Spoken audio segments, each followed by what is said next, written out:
Life is full of exciting events, but it is our first impressions that we remember best.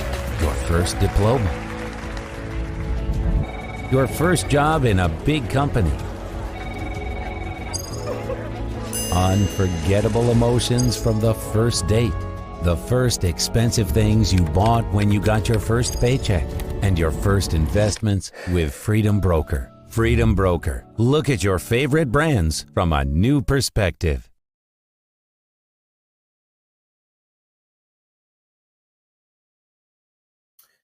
Hello everybody and welcome to day 2 of the FIDE World Rapid Chess Championships. This is the rapid portion. The Blitz will soon follow in a couple of days. I'm International Master Lawrence Trent and I'm absolutely delighted to be here on Chess.com, calling all the action with you today. We're going to give you, of course, an update of what happened on day 1. But first, let me introduce my fantastic partner in crime, my good friend and super grandmaster in his own right.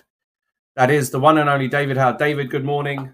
It is morning for us, afternoon for some, very early morning for some. Lovely to be here with you. Yeah, thank you, Lawrence. And hello, everyone. For those who were with us yesterday, it was a great start to the World Rapid Championship in both the open and the women's section. We saw a few players sprint to the front after 5 rounds. We saw some great chess as well, some miracle saves, some big blunders, some time scrambles. We saw everything, and I'm hoping for more of the same today. It's going to be dramatic as the players jockey for position just to try and position themselves perfectly, just heading into that final day tomorrow, heading into the medal rounds. And yeah, Lawrence, what are you looking forward to the most today? Well, I'm looking forward to a lot of the pairings. We're gonna come on to that, but before we do, I just want to give everybody a quick reminder, really, of what's at stake, because they're not playing for peanuts over there. That's for sure. Of course, the pride and glory of becoming a world champion is huge, and a lot of these players who adore Blitz and Rapid really hold this in very high esteem. So this is not just a random tournament. This is a legitimate world championship that they're playing for. However, they're also playing for some big bucks. If we look at the prize breakdown now, you'll see that some of the prizes are, well, huge. We look at the Rapid for the women's tournament, for example, remember there's an open and a women's. First prize is $40,000. Huge amount. Second is 30, third is 20, and so on and so forth, as you can see. For a lot of these players, that kind of money is a deal breaker for their year, especially perhaps not the absolute elite of their respective fields. And in the open section, we have a slightly bigger prize fund, $60,000 for first, 50 for second, 40 for third, and so on and so forth. Still, huge amounts of money at stake. And they'll be fighting tooth and nail to get those prizes. What we need to do now, David, of course, and perhaps you can take us through the next part, is actually see what happened after day 1, who is leading and who is doing well from day 1. That's right, Lawrence. And let's start with the women's section. They had 4 rounds yesterday, a slightly shorter event in the women's section. And after those 4 rounds, Valentina Gunina has leapt to the front with 4 wins out of 4, winning all her games actually in great style, in tactical style. She is followed by 5 players, including Tan Zhongyi, a finalist in the women's candidates tournament, including Leia Garifullina, who's a very young a star prodigy, Humpy Konaru, Elena Danielian, Mahmoud Zada as well. Some very experienced players there. Some of the real creme de la creme of the women's chess scene.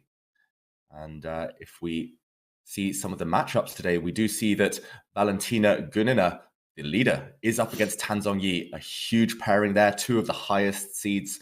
And we do see on the top 10 boards, all titled players, a couple of youngsters creeping up, and some big games that we will follow throughout the day.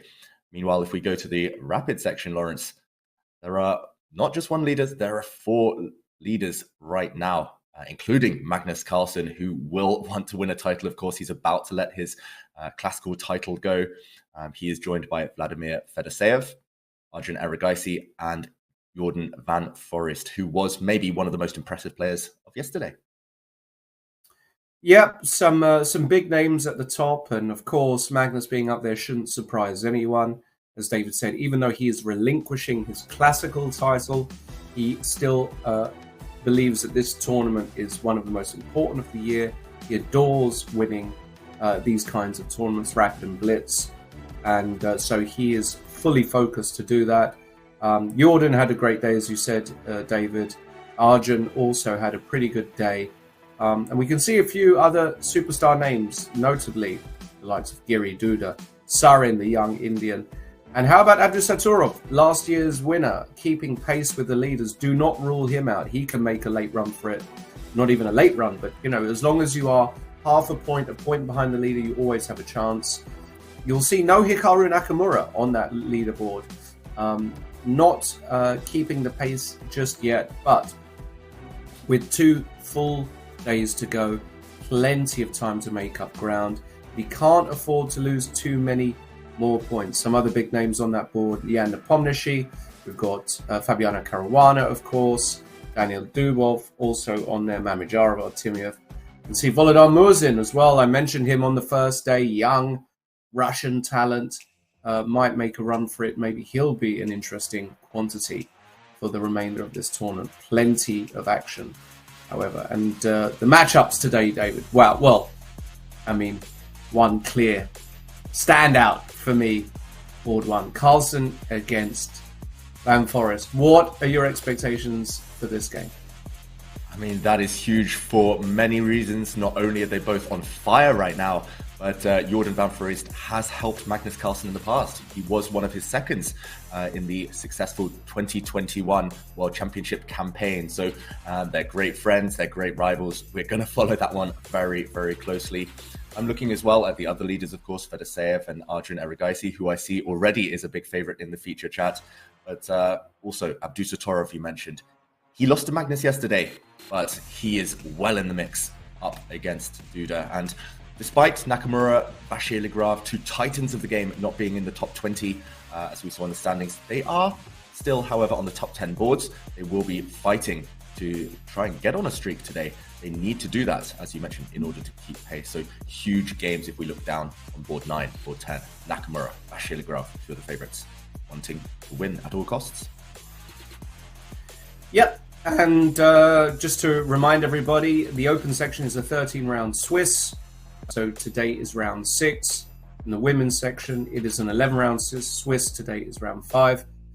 15 minutes plus 10 seconds per player. Each round lasts in the region of an hour and 15 minutes. Sometimes the games go a bit longer. We saw, for example, yesterday, a couple of rook and bishop versus rook endings. So sometimes we have to wait for those to play out. And of course, as for any Swiss tournament, it is the winner with the most amount of points that wins the tournament. There is a tie. There will be some blitz playoffs. If we get to that point, we will take you through all the action. Of course, we're going to take a look now at a live shot from the playing hall. Jan Krzysztof Duda settling in to his chair, playing black today. Jan Krzysztof keeping pace, of course, with the leaders on 4, playing against reigning Rapid World Champion Abdusaturov. Abdusaturov, years ago, David, before he even won the World Rapid, before he even won the Olympiad titles with Uzbekistan, I remember talking to my dear friend Rustem Kazimzhanov. I asked Rustem, I said, who are the biggest talents coming up at the moment? And he said, keep your eye out for this kid, Abdusaturov. And when somebody like Rustam says that, you take note, because he doesn't say it lightly in terms of mega talents. And this was probably in the region of 3 or 4 years ago. And his prophecy has very much come to fruition. Abdusaturov, it's not often at the age of 18, maybe he's 19 now, not even sure. Maybe he's, I'll double check that. But that you become World Rapid Champion and Olympic champion in the same year, effectively. Yeah, I think he was 17 when he won the title last year. He was 18 when he won the Olympiad gold. Some incredible achievements at such a young age. We saw Abdusattorov arrive. Now we see Jordan van Foreest get ready to greet Magnus Carlsen at the board. And we also talked about the prizes earlier, Lawrence. And those prizes are potentially life-changing for these youngsters, especially for Abdusattorov. He was greeted as a national hero when he returned to Uzbekistan after winning the gold last year. Not only did he win first prize in this event, which can help fund his coaching, his tournaments, his expenses, he was also gifted an apartment and more money by the Uzbekistan president. So this tournament has that unique ability to launch players out there into the limelight. And these names now that, as you mentioned, we're becoming accustomed to, like Abdusattorov, like Van Foreest, they did actually make some big breakthroughs in events like this in previous years. I remember Daniel Dubov, for example, winning in 2018. That was a launch pad for his career. Nihal Sarin, now walking in the background, did so well in the Global Chess Championship. This could be a huge milestone for him if he can keep pace with those leaders. But meanwhile, where is Magnus Carlsen? The great keeps us waiting, as per usual. Yeah. He doesn't. I mean, actually, he has come early before. I don't think he has a set rhythm, whether he comes late or early. But this time he's coming a bit later. There he is, Magnus Carlsen, shaking hands with his good friend Jordan van Foreest. Of course, these guys having worked together in training camps for Magnus's world title world title defense, I should say, against Jan Nepomniachtchi. They may have even worked together prior to that, right, David? It wasn't just the Nepomniachtchi world title. I think even though Jordan, a couple years earlier, wasn't as strong as he is now, he's always been full of fantastic ideas. And Magnus with white today, he's going to be looking to win. They are, of course, good friends, but that doesn't factor into this game. They're not going to play soft against each other. Magnus, for sure, is looking to put the pressure on with the white pieces. Be really curious to see what kind of strategy Jordan employs. He knows Magnus very well. And as we said, we see from Velvet Canyon 19, battle of the finest hair in chess. That might be true, although Jan Nepomniachtchi has got a good claim to that with his fresh cut. Did you see Jan Nepomniachtchi's dance in the background there, Lawrence? It looks like the players are in great spirits as they start the first round of the day. I don't think they were applauding themselves. I think they were applauding some local dignitaries, maybe some FIDE officials who are going to come in and make the first move, the ceremonial first move. But often the players, they're itching to get going. It's nice to see them, though, in such a relaxed mood. In the foreground, we also see board one of the women's section. It is indeed, yes. And we see, as you said, women's nice and spacious. That's what I like most about this particular venue. Very, very cool to see. Great conditions for the players. I've heard absolutely no complaints whatsoever about the playing conditions thus far. So that's really good news. Really nice to hear. You can also see that most players are also abiding by the official dress code. You can see players in formal attire, suits and shirts, and sort of business attire for the ladies. I like that. It makes it feel more professional. I'm actually a fan of the dress code, as it turns out, for official FIDE events. Yeah, so, as you mentioned, that has been... No, sorry, I was going to say that has been controversial in the past, Lawrence, but this tournament so far has been, it's been refreshing. It's just been purely focused on the chesses. There is a delay, meanwhile. We did see Hans Niemann stride in the background there. Looks like the final few players are just entering the tournament hall, maybe some last-minute security checks, holding up the start of this round. Any predictions on the top boards? For example, the board we're seeing right now, Lawrence? I have to go with Magnus, purely because even though Jordan had a good day yesterday, I think Magnus with white is, of course, he's an incredibly tough customer, regardless. But for Jordan especially, I feel as though Magnus is probably an unpleasant opponent.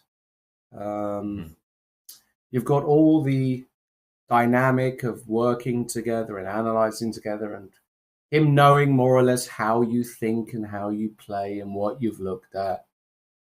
For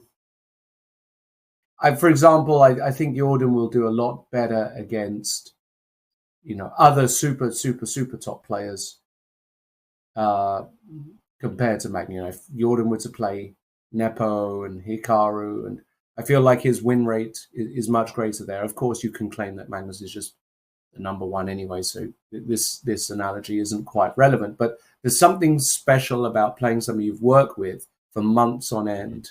And I don't think Jordan's record against Magnus is that great in the first place. Yeah, it's not great, Lawrence, but it's not bad either. Maybe They've had many draws, actually. I was surprised to see for such dynamic players, as you say, for such uncompromising players. Okay, we saw the handshake, and they are off. I was going to say opening predictions as well. It starts as the English opening. Magnus, he plays the move G3 on the second move. We saw him pushing a pawn there. And he does this all the time against Jordan. Every time he has white, he fianchettos the white bishop. And maybe it's just a certain strategy designated against this specific opponent. But it is interesting that Magnus really respects Jordan, isn't maybe brave enough to pick up the king's pawn on move 1, to play d4 on move 1, to enter what we call the open games. Instead, it's more of a flank opening. Magnus, though, allowing black to push forward in the center. And it's early days, Lawrence, but this is quite a rare position as far as I know. What are your thoughts on this decision, especially by Magnus? I like it. I mean, Magnus knows how well prepared Jordan is, and Magnus knows, just how creative Jordan is. He's got tons of ideas in classical orthodox positions. So I like what Magnus is doing. And what have they got? They've got a kind of reverse Benoni. Jordan is deciding whether to push this pawn to c5 or not, or whether just to develop the knight out to c6 and play e5. So it's just kind of a kind of toss-up right now for Jordan. He does go with c5, which is, of course, completely reasonable. And we are going to get a Benoni now, David, where... Magnus has theoretically got a few extra tempi compared to normal because, of course, he's got, for a start, he's got the white pieces. So he's got an extra tempo because of the reverse situation. But he's also, Jordan is already committed to e7, e6. And a lot of the time you want to push this pawn to e5. So as it turns out, this is actually quite a favorable, a little very sort of, I think Magnus is going to be very happy to have this against Jordan. It's basically a Benoni 2 tempi up, which is very nice. Yeah, you say that, Lawrence, but a Benoni is still a Benoni, even if you're 2 tempi up. And it's not necessarily an opening with the greatest reputation at the top level. Still, white has a long-term weakness on the d3 square. As you mentioned, white will get some activity. Magnus perhaps more experienced than his younger colleague in these types of pawn structures. But trust me, I've played plenty of reverse Benonis, so having it from the white side, and I get 10 moves down the line and I'm thinking, where did my extra 2 tempi go? Black still has a very simple development. Black's knight can come out to c6. Black's bishop will just sit happily on either c5 or e7. And still some work to be done later. I'm just thinking as well, you mentioned Jordan being so creative in the opening. I've never met with someone with so much kind of enthusiasm for chess or enthusiasm for studying the opening phase. Maybe Magnus has looked at Jordan with both colors, and Jordan with white very rarely faces the Benoni, or I've never seen him really face the Benoni. So it's just a very specific opening choice. I don't think Magnus would be brave enough to play this against the likes of Hikaru Nakamura, Nepomniachtchi, but maybe just spotting a small chink in Jordan's armor. Meanwhile, white brings his bishop out, and this is a very nice move. Usually that white dark squared bishop that's landed on g5 is the problem child in this opening. It often lacks a good home, a good square. So he just wants to trade it off for a knight. It's the white G2 bishop, the light squared bishop, that will be the star player, the MVP, a bit later on. And yeah, I mean, I think it's still too early to say whether this has been a good opening choice for Magnus. But Jordan, yeah, it's definitely up to him to prove that he understands these positions, because Magnus, for sure, he can. He's versatile enough to kind of freestyle this type of opening with white. Totally agreed. And remember, we are going to be keeping an eye on all the other games as they develop. Nothing too crazy that I can see just yet, it seems, on the other boards. I am keeping an eye. And of course, in the women's section as well, big game on board one, in my opinion, with Gunina playing against Tan Zhongyi. Massive game. I think if Gunina actually manages to win that, that's huge for her, because she's a momentum player, purely a momentum player, Valentina. When she's on a winning streak, she can put together 10 wins. And when she's on a losing streak, she can lose 6 in a row. She is one of those players, which is obviously fantastic for us, because it's fun to commentate on. She's not just going to be making draws and settling. So I will keep an eye on that particular game as well. Of course, we want to hear from you in the chat as well. Do make us aware of your thoughts. Don't fear. Please keep it, of course, clean. No politics, no religion, as per usual. We're just talking about the chess today, so chess content only. Alrighty. Yeah, and Lawrence, talking of the chess, we saw a great featured chat there a moment ago. I think it was by Rex Matthew, and he was saying the Benoni, is it one of those strategic openings, those strategically complex openings that kind of went out of fashion in the computer era? And I would say yes and no to that. It kind of went out of fashion. Well, it comes in and out of fashion, I would say, but it's mainly because it's so kind of complex to handle, especially for the side with the pawn structure that Magnus has right now.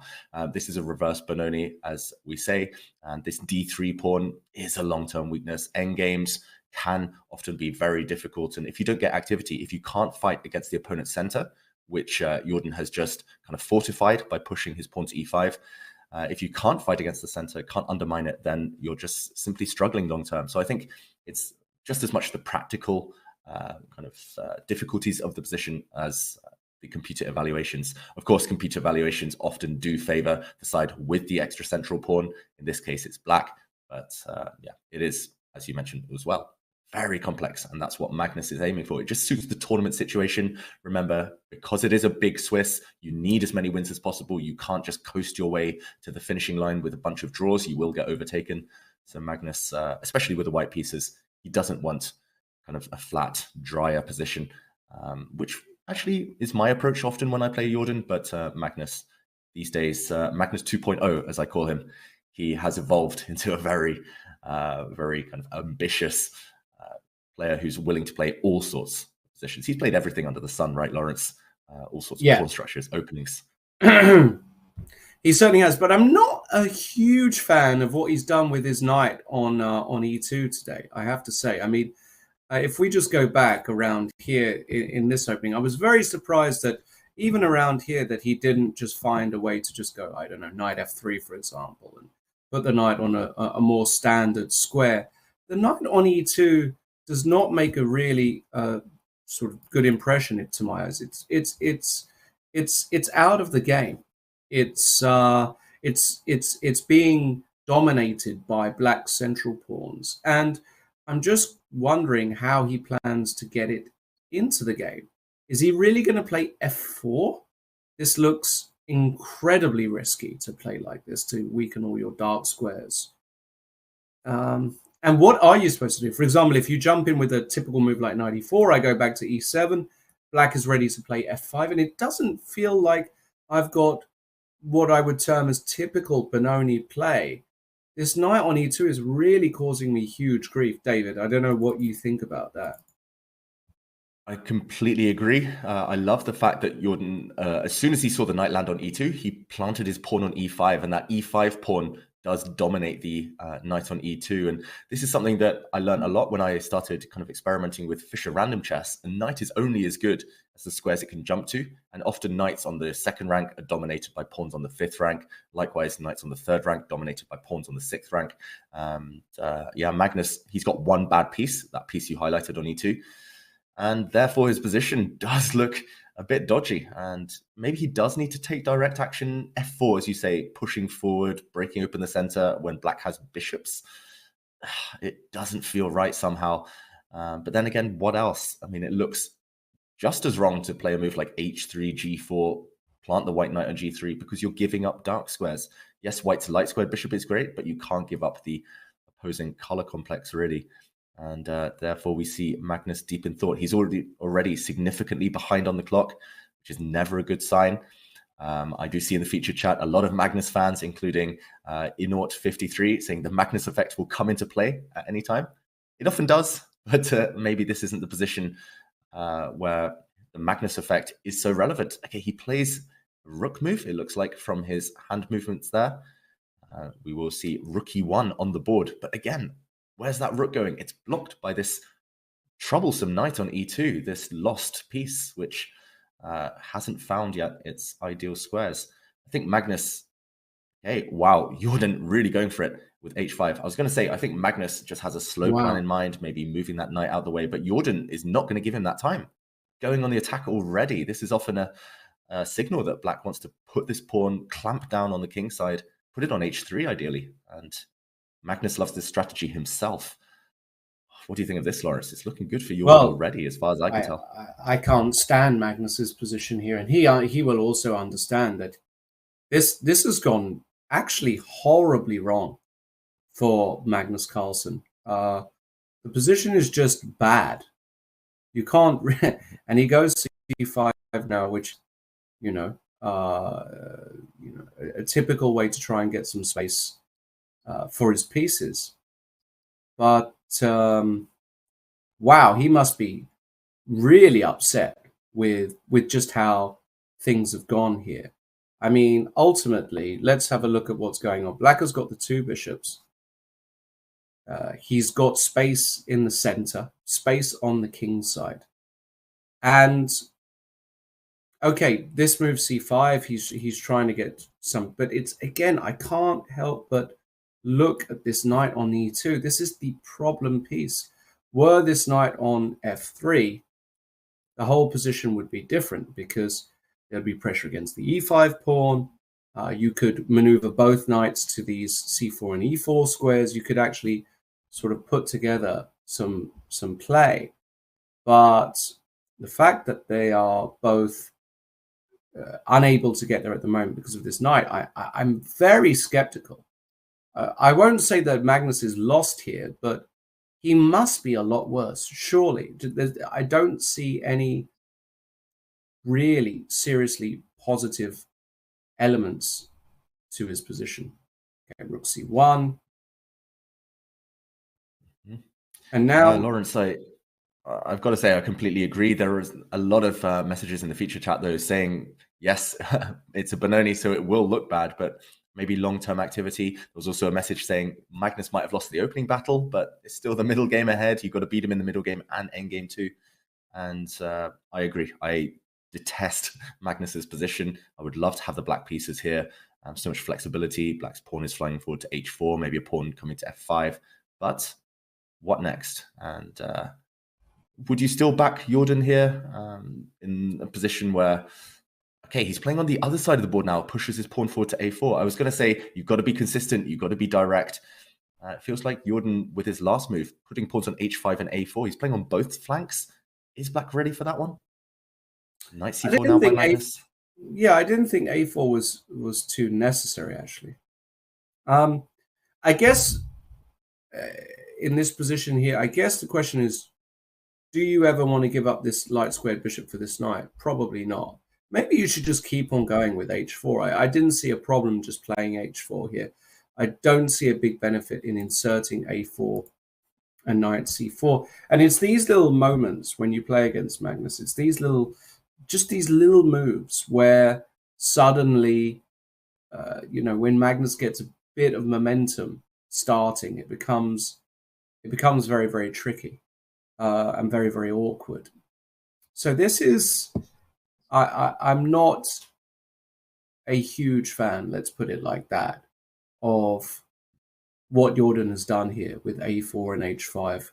I think he should have just gone pawn to h4, tried to create some chances on the king side. And now he's got a difficulty because, of course, the point is bishop takes e5 runs into at least knight takes e5, and there might be something even better. For example, taking on c6 and now knight takes e5, where white wins a pawn back and more because c6 is hanging. And, you know, with this pawn on h5, again, your position could just collapse here as black. So you can't really play like this. So Jordan goes for bishop e6. And now bishop takes c6 by Magnus. Wow, He is, middle decision. but probably a decent one, right? Because if b takes c6, knight takes e5, I say I've won a pawn. Let's say, and the point is queen d5 doesn't work because of knight f4. And all of a sudden, that piece becomes that piece on e2, which was dead a moment ago. It becomes the killer piece. Wow, precisely. So this is a troublesome spot now for Jordan. And is he really thinking about playing bishop takes c4 here? I guess he is. Because if bishop takes b7, you've got the intermezzo bishop b3, queen d2. But even this looks scary. I mean, c6 is coming next. I've given up a pawn. Oof. Yeah, it looks like, okay, Jordan didn't go for this in the end. He would have just been a pawn down. As you mentioned, that c-pawn would have been a monster pass pawn. And, okay, he's chosen to go a pawn down in this manner instead. At least he has the bishop pair here, some holes around the white king that he can hope to take advantage of. But that white knight is coming forward to f4 now. It's all about whether black can keep his light squared bishop intact because he needs that one to deliver checkmate. Yeah, suddenly you're right, Lawrence. Just kind of this specific scenario, it feels like black's bishops can't get active in time. Jordan decides to attack one of white's rooks. Plays bishop g5, that rook on c1 now hanging. But do you protect it? That's the first question. You can block this attack with a pawn. Do you throw pawns forward, weaken the white king further? You could also get greedy with a few pawns. Yeah, I mean, I'm not sure about f4. I mean, it might be okay, though, because if, for example, bishop f6, knight takes c6, you might just say, so what? I've won a bunch of pawns. Queen d5, you've even got knight b4, for example. The knight could just come back this way. And unless you've got mate quickly, you know, you are in trouble here. So I'm not... And actually, we get bishop g5, knight takes c6. And look at this, David. Magnus has decided to go for the pragmatic solution, which is to give up the exchange, I think. For example, after queen d7, I think his main idea is actually just to take on d4 like this. And after bishop takes c1, to play queen takes c1 and say, thank you very much. I've got how many pawns? Three? Three pawns for the exchange. Mm-hmm. Yeah, which is obviously Lawrence, far too much. Yeah, I was going to say as well, maybe black has a problem in terms of which square to choose with the queen, because if you go to d7, Magnus doesn't even have to give up the exchange. White can drop the knight back to e5. Oh, yeah. And next move, f4 comes. You've pocketed 2 pawns in this process. If black's queen goes to, for example, d5, then knight e takes d4. And, in a couple of moves ago, in this position, if queen d5, knight e takes d4, and you can't even take on c1 now because of knight e7 check ideas. And, oh my goodness. Yeah, if you put the queen on c7, there's tactical ideas everywhere. No matter where you go with the queen, you will get hit by one of the white knights, I think in every variation. So it's not just the fact that white's getting 3 pawns. It's, again, specific tactics. It's Magnus sensing the moment and calculating so well. And we were praising Jordan's position, praising the opening, but I think it was just that one moment when he played h5. A couple of moves later, he played a4, pushing on both flanks. Yeah. You've got to be consistent. You've got to stick to one plan, for better or worse. And it was just that moment of kind of indecision. Maybe, I don't want to say being too ambitious, but Yeah, it was Jordan maybe just taking his eye off the ball for 1 second, and Magnus has jumped on the chance, as all the top players do. Very, very disappointing stuff for Jordan. After such a promising opening, it's quite remarkable actually that Magnus was able to even get this position. It is remarkable that this has happened in just 4 moves. Other games, perhaps, we should have a look at, and I can Lawrence, see. Wow, well, go on, but Nihal. I was going to say Nihal. Yeah, let's go there. Wow, this game looks. I mean, it's just exploded in 1 move. Wow, look at this. Knight C6, a sacrifice. Yeah, we'll just go back literally 1 move here. We can see in this position, this is a standard looking Queen's Gambit decline structure. All major pieces on the board, all minor pieces on the board. Nothing really to write home about. And yet, after the next move, Rook FD8, bang! Nihal Sarin. Knight takes E6. Absolutely fantastic. Classic sacrifice here. Now, the bar isn't going insane, which is, of course, an indication to me that this isn't a winning sacrifice. Nonetheless, it's a very, very sort of classic way. And Rook takes C4, the counter sacrifice here. Brilliant stuff by Jan Nepomniachtchi, giving back material to avoid disaster along this diagonal here. I absolutely love this. I think this is brilliant by Jan Nepomniachtchi. Now there's a bunch of calculation that's required. Maybe we could have also shown what would have happened if Black had taken the bait, if Black had taken the sacrifice. It did look like he could take the knight and not immediately suffer any consequences, but Lawrence, I guess the initiative burns bright after bishop takes e6 check. The king moves and White's knight jumping forward to g5. A bit similar to the attack that Magnus Carlsen had yesterday against Abdusatorov. King f8, for example, or king h8, even scarier. But knight g5 coming forward, knight takes h7 might be on tap, just bringing the white queen to h5 later. Maybe it's just too strong long term, even if there's no immediate knockout blow. It looks like Nepomniachtchi had to find this cunning resource, just giving up some material. And this is the current position after that rook takes c4. The knight eventually fell, and it's now a rook for 2 knights. White has a pawn, an extra pawn as well. Does feel like the Black king is a bit airy, a bit vulnerable. What do you think, Lawrence? Can White take advantage, or has Black got everything covered? Maybe Black will drop back with a knight to f8 next move. And they do say a knight on f8, there's no mate. It looks like Nepomniachtchi is defending. Yeah, I think Jan is just about okay here. Just looking at the position, to be honest. The knight comes, and he's a very sort of resilient defender, actually, full of resources. Jan Nepomniachtchi, both on the attack and in defense. I think people underestimate just how much of a good defender he really is, because he can put up resistance. And this position just looks totally unclear to me, David. I don't know about you. I don't know who I would choose in it. I would probably choose White because I'm a sucker for open files and rooks and a bit of activity and a bit of initiative. But I think objectively, Black is probably doing all right. Yep, I completely agree. Long term, the Black pieces will combine. After all, you have more pieces than White does. So long term, you're doing well. But still, in rapid chess, I would be a bit scared, especially facing someone as dangerous as Nihal Sarin. Like you said, with Black's slightly weak king, with Black's kind of slightly clumsy setup right now. But it's looking in the balance. Let's check back in on this one a bit later. Several other candidates we could jump to right now, Lawrence.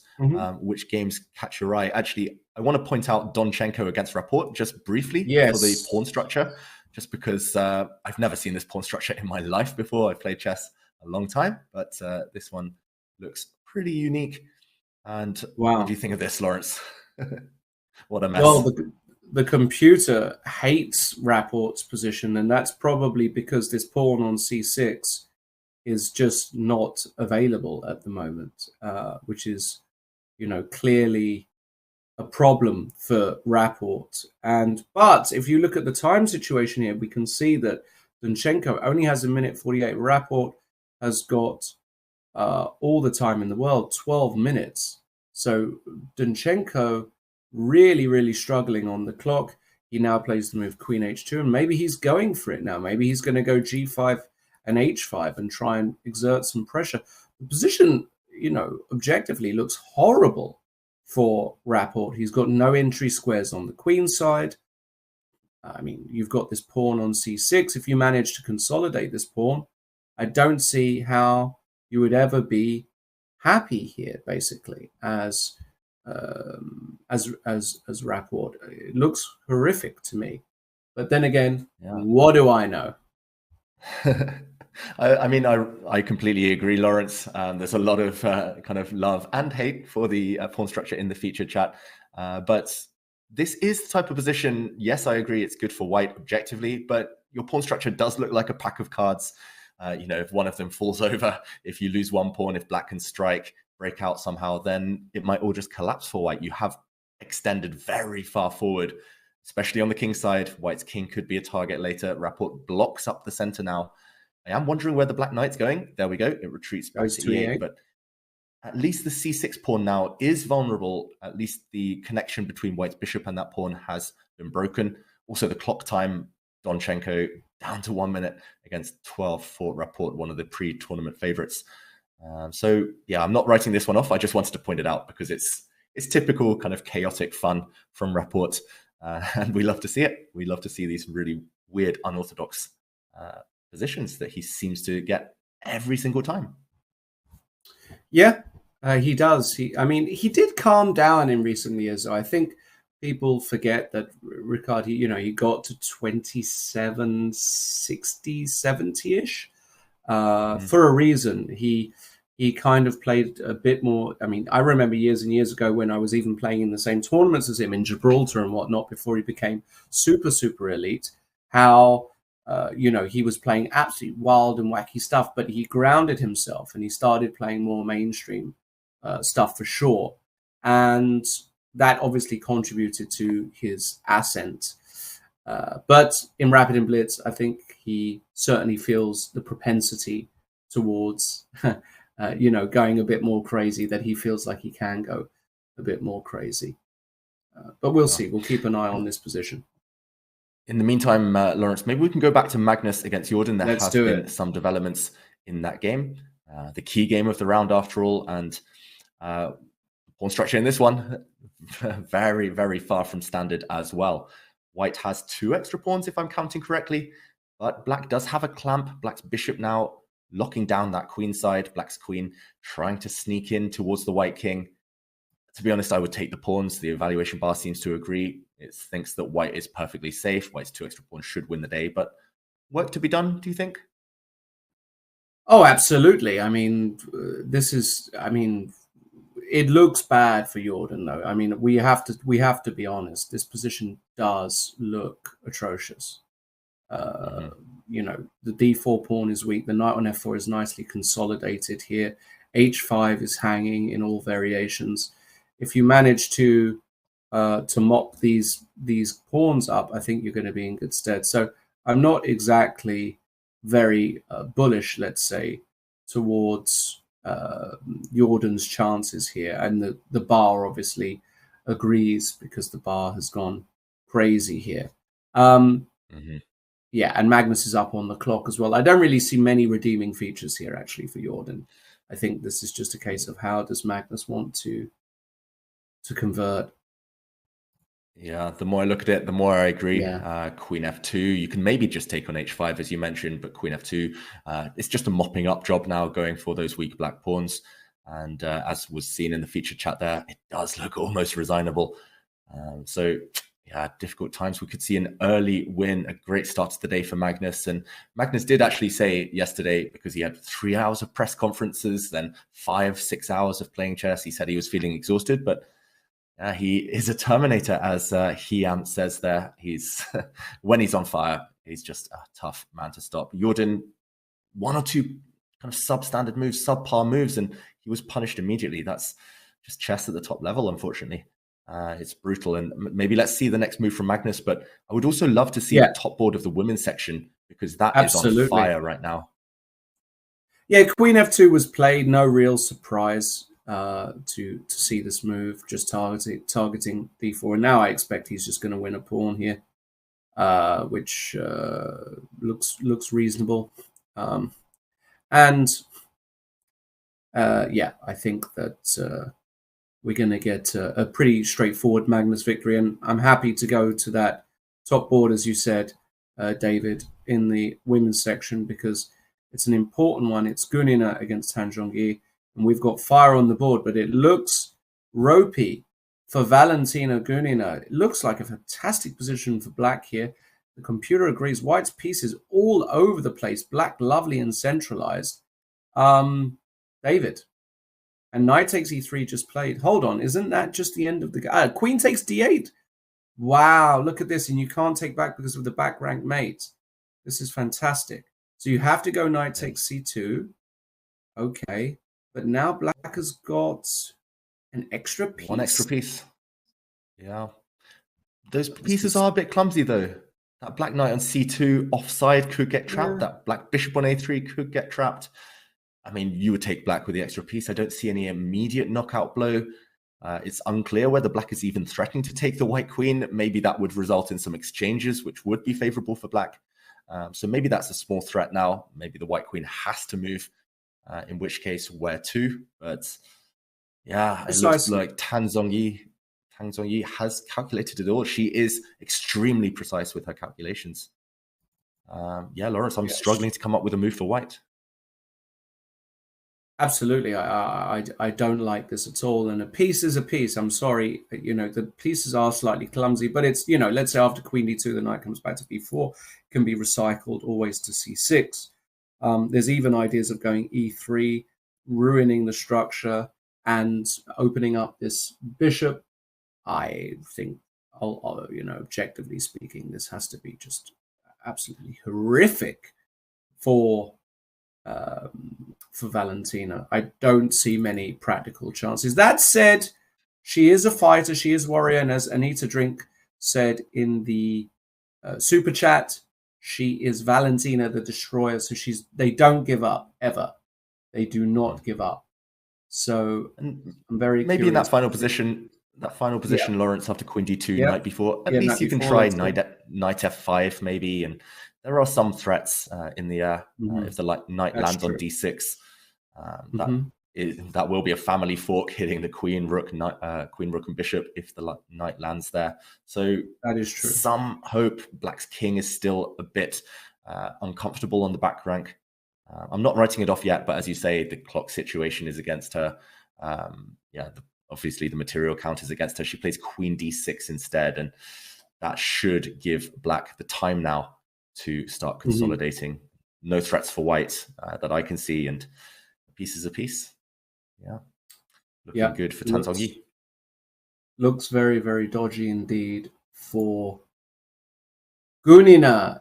Just very quickly, in other news, in the women's section, we're obviously looking at board one there. Looks as though Garifulina, you mentioned her earlier, David, has got a great position against Mamada. We can quickly, I guess, look at that. She's got a crushing attack, actually, here, it looks like, with white. Black king in big, big trouble. A lot of the other games, apparently, at the moment, look a bit level. So, of course, we're going to keep an eye on all of this, but looks pretty okay so far. White. Yeah, this is the dream. I was going to say, Lawrence, attacking, and you haven't even sacrificed anything. This is a dream, for white. I mean, the white king is nicely protected. This bishop is pinned. Just looks very bad for black. Not really much more to say. It doesn't even look like you've got to move. You're pinned in two ways here, which is very, very nasty indeed. And I will say Garifalina, she's a very young player with the white pieces here, winning this game, we think. But I did have a chat with Vladimir Kramnik a few years ago, and he mentioned her as one of the big talents to watch out for in years to come. So as you mentioned with Abdusattorov, high hopes were predicted for him many years ago, and same now for Garifalina. And it looks like she's doing very well in this tournament so far. And Black will be lucky to survive this big attack. Meanwhile, should we check back in on the latest developments? It looks like Magnus is about to win that game. It might be entering the final few moves now. He is still 3 pawns up, and everything else has disappeared. It's just a matter of technique, as they say. How will Magnus finish this game off? Well, I think you can just take another pawn here if you want. I mean, just take a third pawn. Yeah, it's greedy, but it is what it is. This is just one check. Queen c1, you can just go king g2.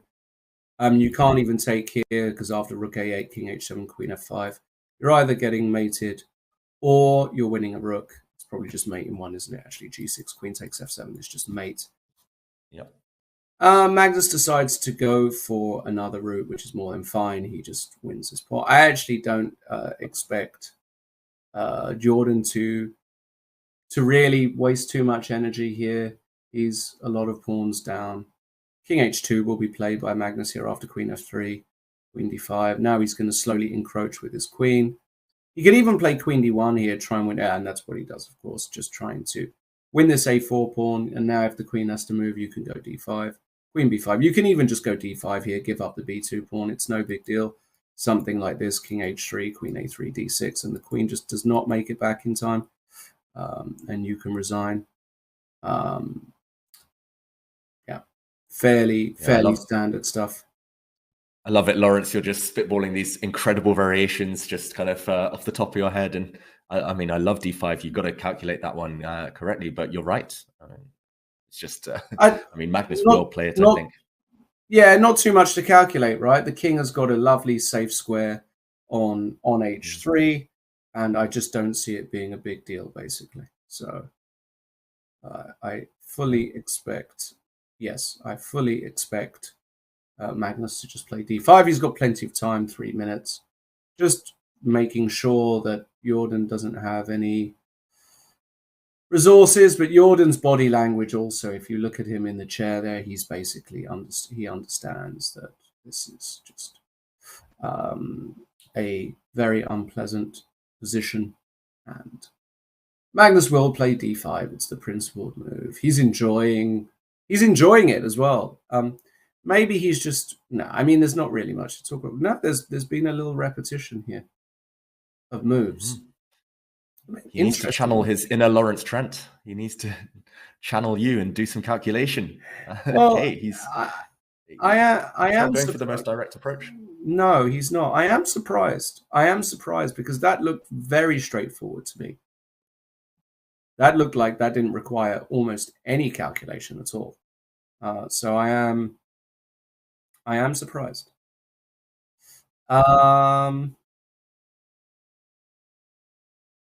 At least we'll be treated to a few minutes more of this game. A bit more action from Magnus. Rather than finishing it off, he's just going to sit there and show us how to win queen endgames. Yeah. And meanwhile, some other action elsewhere. It looks like many balanced games. Some cagey stuff on the other top boards. I'm just looking through right now, Lawrence. It looks like the Nihao Sarin against Nepomniachtchi game has evolved quite significantly. Oh wow! Okay, goodness. I mean, the queens are off the board. What's that knight doing on a6 for black? Well, that could always come in, right? 4 or something like that. It could even come in straight away. But this is a very, very sort of unclear endgame, very unusual endgame. This piece dynamic and piece imbalance. Who would you take here, David? Actually, I would probably take white, just because I think that in rooks versus minor piece positions, if the side with minor pieces has no rooks, then they struggle to contain all the files. Also, I like the fact that white can create a pass pawn on the king side, but yeah, I mean, you could kind of toss a coin here. It looks very balanced objectively. And this is a very important move, dropping white's rook back. Meanwhile, let's go back to the Magnus against Jordan game, because I think we're about to see a handshake in that one. You mentioned it, Lawrence. Pushing the d-pawn would signal the end of the game. And yeah, the material imbalance in the other one is fascinating. We'll come back to that one later. It's sure to go on for a while. Let's see the big result. What a game by Magnus this has been. What a performance. And it was like someone said in the feature chat earlier, Black has not made any clear blunders, no clear mistakes, just one or two small inaccuracies, and game over. And we get the result. Jordan gives one check, the white king hides, no more checks, and game over. Yeah, absolutely. A very disappointing result for Jordan van Foreest, who had an exceptional opening. And he just went a bit wayward, basically. He just went a bit wrong. If we go back to, if we look at what happened in this opening here, something along these lines. If we look after e5, especially, I was looking at this position, David, with you after 11 moves, saying, wow, what a fantastic spot this is for Jordan. Better with Black after 11 moves. Even around here, h5 I liked, trying to go h4, gaining some space on the king side, trying to weaken this structure. But then after c5, he went bishop e7, which is all right. Rook c1, and now I really disliked, as did you, this move a4. I didn't think he needed to put the pawn there. I don't actually get the move particularly. Yeah, after this, knight c4, suddenly the tables turned because the knight b6 ideas are there. Suddenly pressure against e5 is there, and so on. And and all of a sudden, after this, it just went completely downhill for Jordan van Foreest. Bishop e6, and now Magnus just took the knight and took a pawn and said, what's the big deal? I'll take a knight, take a pawn. Take a knight, that's take the thing. A pawn. Mm-hmm. Yeah, once you say A in chess, you've got to say B as well. And Jordan didn't do that, was duly punished. Meanwhile, maybe, Lawrence, we can keep up with game two, because we do have a couple of other leaders who are battling it out on board two. Fedoseev against Erigaisi, we saw a moment ago. Mm-hmm. And that one, Fedoseev is the only player with winning chances. He's a pawn up as he aims to join Magnus in the lead. Do you feel he can convert this? Knight c6, does that not allow knight c1 winning the pawn back? Oh, wow. Maybe he wants to get active with rook d7. He wants to go active. Yeah. Wow, and Erigaisi doesn't allow white to go after the f7 pawn. He just attacks the white knight on c6. It does feel like somehow the white b pawn can act as a kind of distraction, especially with black's knight so far offside.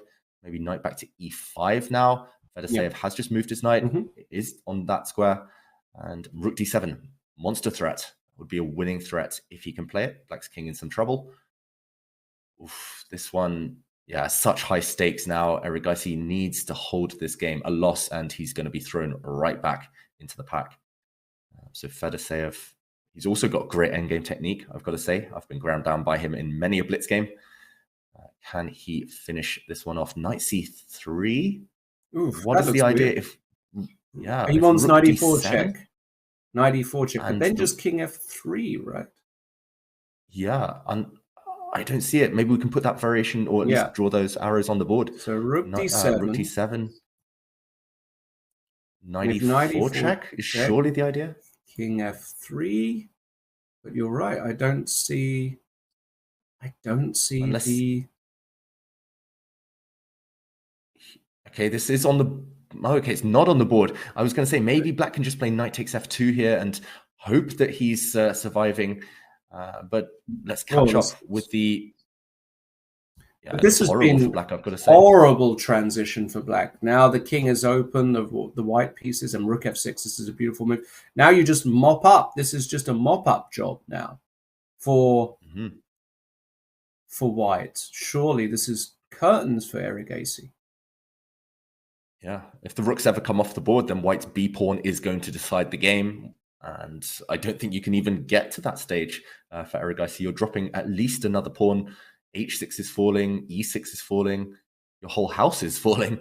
And Black's knight and rook can't team up to form a mating net around the white king. I think that's what Erigaisi was banking on.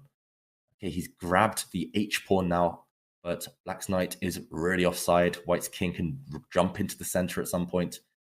I would be actually scared for the Black king. Maybe White gives a check. I think you were going to say suggest that, Lawrence. And Rook E7 check. Suddenly start marching the White king forward. Why not? Rook E7, Black's king retreats. White's king can come forward to E4, F5, G6. The easiest path to victory. Instead, Fedoseev pushes his B pawn. Also very logical. But can that Black knight get back into the game in time? Looks like Fedoseev's going to take it. We'll have 2 leaders, Lawrence, if that does happen.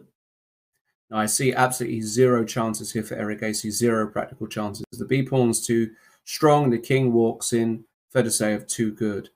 And Fedoseev, another player, I've mentioned this a few times before, where I've commentated on his games for years, David, and he's just one guy I can't guess his moves.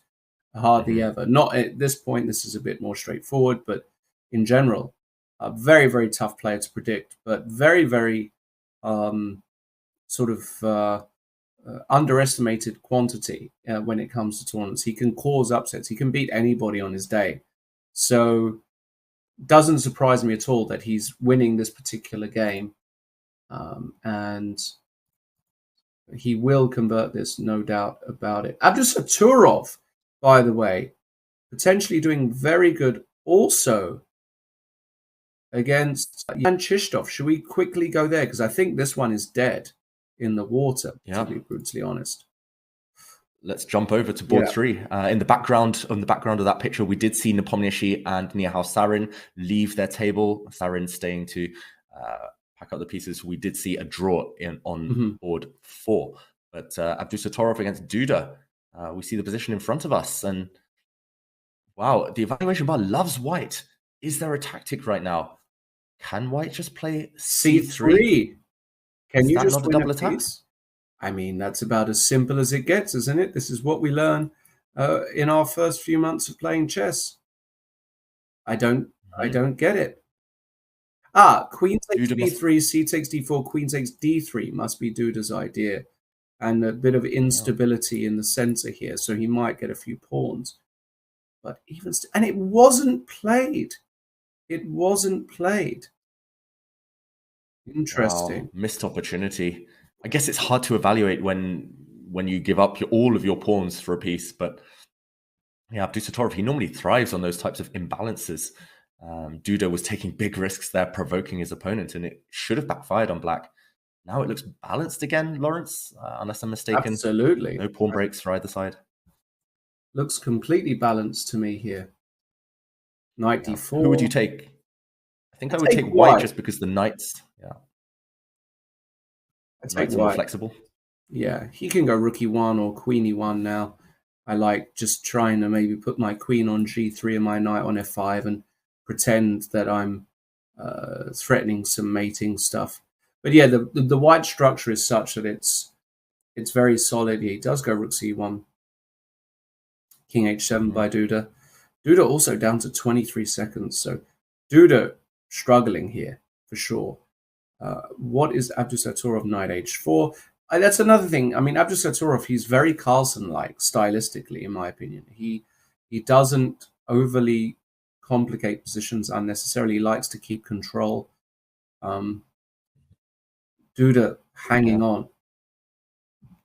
You're right. And maybe that was a practical decision earlier. That kind of simple fork with the pawn could have won the Black Knight, but maybe he had one eye on the clock and he realized Duda was feeling uncomfortable with the position. So as you mentioned, why not keep control, keep the tension? Your opponent's likely to make mistakes later anyway. At least now there's minimal risk for Abdusattorov. But look at the body language as well. Duda feeling really uncomfortable. He's like an eagle just kind of hanging over his prey here, wants to get moving, wants to kind of end the tension, end the drama. But Abdusattorov, I think he should avoid a knight trade right now. Just keep pieces on the board if he can. Looks like he did move his knight back. Okay, wow, the board has just changed completely. Wow. It looks like a few moves were played in the meantime, and chaos again ensuing. Well, I mean, White has won a piece. White has won a piece. But can you keep that knight on c4 intact? It is pinned. It is attacked by Black's pawn. It's maybe about that white e6 pawn as well. In an endgame, that will be decisive. And we see the players making some quick moves. Wow. Okay, things change again. White's knight has survived. Black's queen gobbling up some pawns, though, with a check. E6 pawn drops. What's the count, Lawrence? It's a knight for 3 pawns? No, a knight for 2 pawns. Knight for 1 pawn now. Another one drops. Yeah. Must be winning for White. Must be winning, right? I mean, you've got an extra piece. The king is secure. Rook e3, ba4. But all looks rather hopeless here for Jan Krzysztof Duda and Abdusattorov. David Howell, I said it at the start. Don't count him out. Yeah. I mean, he's been there. He's done it. He's won it. He's young. He's hungry. He is a force to be reckoned with. And yeah, we're seeing rapid transitions of this particular position. Rook e1, yeah, this is classy stuff. The endings with this passed a pawn here is all hopeless for Black. You just put the rook behind the pawn and you usher it. You could probably, you don't want to go rook a1 here. Probably you just find a good square for this knight. Knight f2, knight. Got to be careful. Knight before rook d4, you might actually hang something, because if you then try and protect the rook, there's c5, and all of a sudden, if that a pawn goes, the position is tough. Yeah, position is tough. I think he has chosen a good safe square for his knight, and we will see Duda resign quite shortly. That white a pawn will be unstoppable. And you mentioned it, Lawrence, before the show today. Abdusattorov also, remember, won the Gashimov Memorial, which was Rapid Blitz just last week, with 5 points ahead of the whole pack. He won it with 5 games to spare. He's a man on fire. That field was full of giants like Mamedyarov, Mamedov, Rapport, Shankland. And I think he might be Magnus's biggest threat, despite having already lost to the Norwegian earlier this tournament. Now, all White needs to do, keep the knight safe, protect the knight, and there we go. He plants the knight on d1. Beautiful, beautiful move, actually, to play knight d1 there. And the a pawn is coming. It's going to be game over. We'll see a handshake any moment. White's knight just needs to reactivate and kick away that black rook, the blockader. Game over. Indeed. A very, very nice win for Abdusattorov.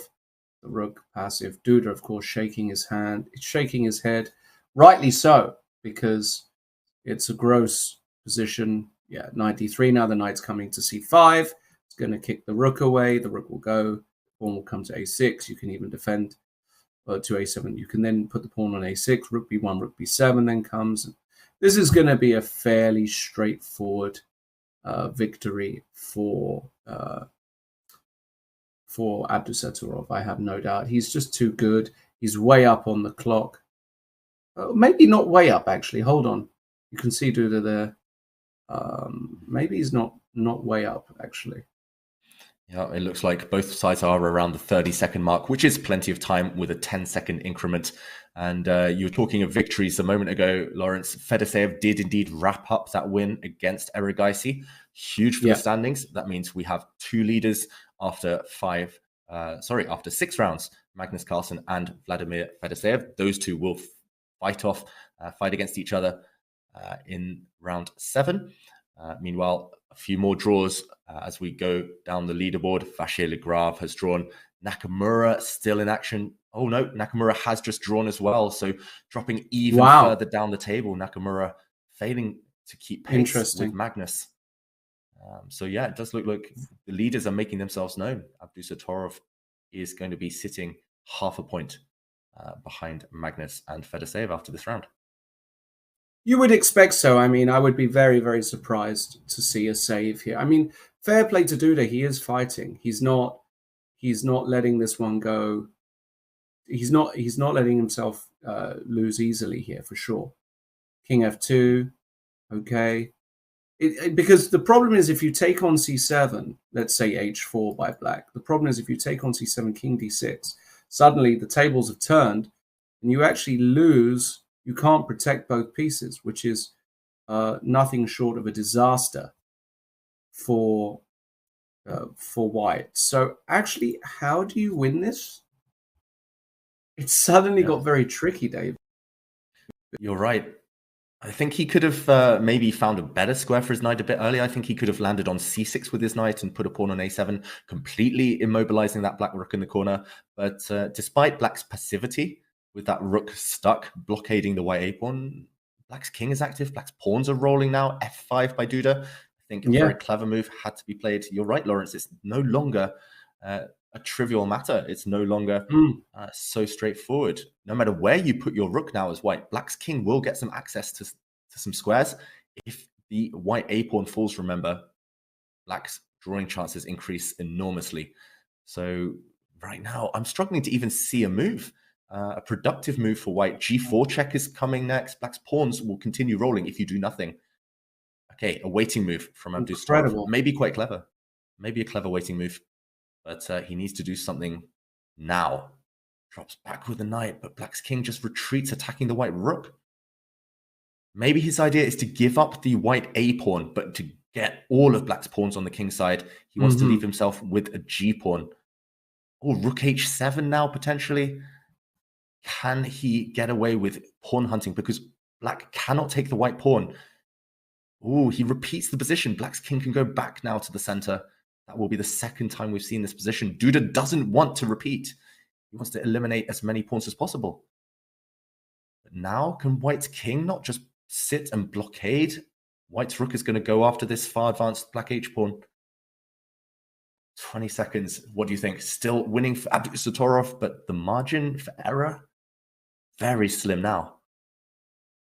One more error. One more slip up, and Duda will eliminate white's remaining pawn. That would end in a draw if white's pawn drops off. Rook and knight versus rook, as we saw yesterday, is a draw. So Abdusattorov goes for the pawn with his king.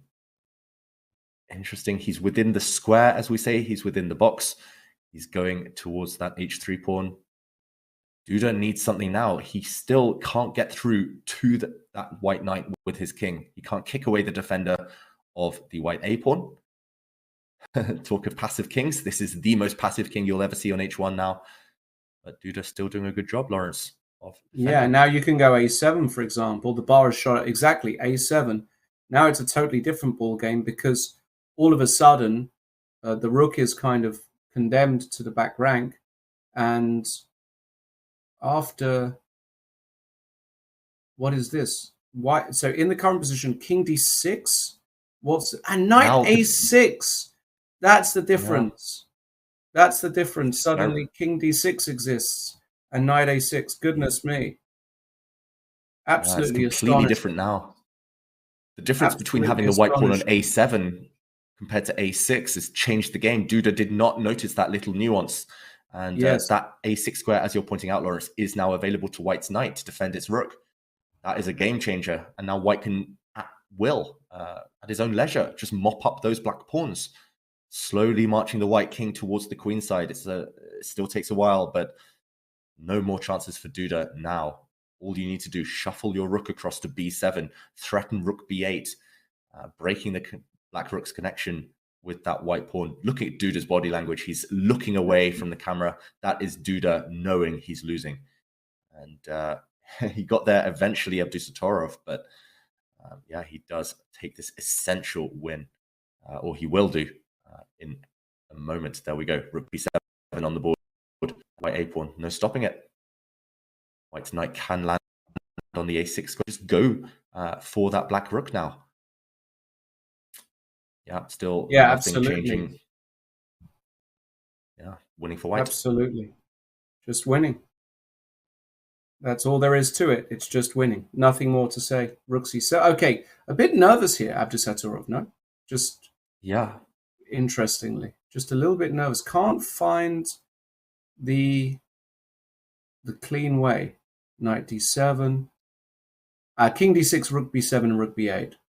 Surely will be the way here. Yeah, he could also play knight b8 if he wants to make a new queen, block the 8th rank, but that would come at the cost of white's rook. Now the big question is what happens if black's rook goes back to the corner? And wow, knight b8. What a move, Lawrence. Locking in that black rook, Beautiful. stopping the black king from approaching. That is the most aesthetically pleasing move I've seen all day so far. Knight b8. That is a total cage for the black rook. That black rook belongs in prison now. It's never going to get out. And That's stunning, isn't it? Yeah, I thought we were about to see the handshake, but no, one more move from Duda. Yeah, it's nothing to be done. White's king is just going to slowly advance. Yeah, Duda's completely stuck. Huffing and puffing as he does. But now you can just go, for example, you can just hide the king g2, king f. I would put the king on f1 to block the checks, and then you just go knight c6 and rook b8. Even this, of course, is more than sufficient for victory. Yeah, I like that phrase in the featured chat a moment ago. A smothered rook, and there we go. Duda does resign. Important win there for Abdusattorov. Yeah, a very, very upset Jan Krzysztof Duda. He understood that was an important game, actually, because he needed to keep tabs with the leaders, and he wasn't able to. And Abdusattorov, imagine a back-to-back winner, David. That would be just exceptional. I don't quite see it happening, but you never know. Stranger things have happened. He is young. He's obviously feeling good. Why not? And that pretty much brings us towards the end of the round. No big matches going on. Perhaps a very quick. Well, we're going to go to a break, and when we come back from the break, we will give you guys a recap of the major results. But it's been a very pleasant day for the guys with the white pieces at the top. We'll be back in just a few minutes for the second round of today. Don't go anywhere. Life is full of exciting events, but it is our first impressions that we remember best. Your first diploma, your first job in a big company, unforgettable emotions from the first date, the first expensive things you bought when you got your first paycheck, and your first investments with Freedom Broker. Freedom Broker. Look at your favorite brands from a new perspective. What is this? This is duck chess, you guys. This is a new variant. It's called duck chess. Chess, but with a duck. Quack, quack. How to play duck chess. The duck is a brick. Pieces cannot move through the square occupied by the duck. Click on a square to place the duck. Oh, you put the duck to prevent moves of opponent, not yourself. Yeah, so basically you do this, and this cannot move. I'm gonna go knight f6, and I'm gonna put the duck in the most inconvenient place for my opponent to move. No bishop, no queen, so no Londons. Can permanently stop the London. Capture the opponent's king to win. Oh, wow. Oh, there's no stalemate. Wait, there is stalemate. But the stalemated player wins. Ooh, if only that was real chess. I think I'm getting the hang of this game now. I think I actually am getting the hang of it. I think this works. Oh, that's a horrible blunder. Oh my god, I just blundered. I have to move something else first, then duck, and knight will take my king. This is the best way to lose the duck chess.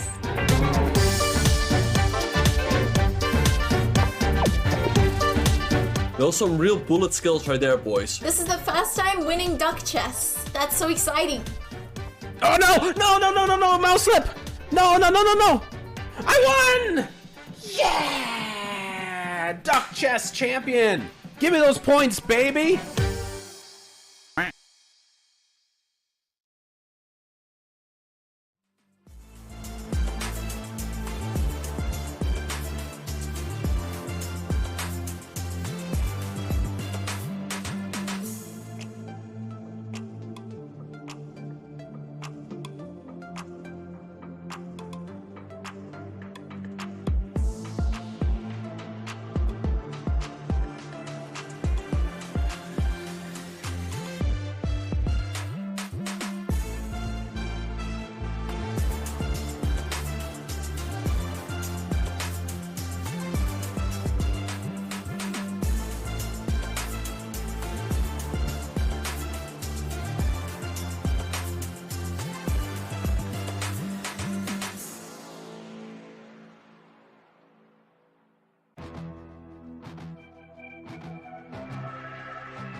Hello, everybody, and welcome back to day 2 of the World Rapid and Blitz Championships. It's the Rapid tournament that we're covering today.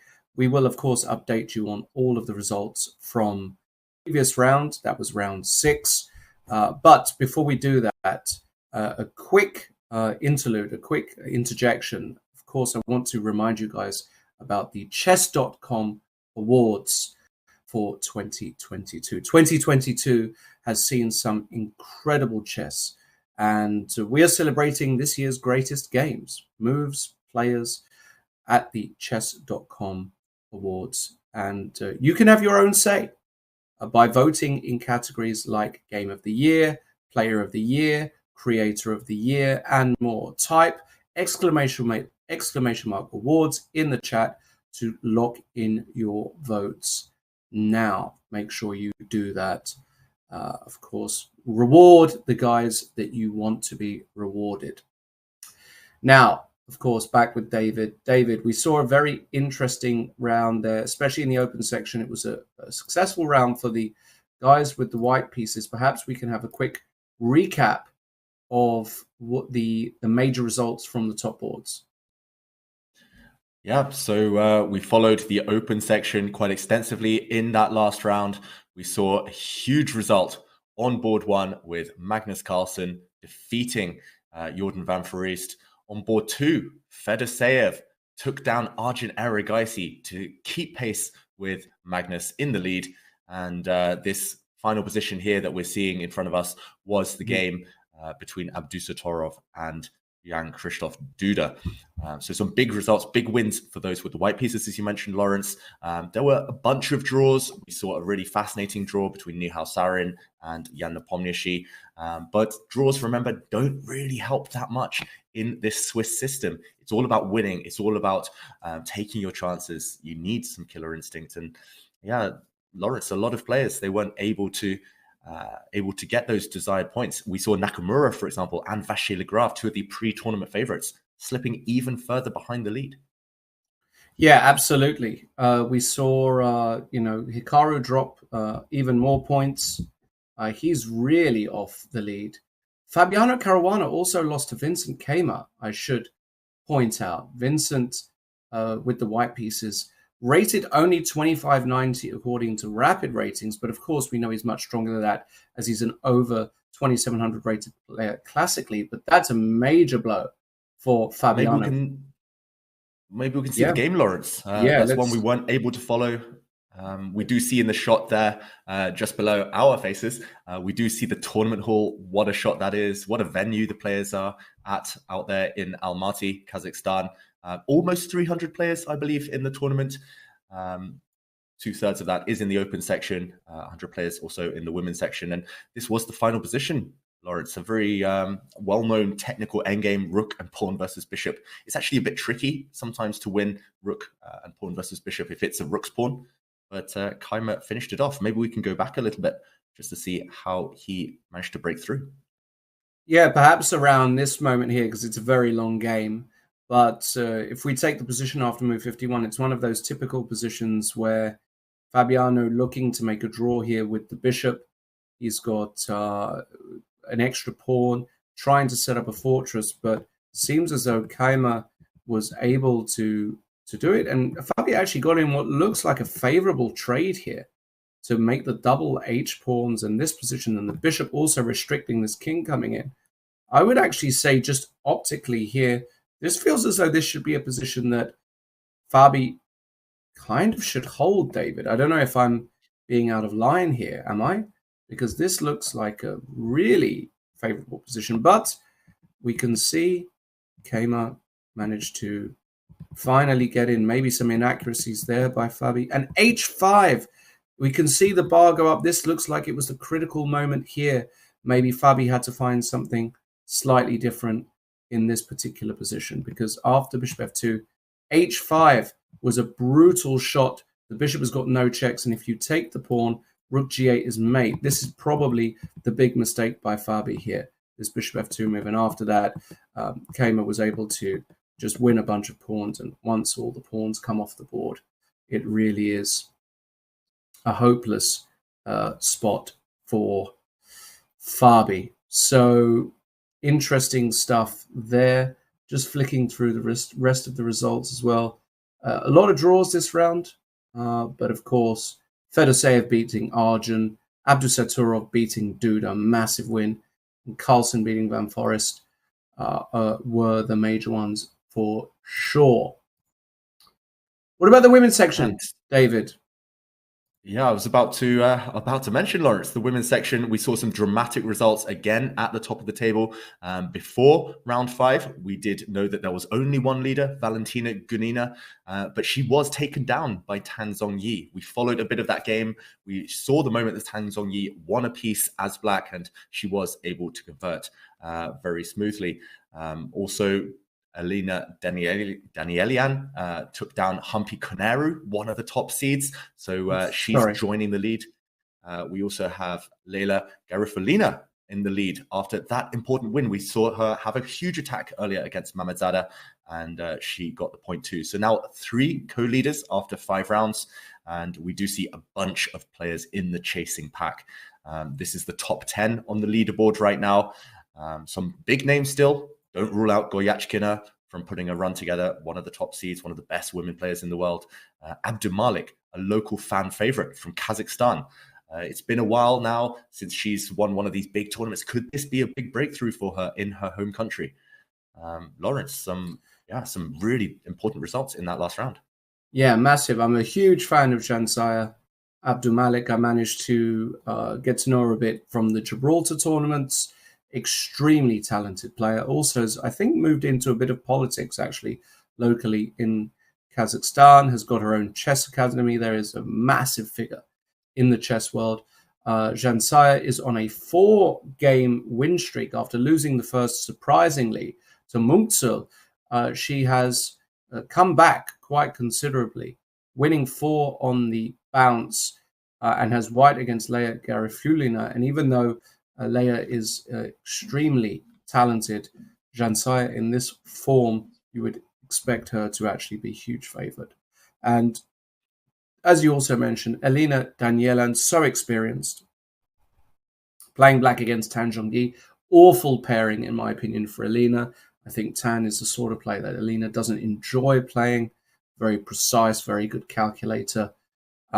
So Tan Zhongyi really in a great spot as well, but of course very, very bunched at the top. You've got some other top players, of course, Valentina Gunina, as we just saw, lost to Tan Zhongyi, Nina Batsiashvili, and let's not forget Alexandra Goyachkina, objectively the strongest player in the field, especially if you think about classical chess.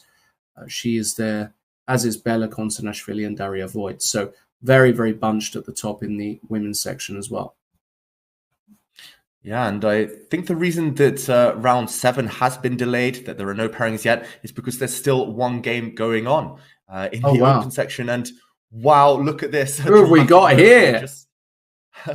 I think we'll try to get the names up in a moment. I'm not familiar, I must say, with the young player with the white pieces. With black, I think it's a grandmaster from Kosovo, but he has just blundered. Look at this, along the long diagonal. Oh, wow. White skewered the king. Suddenly white is 2 pawns up, and wow, this is going to be a winning endgame for white. Heartbreak for black, who was winning just a few moves ago, I believe. And wow, what a long game this has been. A marathon. Over 80 minutes now they've been playing. And I think we're going to go quite a lot longer. 2 pawns up for white. The rest of the players in the tournament will be waiting for this game to finish. Wow, suddenly there's a few checks, though. White's queen is powerless in the corner from defending her king. Can white escape? I ruled this one out. I said it was going to be a win for white, but maybe I was wrong, Lawrence. We do see that this is a game between Beg Muratov and Sorachi from Kosovo, and I think a local junior here with the white pieces. Oh, this could well be a miracle save for black. Yeah, it looks like a local player, Queen D2. Might be a draw. I don't see a way to avoid the checks. King A3, Queen A5 check, King B1, Queen D3 check. Does look like a draw to me, David. What do you think? Yeah, suddenly there's no way to avoid the checks. I think I got overexcited because this was such a dramatic moment that we joined the game in. But now no way simply for white to avoid the checks. And I'm not sure if it's possible, Lawrence, to go back to that moment with the skewer on the long diagonal. Yeah, let's just quickly a few go moves before we joined the game, because we saw the stare. And how many queens are on the board now? Black had 2 queens in the 2 corners. And unfortunately, Black just walked into this diagonal. Look at that move. Queen Look at this F6 move. check. Oh my goodness, what a move. What And he a just what a took it. concept. Yeah, he just had to move the king, actually, right? A move like king to b7, and he was probably still winning. But wow, he gave up the queen in order to then be able to deliver the skewer, and the game has ended in a draw. Wow, what a fight by the youngster there to find that resource. But a draw is the result. Fantastic stuff. Yeah, and there we see the arena with many players loitering around, waiting for their pairings to be announced. Those might still take a few minutes. Now we do have the final result of the round. We see some local spectators sitting there in the auditorium. We see some photographers, Lennart Utes in the foreground. Yeah, I mean, imagine the tension in that building right now. The players, it is the start of the day. It's only been 1 round, but things will only get more intense as the games tick on. Indeed, and we're going to be back in just a couple of minutes for the next round, where we'll go over the pairings and everything else. So don't go anywhere. We'll be right back. Chess Kid is fun. Chess is great for the brain, but it's also fun to play. And Chess Kid makes it easy to have fun. Whether your child is a total beginner or a prodigy, they can hop on and find a well-matched opponent from around the world at any time. Chess Kid is the safe, parent-approved way for your child to play chess online. Chess Kid is educational. To kids, it feels just like playing, but chess is a great way to learn patience, strategy, and critical thinking. Chess Kid features a comprehensive training program that guides kids to level up on their way to mastery. There are more than 50,000 chess puzzles and a whole library of entertaining videos that teach strategies, tactics, openings, and endgames specifically for kids. Chess Kid is easy. Whether you're a parent helping your child, a coach managing dozens of kids, or a school of hundreds. Signing up is free and easy, so what are you waiting for?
Hello everybody and welcome back. This is the coverage here on Chess.com of the FIDE World Rapid and Blitz Championships. It's the Rapid Tournament Day 2.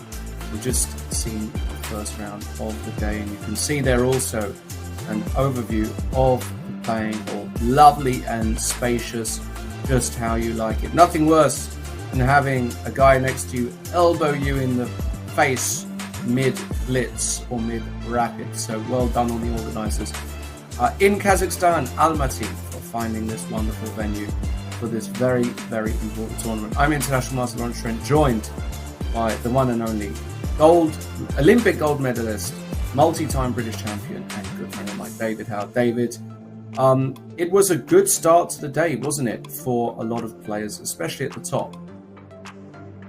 Yeah, especially the players who started with the white pieces earlier in the open section in round 6. And yeah, I mean, what a start it's been to the Rapid event in general, and it's already heating up. We do see many players lagging behind. As you mentioned earlier, Carlsen and Fedoseev are at the top of the leaderboard right now. And maybe, Lawrence, we can see where some of the players, such as Hikaru Nakamura, went wrong earlier. He's now 1.5 points behind the lead, I believe. And yeah, he needs to pick up the pace. And Hikaru did let another half-point slip. He did allow a draw in the last game. But Lawrence, if we can fast forward to perhaps move 32, 33 of that game. And then, yeah, I mean, it is rapid chess. We do see mistakes. They are natural. But Hikaru here will be furious at himself for letting this chance slip. Hikaru had white in this position, and now after pushing his pawn forward to d7, queen a8 was a nasty trick, trying to play against the white bishop and the pin on the second rank. But I do believe queen d5 was where Nakamura let the point slip, just blocking the diagonal with rook d5. And I think Hikaru would have been a huge favorite to win this position. The white d-pawn, almost unstoppable long term. It will cost black his bishop. White will have ideas such as queen c4, queen c8 at some point. And I think Hikaru would have taken this home to victory. But yeah, just one slip is all it takes in rapid chess. And instead, queen d5, getting the queens off the board wasn't sufficient for the win, because suddenly after a queen exchange, I think Hikaru had underestimated that queen takes d5 takes, and bishop d8 in that position. Yeah, it would eventually end up in an opposite color bishop endgame with no winning chances. Black is simply playing king f8, king e7. That white d-pawn nowhere near as powerful as it previously was, and white's king also caught on the side of the board. This one did end in a draw. Yeah, and Hikaru not even able to really defend that pawn. Both pawns hanging, and once that pawn left, it was really going to be only one result. So disappointing for Hikaru Nakamura. Obviously, a lot of Hikaru fans. He still wants to win these championships. I believe he has not yet won a World Rapid or Blitz. You can correct me if I'm wrong there, David, but I think we spoke about that yesterday. Yeah, Hikaru surprisingly never won it. He hasn't lost yet, but dropping 4 draws, he's already, as you said, 1.5 points off the pace, where Magnus Carlsen and Vladimir Fedoseev having a great tournament so far, and Magnus Carlsen doing what Magnus does. And if Magnus starts to get some separation from the field, it's going to be really tough, because he is just awesome when he's in flow. But let's not count out the rest of the field, especially Nordebek Abdusatorov impressing me massively. Yes, he did lose to Magnus yesterday, but he's bounced back in great style, beating Sanal, who's a great player from Turkey, great Turkish grandmaster, and having just beaten Jan Krzysztof Duda. Massive win for him. So I'm curious what the pairings are going to be. We will see them. Don't also count out the group on 4.5. 1 point back is still, you can still very much make a comeback. There are, goodness, how many more rounds left? Seven, I believe, Lawrence. 7 or 8, right, exactly. We're not even at the halfway point yet in the tournament. Right. After this next game, we will pass that point. So yeah, it's all about going on a streak, all about racking up those victories. Often all you need is one good day or one good end to the day. You could leapfrog a whole bunch of players on certain score groups. And here we do see the rest of the top 20. Some big names, of course. Jan Nepomniachtchi. We look further down. Mamedyarov, Duda, Artemiev still chasing, still aiming to put those wins together.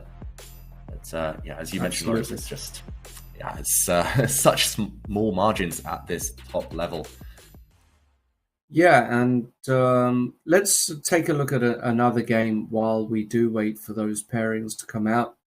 I would say that one game that interests me is that of Mamedov-Dubov. These two guys, very entertaining players.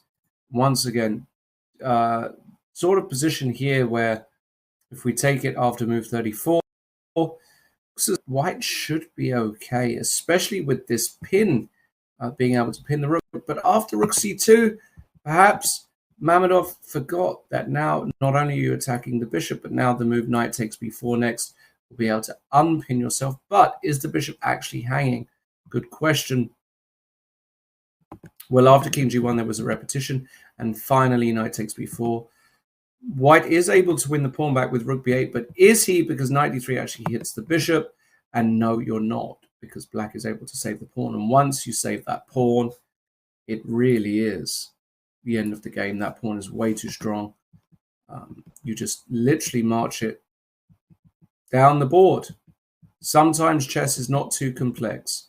You just find a way to march your pawns down the board. Daniel safeguarding his king, finally bringing it in, h4 check, and actually using his king. This is a great demonstration of the importance of an active king in an endgame. Now king to f4, beautiful stuff. Rook takes f6 and king e3, and the king can be used. Uses the white pawns to shield itself. Now the threat is just to go king f1, and that's what happened. And rook takes g2 check, and knight f2 will be mate. Great stuff by Daniel Dubov, who also can't be ruled out. And it does look like we finally have the pairings, Lawrence. Round 6? Is round 7? How's my counting? Round 7, I believe, about to come up. Fedoseev on board 1 gets the white pieces against Magnus Carlsen. So that's 2 whites in a row for Fedoseev. He really needs to pounce on that opportunity. This is going to be potentially a tournament-deciding game for both of them. On board 2, Jan Nepomniachtchi gets an upfloat. He's on 4.5 points, but he plays Abdusatorov on 5. So he will also want to make use of those white pieces to take down his younger rival. Remember, last year in the World Rapid Championship, Abdusatorov beat Nepomniachtchi in the playoff for the title. So revenge on his mind as well. Meanwhile, Volodar Mertzin, the youngster, the teenager, up against Mamedyarov on board 3. Some other big pairings. Yu Yang against Vincent Keimer. If we look slightly further down, Aragaisi against Giri, a huge match there. Huge game. There's some history between those two as well. And also notice sneaking into the top 10 boards for the first time, Hans Niemann. He's playing black against Richard Rapport. Huge game there. Niemann now putting together a bit of a winning streak. And on board 10, Nakamura needs to start winning. He's black against Boris Savchenko. Indeed. And just a quick one about the women's as well. Tan Zhongji playing against Elena Danielan. That was obvious that those two had to play. Abdumalik White against Garifulina. We also spoke about that. Big spot there for Abdumalik. Batsiashvili needs to hold against Goyachkina. Goyachkina win, and suddenly she could start making a move. So we will, of course, keep an eye on those top boards as well. The games will be kicking off in just a moment. I guess, well, we have to do predictions, don't we, David? What do we think of this next round? Let's start with board 1. Fedoseev, Carlsen. What do you think? Well, that one is going to be close. Magnus did knock Fedoseev out of the World Cup last year. He has a very good score against Fedoseev in general, doing also well against him in the World Fischer Random Championship. So Magnus will start as the favorite. Often, if you have kind of faced an opponent, if they do prove to be a nemesis for you, it will be hard to fight back. So I do believe Magnus is going to take that, despite the fact he's got the black pieces. The stakes are high, and who's better in those situations than Magnus Carlsen. I'm going to say board 2, Lawrence. I have a feeling Nepomniachtchi has a score to settle. How about you? Do you think he'll get revenge for last year's playoffs? Yeah, I feel like it's going to be a decisive result. That's for sure. I remember seeing Abdusattorov also do quite well against Nepomniachtchi in the online events. So Nepo definitely likes to push it when playing against Abdusattorov.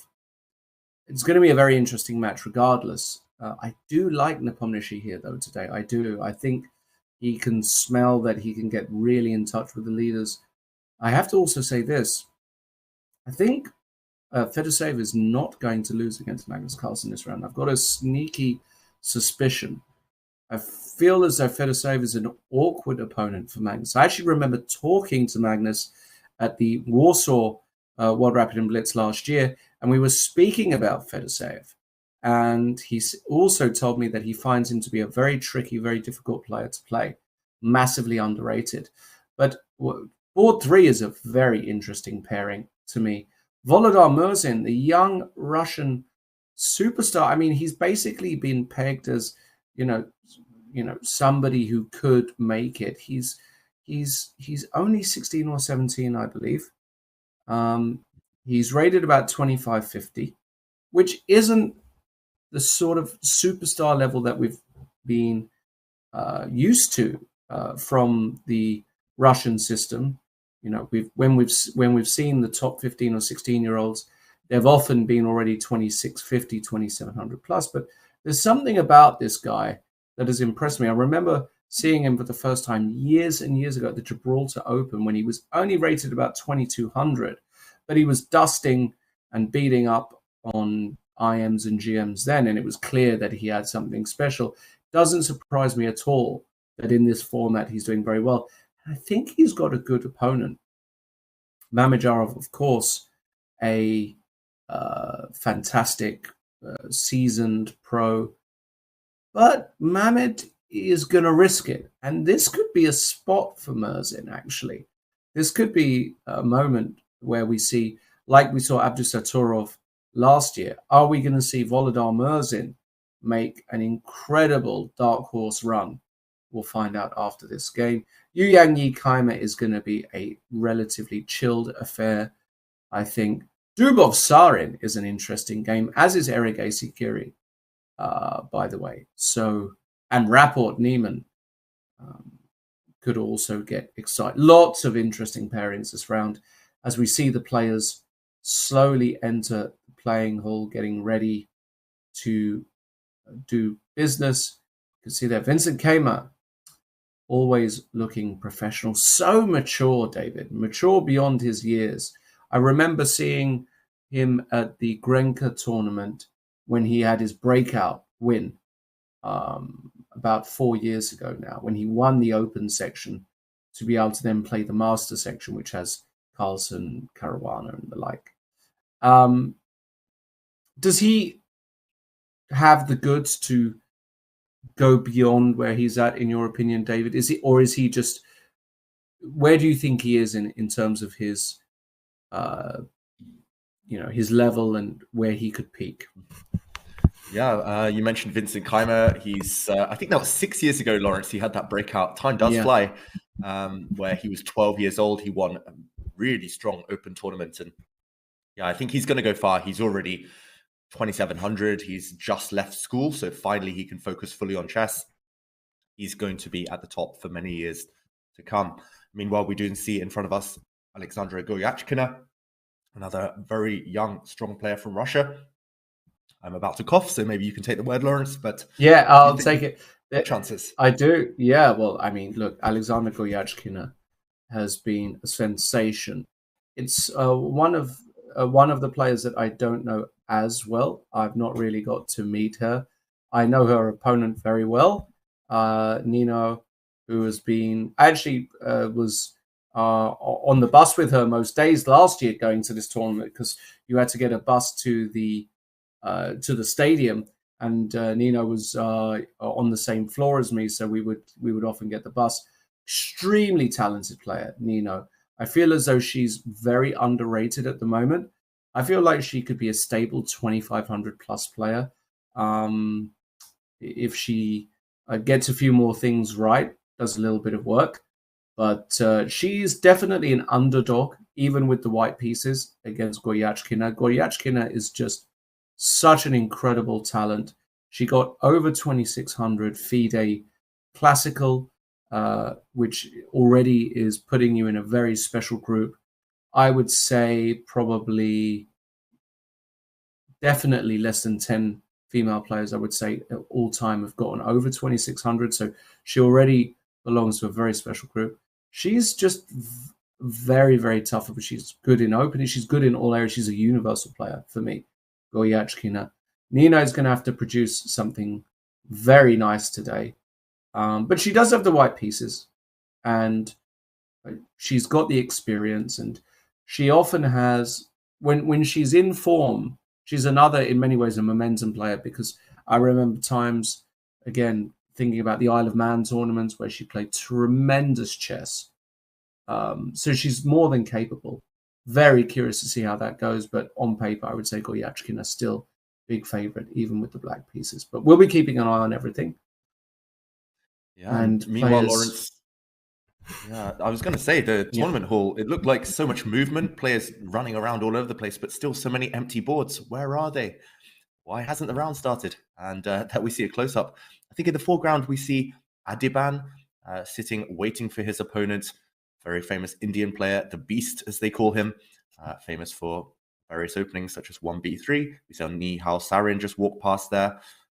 They are all looking for their boards. It's often a maze, right? These tournament halls. It's often difficult to find your board because there are so many, 300 competitors.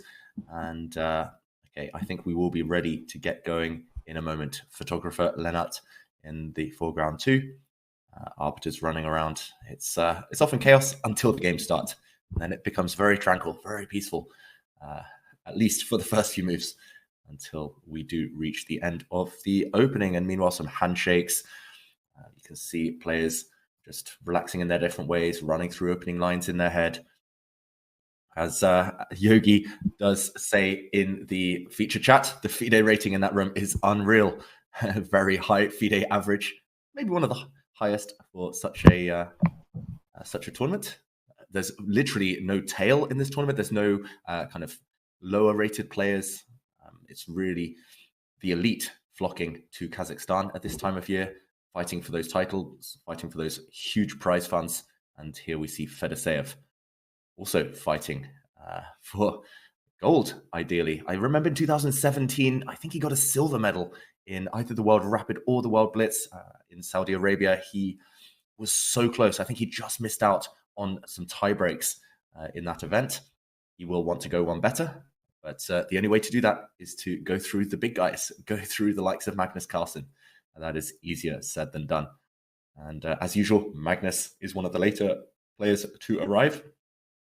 And when he does arrive, I think that will signal at the beginning of the round. Abdusatorov also waiting for his opponent, Nepomniachtchi. And yeah, some huge matchups. We'll try to follow all of them, of course. But so much action, Lawrence. Yeah. So much action every round. Yeah, tons of action. I love this tournament. It's one of my favorites of the year because you get so many interesting matchups. You get to see how the younger guys are doing as well. For example, as we already said, Volodar Murzin on board 3. We've got a bunch of top Indian, Uzbek players as well up there, of course. So it's great to see. We can see Ricard Rapport there. The Kurt Cobain of chess, but going to stick around a lot longer. We are seeing there, well, Fedoseev is yet to play a move. He's waiting in very gentlemanly fashion. He could theoretically start the clock, but these guys have got immense respect for each other. They're going to wait, and there is Magnus now arriving. The clock has started. I expect 1d4 from Fedoseev, which has been his main weapon for years. And let's see what opening Magnus goes with. Is he going to play g6 again? Try something funky? I say no. I say against Fedoseev, he plays something actually a bit more classical. And we'll see in a moment what Magnus decides to go with, taking off the badge. And he did play the king. He did play the King's Indian, I believe, Magnus, against Fedoseev to beat him as black in the World Cup in 2021. And okay, it's not the King's Indian this time. It is the Bogo Indian. Wow, Bishop B4 check. We don't normally see Magnus employ this variation.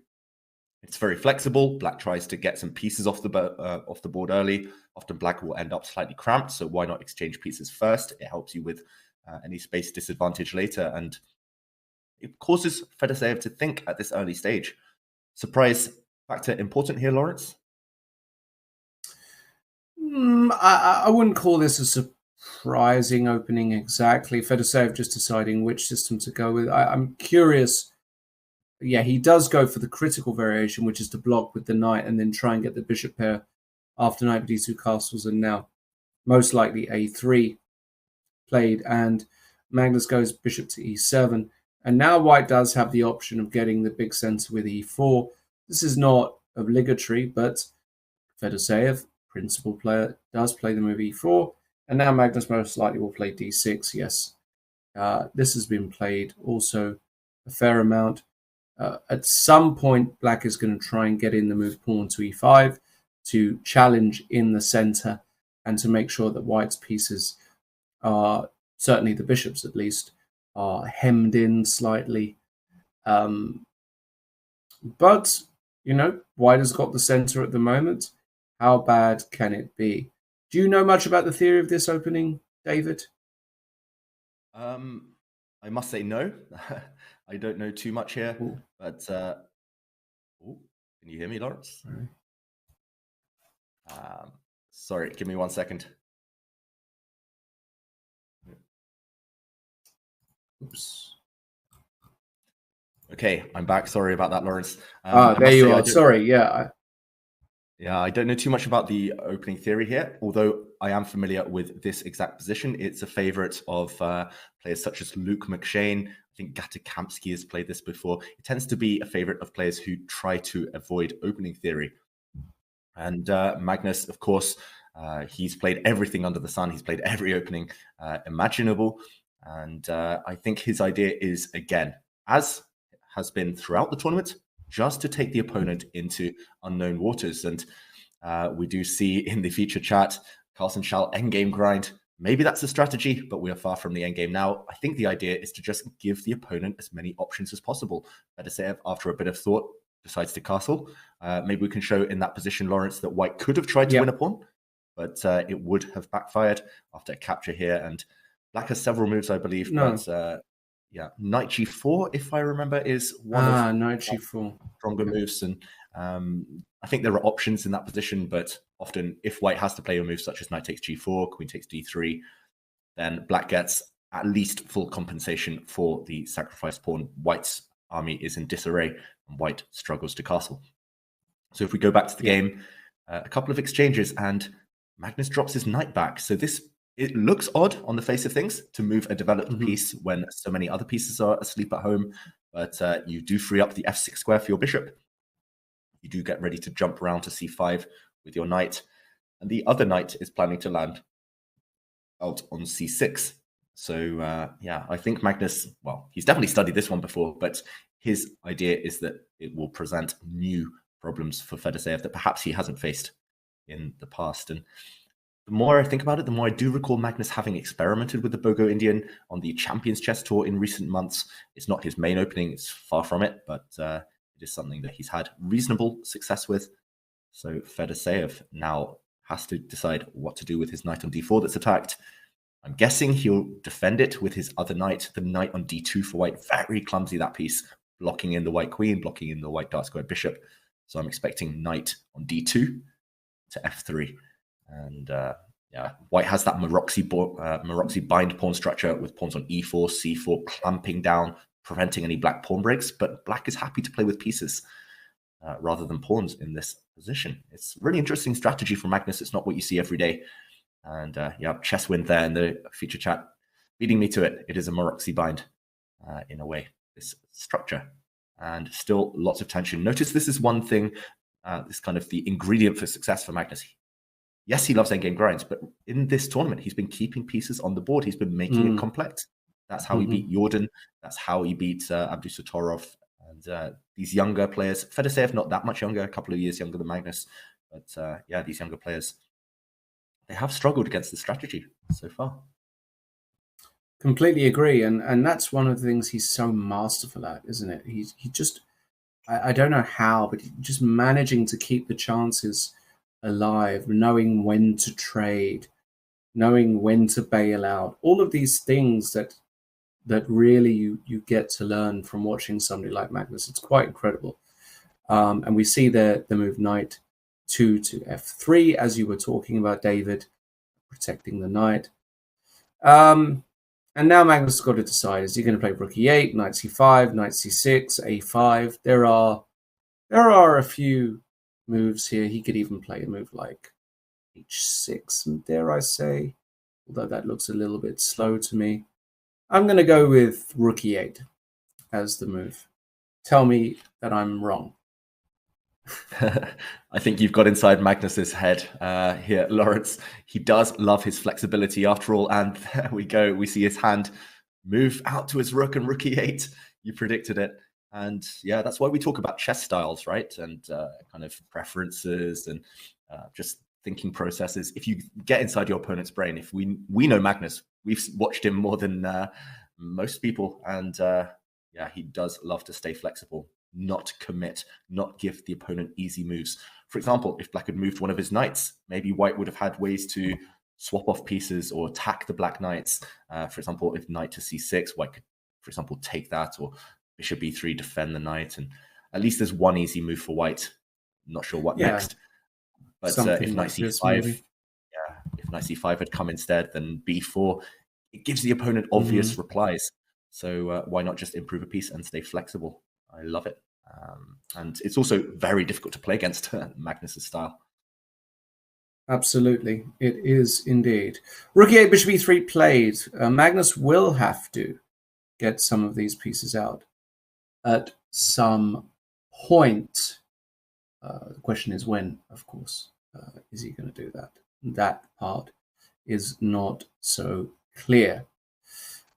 Just looking around the other games as well, Murzin Mamedyarov is very, very unusual. I kind of want to go there somehow. If I may. Let me just get that up, because that is a very unusual opening.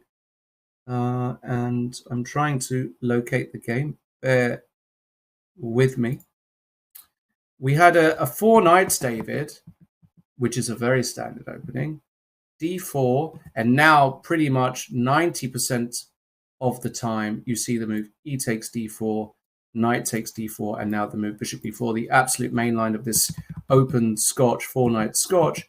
But instead, after d4, Mamedyarov plays what I believe is his kind of his home, or his own line, bishop b4. I vaguely remember seeing him play this, pinning the knight before taking, and Murzin just says, okay, d5, knight e7, and now I'm going to take your pawn on e5.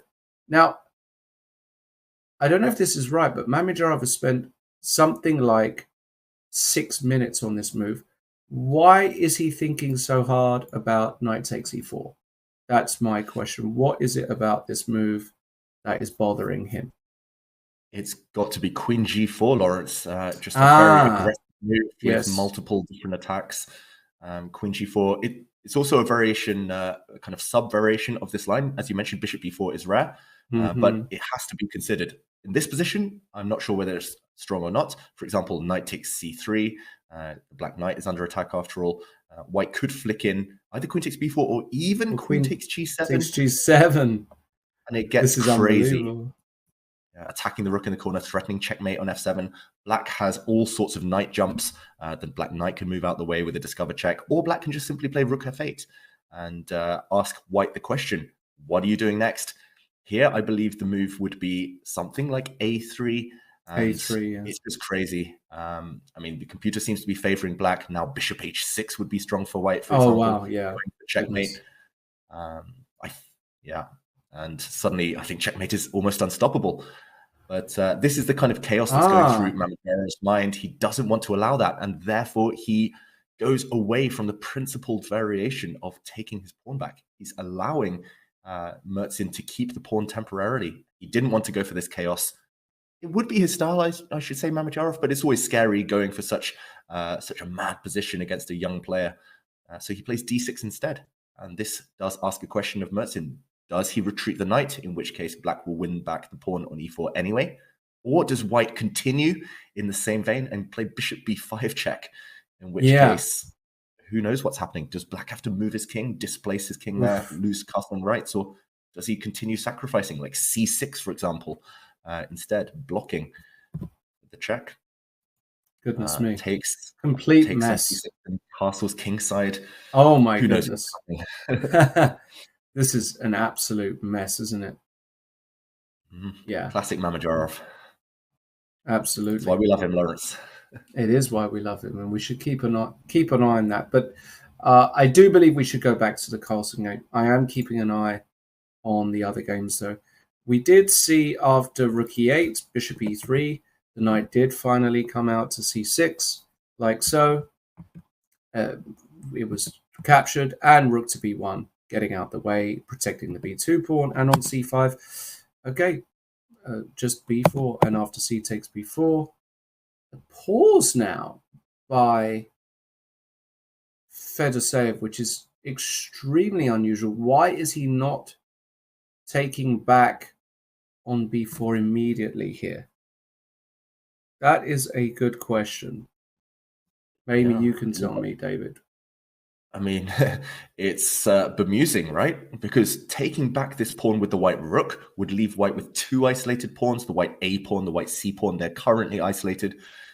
I mean, all human logic tells you, all kind of chess wisdom tells you that you should be capturing with pawns towards the center, but why pause now? Fedoseev, also look at the clock. He's significantly behind. He's 4 minutes down on the clock. So why not play the most logical move, the most natural move? Does he want something more ambitious, perhaps? And there we go. Wow. Queen b5. I was about to suggest this. It looks a bit strange. The queen will get hit. The queen will get kicked around potentially later. But for now, she does attack this black rook in the corner. Is he trying to trap this black rook, Lawrence?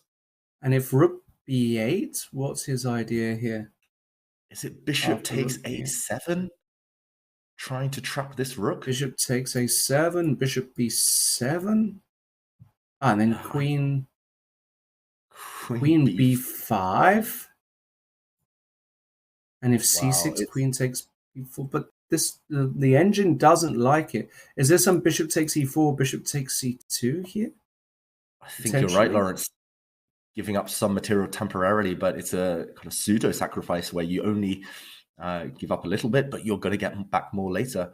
I think you're right. Bishop takes e4. There's also ideas of pawn takes a3. Black's going to create a monster pass pawn in some variations. I don't understand why you would calculate this when you had a very healthy option. So strange, but it's so typically Fedoseev. You know, everybody and their grandmother would play a takes b4 almost immediately here, but queen d5, there's something about it I don't like. There is something about it I don't like, but I can't. The engine bar is not hating it. Mm-hmm. The engine bar is not hating it, at least. But even still, this is surprising stuff. I think the reason the reason the computer might not hate it for white is because after the black rook shuffles across to b8, white isn't necessarily obliged to go for that variation. White doesn't need to try and catch the rook, just take back now. But we're so surprised. I mean, Fedoseev, he's bound to continue making us guess. Is he going to go back to sensible chess after all of that? Is he going to take this pawn? Maybe, although it looks odd to allow bishop b7 with tempo. Bishop b7, queen f5? g6. The queen's getting kicked queen everywhere. f4 or something. It looks totally weird, but maybe it's okay. But I don't understand why you would kind of allow this, really. It's very bizarre to me. Very, very bizarre. That being said, as Mr. Voka does say in the feature chat, it's a nice try. You got to come up with something a bit special against Magnus. You can't just play the obvious moves. You'll never beat him that way. And that's right. True. I mean, Magnus, when we do see him lose, which is rarely, it is because the opponent kind of catches him off guard, takes him out of his comfort zone. And Magnus doesn't look too happy with his body language as he does play rook b8, only safe square for his rook. And okay, this is the key moment. If Fedoseev goes back to normal chess and captures on b4, we think he's doing well, or at least okay. And if he continues trying to harass this black rook, then it will backfire on white. So, okay, moment of truth. Fedoseev looks away. I think he's fighting his inner demons. He's fighting the temptation to play bishop takes a7. And will he embrace that chaos? Will he play? He surely rook takes b4 is just not possible here, right? This move is just not possible, right? This is just too disgusting for words, surely. I mean, at the very least, black can play knight b6 and hit the white queen. I don't really want to go for more exchanges and allow white to recorrect his pawn structure. And, this structure is so ugly. Exactly. I like the creativity, but the structure, this kind of long-term consequences of white's play. There are question marks against it. And Fedoseev, let's keep on him. Let's keep the camera on him as we wait for this moment. Will he take huge risks to try and fluster Magnus? Will he just take the pawn back? I think I would just play a takes b4, Lawrence, just take that pawn. Yeah. And that's what's happened. Yeah. But I can't help but feel with the queen on d5 that this just doesn't. I mean, bishop b7, queen f5, g6, queen f4. Is this really what's going on here? It's again, this is just guessing. You know, Fedoseev's moves is my hardest job as a commentator, because I don't understand the benefit of doing. When he in this position, you could just go a b4. Maybe he was just concerned that bishop b7, and this was just very unpleasant to deal with. Maybe this was the issue. Yep. Maybe he just didn't like his options. I guess in the way he has played in the game, he will gain a tempo because black's a7 pawn is always up for grabs. It's always en prise. And yeah, you're right, Lawrence. You predicted it. The white queen has ended up on f5. I mean, small threat on the board. What else were you supposed to do, ultimately? Yeah. It's all very bizarre. You're right. White is hinting at e5. I was about to say it's small threat, but e5 here, a clearance sacrifice, trying to hit the h7 pawn using white's bishop on c2 and the queen. That would be met by g6. So maybe that's in the air, maybe not. Either way, I have a feeling Magnus will play g6. He loves that move in general. He loves that pawn structure in front of his king. The wall of pawns on light squares, supplemented by a dark square bishop. But yeah, you've got to say it's weird chess, but it's not necessarily bad chess. And bishop takes f7, as we mentioned, another idea that Magnus has to guard against. Magnus doesn't really want to waste a move, kind of pushing his a pawn to a6. He doesn't want to take a timeout because that will give white time to activate his remaining pieces. It still looks in the balance to me, I've got to say. Agreed. And meanwhile, as Magnus ponders how to try and punish Fedoseev for this queen sortie, okay, he plays knight e5. I was going to say, how about action in the other games? Oh, Lawrence, we have to go Daniil Dubov against Nihal Sarin. All right, let's go straight there.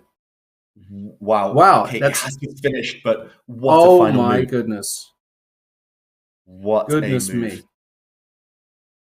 Wow. And Dubov's so dangerous, isn't he? Look at this. Rook on h, got a roaming rook on h4. I mean, this is incredible. Queen c7. And Sarin just said, I don't care. I'm going to castle. I don't care that you've got a rook on h4 and a bishop lining up. Who cares? I don't.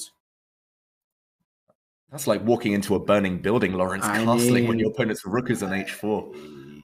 Wow. You would not get me castling in that position. I tell you that. Bishop c3. Now both bishops lined up. Sarin said, okay, I've got to try to hold it. g6. Now the knight came into play. Brilliant. Yeah, the big threats on the board knight already. came to d5. And look at this. The knight runs away from the defense of the king. And all of a sudden, it feels as though, I mean, if this were a game of Julian Hodgins, for example, you would just think, okay, Jules is going to find a way. Yes, there's a pin here, so you can't take on h7. Yes, he's trying to, and bang, just like queen h5. I mean, the pleasure in playing this move is just immense. Point, of course, being that the queen, it is a queen sacrifice, theoretically, because after g takes h5, but it's mate in one.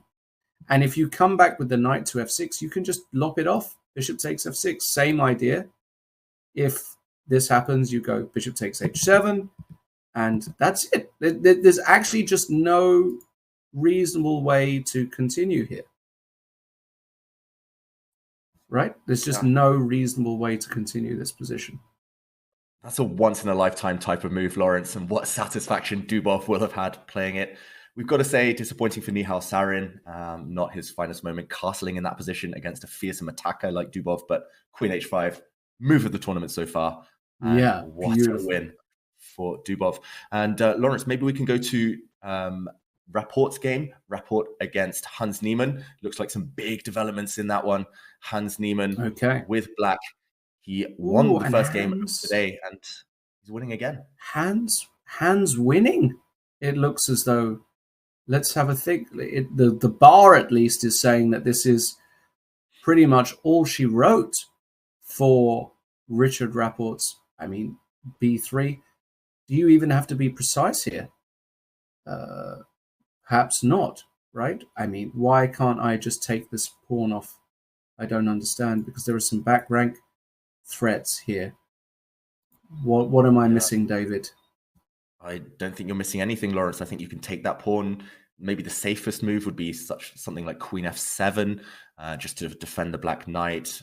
I think the idea is to checkmate white on the back rank. White's knight doesn't have too many squares to go to.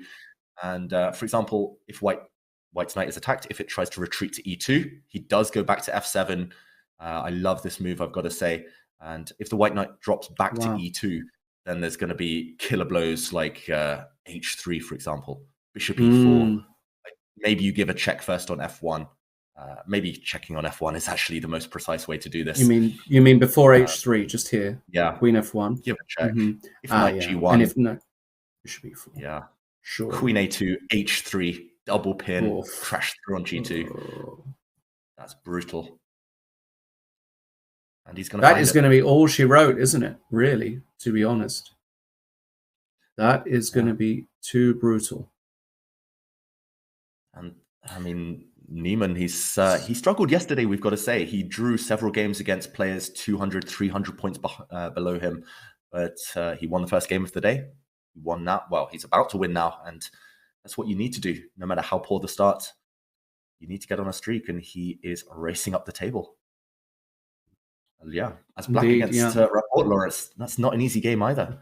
What a win. Now, I'm going to ask you a question, which is going to be my only sort of controversial question to you. You know Magnus extremely well. Has Magnus told you personally, if he does play Hans, given the history, what's going to happen? Okay, we are going to move on from that one. Ignore everything I said. Yeah, I think that's a topic that we'll approach if and when it becomes relevant. If and when. Okay. In the meantime, potentially a great win by Niemann. He's about to pick up the white knight. You've got to be slightly careful. There's a checkmate threat on the board. Queen takes g7 is a threat for white. But after this very precise move order, black giving a check, forcing white's bishop passive, now the knight falls. And black is a knight up. Also with a devastating attack incoming. This one is in its final throws now, this game. G2 is the target long-term for black's light squared bishop, and I think we'll see Rapport throw in the towel. I think we'll see him resign any moment now. There we go. It's a handshake. Niemann takes a huge victory. Massive, massive, massive victory there for Hans. Niemann, putting him in the mix. And with some of the top games still going on, of course, he'll be looking on. But certainly Hans, credit where credit's due. When you beat Rapport with black, it's a big result. Let's go back to Carlsen against Fedoseev against Carlsen, I should say. What's going on here? This looks relatively stable. I would say slightly better for white, although black has got great piece activity. So I don't know, David. What do you think? Who do you like here? Yeah, I slightly prefer black. As you mentioned, the piece activity. Black's bishops look very potent. Black's rook is about to enter potentially the second rank. Black's queen on an open file. That being said, white does have kind of symbolically the better pawn structure. Black's d-pawn is isolated. Maybe a target for white's rook and bishops long term. But yeah, I think objectively it is roughly level. It's just about whether the Magnus effect comes into play. We've seen it occur several times already this tournament. Magnus just eking out these tiny advantages, or just one minute little slip from the opponent, and he jumps on the chance. And okay, the white queen has been forced to a passive square. Mm-hmm. Are there some pins? Are there some skewers?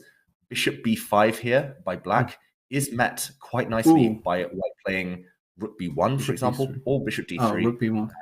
Yeah, rook b1. Some tactics here, maybe with rook a1. It gets a bit complicated for a moment, but I do think that white's doing okay here. Kind of skewer is met by a pin. If, for example, black plays rook a2 in the current position, then white solves. Oh, sorry, going back a couple of moves. In the current position, I beg your pardon. Yeah. Mm-hmm. Bishop e5. Oh, actually, okay. He played queen e8 Magnus, attacking the e4 pawn. I was about to say rook a2 is met well by queen c4, and white's always unpinning. White is never really in any permanent danger here. It's always temporary, these little tactics. But Magnus goes queen e8, rook d1. Okay. Yeah, this what is happening now? Well, who takes e4. Is that possible? I mean, you're about to ask the question, who would I take? I would say both sides have reasonable chances if there's nothing concrete in this exact position, but bishop takes e4 does grab a pawn. Is it playable? If so, it looks dodgy, right? There's a bishop b6, but rook e5 comes. Yeah. Boy. He's definitely considering Magnus. He's got 7 minutes against 3. So will he grab a pawn? Meanwhile, this game still very tense. It feels like it should fizzle out. The white e pawn will drop. The black d pawn will drop. We should get a very balanced endgame. There's drama all around the place, Lawrence. Yeah. A long way to go in this Magnus game. Looks like Abdusattorov is doing very well. He's just tricked Jan Nepomniachtchi, I think, on board 2. And Abdusattorov, if he takes a win there, again against Nepomniachtchi, that could be dramatic. I mean, what a winning streak he's on, Abdusattorov, right now. Wow. Look at this. His last move, rook a8, trapping this white bishop. If the bishop dropped back to b6, the only safe square, then rook takes b6. Oh, wow. A takes b6, rook a1 check. What a trick. Skewer and goodness me, win a piece. You emerge with an extra knight. And after bishop b6, rook takes b6, it's very important that any checks, for example, rook d1 check, it's met by rook d6, and you save the rook. He's winning material, Abdusattorov. Maybe he's winning the game. Incredible stuff. It looks like it, doesn't it? I don't see. Do you see a way out here? I mean, I'm staring at this position. The bishop is attacked. I would love to see. I mean, yeah, Nepomniachtchi's just almost swearing at himself. If you look at the video feed here, Nepo, of course, got he's got a bit of history getting his bishop trapped, as we know from the World Championship match as well, and he's literally uttering sort of obscenities at himself. You can see that very, very disappointed, and Abdusattorov not taking his foot off the gas, still being very composed, but yeah, Nepomniachtchi desperately unhappy with how things are going, and rightly so. Lawrence, you mentioned history repeating itself. Not only against Magnus in the 2021 World Championship did he get a bishop trapped, but yesterday he got a bishop trapped in one of the early rounds, and he managed to fight back. He managed to save that, but he's going to need an even bigger miracle against Abdusattorov, who is well known his killer instinct and for really precise technique in winning positions. I was going to suggest maybe White could give up his rook. Rook takes f5, give back the exchange just to get the bishop out. But okay, he plays that move. He gives up his rook for that black knight. But where is the bishop coming out to? The bishop still can't sit on b6. That same tactic exists. And there we go. Black has just won a rook for knight. If we count the pawns, it's level pawns as well. It's a mopping up job. It should be winning for black. If White can take the h4 pawn with his bishop next move, if he can kind of get the white rook active somehow, they're saving chances. But yeah, Jan Nepomniachtchi, he's praying right now that Abdusattorov slips up, and Abdusattorov not letting up the pace. This is really clever, Lawrence. Rook d2. It looks like this loses to a skewer or loses some material back. Bishop e1, but then simply rook d1. And another pin saves the day. White's bishop can go and take the black rook on a5, but your own rook drops. He just solves everything with tactics. It's so impressive, Abdusattorov right now. Incredible. Yeah, drama everywhere. We've got to say, we will go back to Magnus shortly, but maybe we can check in on Arjun Erigaisi against Anish Giri. It looks like Giri in huge trouble there. Talking of trapped bishops, look at Black's bishop on h3. The white queen's about to swoop back to h4 and trap it. Giri's also a pawn down as Black with a weak king. Looking like disaster for the Dutchman. And okay, he tries to block the white queen's path back to h4. How is Erigaisi going to put the finishing touches to this one? White's king is also not entirely safe, so maybe some counterplay. What do you think, Lawrence? He should wrap this up Well, I somehow. was thinking, can you play bishop takes d5, allowing bishop takes g4, queen g8 check, king h6, queen f8 check, force the king out? But I wasn't entirely sure. Well, maybe king g5. The bar hated that. Okay, so maybe the move king h5. I mean, optically it looks, well, this king is on h5, but White has got some problems with the back rank. So, for example, you could try f3 here, but maybe this is just all unnecessary stuff. Feels a bit, doesn't feel clean. It doesn't feel like the sort of thing Erigaisi would want to play unless he's forced to. Maybe a move like queen d6 to come back this way. Does that make any sense? I love that one, keeping control. It's nice to kind of keep some pressure on Black's rook as well, because if Black's rook didn't need to be defended, Black would have ideas like queen d2, trying to go for the back rank, trying to distract White's rook. But yeah, unfortunately, Black's rook is under fire. Queen g3 is a monster threat. I think you found the smoothest path to victory there, Lawrence. And Erigaisi has a lot of time. He has almost 4 minutes, a clock advantage and a pawn advantage, and he's trapping this Black bishop. And yeah, the only way to break this bishop out of jail, out of prison, is to play a move like h5, and that's ugly. After pawn takes pawn, yeah, you're simply 2 pawns down now. White's queen is coming back anyway to g3, as you highlight there. Looks like Erigaisi is going to beat Giri. Big problems. And on board one has actually kind of gone the way I expected in many ways. Fedoseev, Carlsen. Well, if you're not getting mated along the back, doesn't look like you are, then you're going to make a draw here as Vladimir Fedoseev, which I think is an okay result for both of them, actually. But Abdusattorov, if he manages to convert this winning advantage against Nepomniachtchi, will be joining them. But Lawrence, you mentioned Fedoseev making a draw. Why would Fedoseev try and make a draw? He's a pawn up. White has grabbed a pawn on h5. I was looking at it, just, this is a draw. You're right. He is a pawn up. Rook a1, and I guess rook d1 is forced and played. And you're right, Fedoseev is a pawn up. Let's stay here. This is a critical moment. It would be good. Always count the pieces, ladies and gents. I still feel like Magnus is going to make a draw somehow because it's so typical Magnus, but hold on, takes, and g3, and queen e5 check. That was clever. So Magnus believes that even with the same color bishops, 3 versus 2 should be a draw. But is it so easy? It's funny, Lawrence. I In the summer, I filmed a chessable course with Magnus on grinding out advantages. We also filmed a chapter on defending difficult endgames. And there was one example he showed me. It was a game of his against Maxime Vachier-Lagrave. And we were talking about what you should aim for when you're a pawn down. And he said one of the easiest endgames to hold when you're a pawn down is same colored bishops with pawns on the same side. And there we discussed 4 versus 3, 3 versus 2. He said, basically, because you have same colored bishops, your king can sit on the opposite color complex. So, for example, black's king will sit on the h7 square, and white can never break through on the light squares. So I wouldn't be surprised if at some point Magnus, now plays f5, blocking on the light squares. He's going to plant his king on h7, blocking white's only possible winning idea, the h-pawn.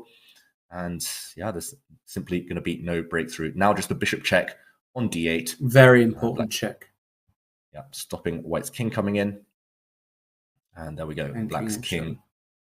Yeah, I think there's other ways. Maybe you can sit with a king on f7 even, just because white's king is trapped in front of its own passed pawn. But there we go, king h7, block on the light squares and no way through. And yeah, it was really fascinating to me listening to Magnus there describe exactly what he's aiming for when he's already in a disadvantage. And there we go, it's another case of that.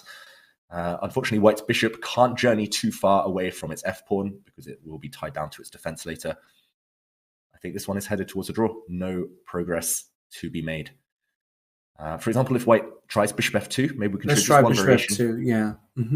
If Magnus just waits, bishop e7, for example, bishop h4, and I think black can simply play bishop d6 with the idea that king g5 is always met with a check.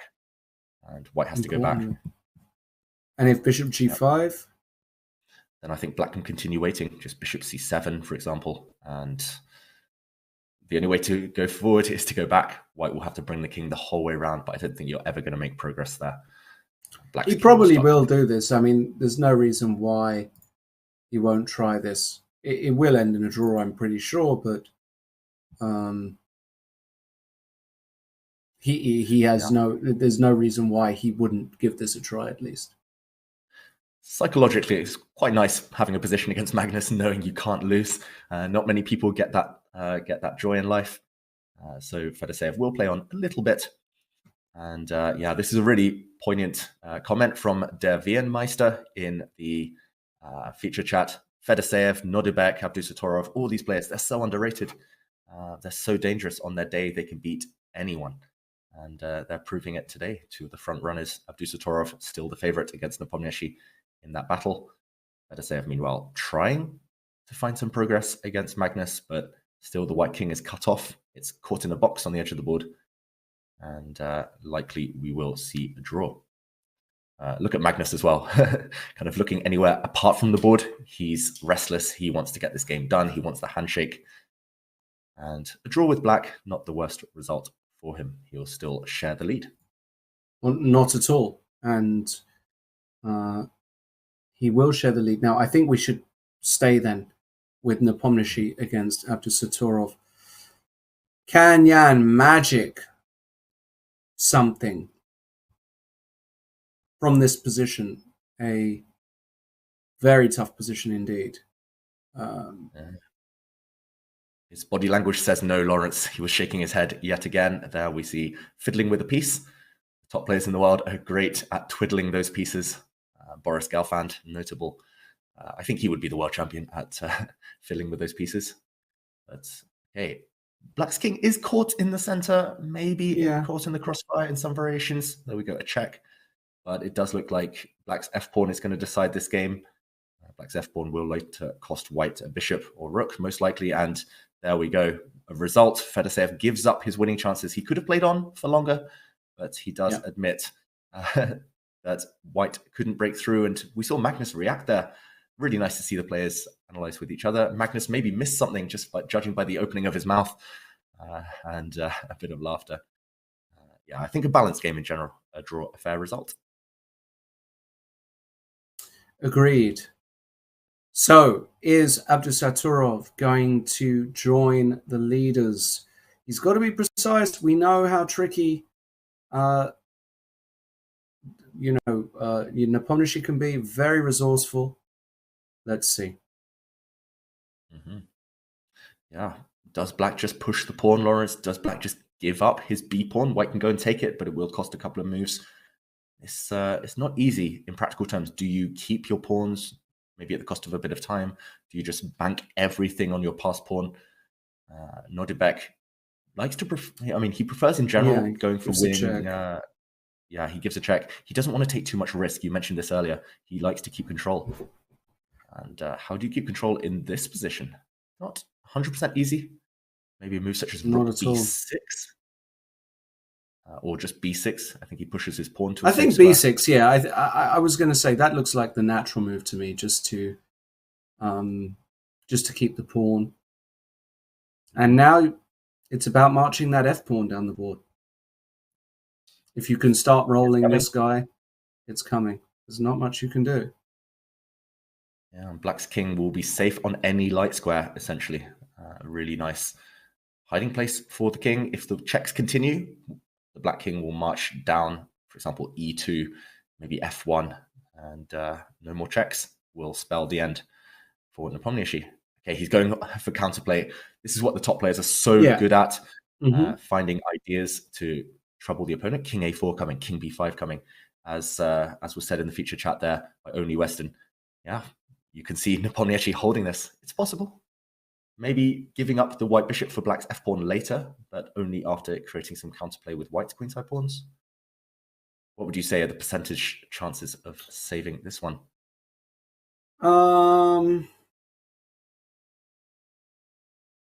Slim. Slim. 10%. 1 in 10. Maybe that's a bit too slim. Maybe 20%, something like this. Mm-hmm. But yeah, that's still a chance, though. That's still something to play for. You have to go king a4 here, I feel. You have to go king a4, of course. Yeah, create counterplay. There we go. Yeah. King b5 coming. White will create a pass pawn of his own. Don't rule out Nepomniachtchi yet. I've made that mistake many times in my career, ruling out Nepomniachtchi, and he comes back, and he's got great killer instinct as well. And okay, rook f1. Yep. Feels so difficult. The clock situation, as pointed out by the higher space in the feature chat, is also terminal, not in Nepomniachtchi's favor. Abdusatorov, so quick, so confident for such a young player. He's just amazing. He always impresses me. He's so mature beyond his years. It's quite incredible, actually. To have won this already last year, to have won the Olympiad, to get to where it's truly spectacular. And okay, Nepomniachtchi is going to put up a fight here. It's still a little awkward. Yeah, but I must say, Lawrence. Yeah, when I played in the World Rapid Blitz last year, I finished a game. I think I had lost that game, and I came out, and some interviewer tried to grab me, and they were like, "Oh, Mr. Abdusatorov, well done on your win." So that was probably the highlight of my career, being confused for this fantastic player, this fantastic youngster. Meanwhile, Nepomniachtchi, is he setting some traps? Rook d2 check is coming. Yeah, exactly. Rook d2 check. He's so tricky. Off the back. But then again, is it such a big deal? Maybe it is. Maybe this is not what you want at all. Mm-hmm. Not totally clear to me. Yeah, I mean, there's still questions to answer as black. Ideally, I mean, maybe a move such as rook a1 check, just to force the white king away, so that the black king could grab the b3 pawn. And then just move the rook behind or something like this. Yeah, although the rooks are on the same diagonal now, you've got to be slightly careful. Oh, you've got to be careful, yeah. It's a sort of tactic you could really walk into, isn't it? Yeah, unfortunately, white can't use the c3 square. This is exactly what Abdusatorov has gone for as well. So we're doing a good job with predictions. And Nepomniachtchi has to try some checks here. He has to make the black king sit on an awkward square. But I don't see how you can trick the opponent. Rook d2 check played. Can black not safely grab? King c2. Let's keep up with the game. Yeah, let's keep up with the game. Black has won a pawn now. Exchange and a pawn up. White's rook is hit, so there's no time for bishop c3. Yeah, it looks like great technique yet again. Abdusatorov, story of his tournament. One loss to Magnus, but the rest just perfect chess, flawless chess. Meanwhile, a lot of results coming in, a lot of draws around the top. We saw Erigaisi play earlier. He did win against Anish Giri. We saw Nakamura. Nakamura drew again. We'll again check that one later. Goodness, yeah, he's struggling. Nakamura really 5 struggling. draws now from 7 games. Wow. Yeah, you don't win this tournament by making draws. That's for sure. That's why this game is so important. Yeah, rook d2, king c1. Now, what swindling opportunities exist here? I'm very curious. Rook f2. None, I believe. Just rook b1. Just put that black rook on a rook safe square. b1. I love that move. That's a great move. That's a really good move. All rook and pawn endgames are now winning for black because black's rook is behind the passed pawn. That f pawn is going to be a killer. So rook b1, black would even be threatening to take white's bishop in some variations, and then just slowly march the black king across to e1, and that's all she wrote. Rook b1 now. You that's can meet really rook nice. Check. Yeah, rook f1. Just the black king runs away on the light squares, travels away to safety. Looking fantastic like stuff. Final moments, yeah. I mean, we've got to praise Abdusattorov. Every time I see him, he gets better and better. And what a year it's been. You mentioned earlier, Lawrence, the Chess.com Player of the Year awards. He got my vote just for leading Uzbekistan to gold. What an achievement! No question at all. Yeah, it looks like a move. And rook b1 played. Yeah, love it. Absolutely love this move. Brilliant move. Should point out, just having a look at the women's section as well, Abdulmalik did beat Garifulina. That means that her charge, she's now won the last 5 in a row. Tan Zhongji only drew with Elena Danielan. Batsiashvili drew against Goryachkina as well, which is a very decent result indeed. And we also have Gunina still playing. Looks like she's in big trouble, though, against Bella Khontanashvili. So we'll take a look at that. Big result there, actually. Kostenyuk losing with the white pieces against Gong. That's a massive result for Gong, beating Kostenyuk with black after Kostenyuk had such a great event last year. Tanya Sachdev. Got a shout out to Tanya. I have to interrupt. We do see a handshake. Abdusattorov has taken the win. Nepomniachtchi resigns after a difficult game. We saw the blunder, the bishop getting trapped, and that was decisive. What a game, and huge for the tournament standings. Abdusattorov joins the lead yet again. Yeah, just a phenomenal player, isn't he? Just to be this young and this talented, it's quite exceptional. And joins the leaders, as you said. He's up there. Should we have a look at some of the... Murzin did draw against Mamedyarov, by the way, in that crazy-looking game. Great result from Murzin. Dubov, we've already seen, has beaten Nihal Sarin. Arjun, we already saw, has beaten Anish Giri. So Arjun, also Erigasi, keeping pace for sure with the guys. Duda beat Martirosyan. You already mentioned Nakamura not being able to beat Shevchenko. MBL also playing his countryman and good friend Sebastian Mazet, unable to win that particular game with black. And Grishchuk also not being able to beat Predka. So there are all of these really solid, decent grandmasters that you're just not able to beat a lot of the time. And that's the reality for a lot of these players. They are just... very, very strong. And Lawrence, there are still a few games going on the top boards of the open section. Maybe we can jump into one of them. Jordan Van Foreest right now is trying to beat Timur Gareev. It's rook versus knight. The chances are very slim. This endgame is quite an elementary draw. And Timur Gareev, known as the blindfold king, I think he once played 48 games blindfolded while riding a exercise bike. He's going to know how to draw this one, right? Very well educated player, very classical. He's going to hold this one against Jordan. I don't think Jordan will try it for too much longer. Essentially, you use the knight to give checks anytime the kings are opposite each other, and you gain a bit of time to run away with your own king on the defending side. And this one should be a draw. There's also on board 4, Yu Yangyi against Vincent Keimer. We mentioned Vincent just before the round started, how mature he is. Now he's 18. He's focusing fully on chess. He's just finished school. He's destined for the top. Great coach in Peter Lecco. He's trying to grind this one out. This is going to be a long, long battle. He can play 100 moves here as black, but should probably be a draw. Hard to create a passed pawn. And what do you think here? Any winning chances at all? I think so. Even though it's 3 versus 2 and objectively I think it should be a draw, it's one of those ones where in Blitz I think it's quite difficult to defend with white because of the 2 weaknesses. You have to get this king active. Maybe you want to go, I don't know exactly the way you want to go here, but something like... Well, if I can somehow manufacture getting my king active here with black, but the more I look at it, the more difficult I see. We're just going to stay with it for the moment because I think it's quite interesting to stay with. Yeah. There are ideas of making progress. Black's f-pawn could push forward, creating a nice hiding place for the black king behind it on f5. You've got to be careful which order you push your black pawns forward in. You don't want to allow too many pawn exchanges unless you can create a passed pawn. Yeah, I mean, it just looks like a difficult endgame in practical terms, as you say.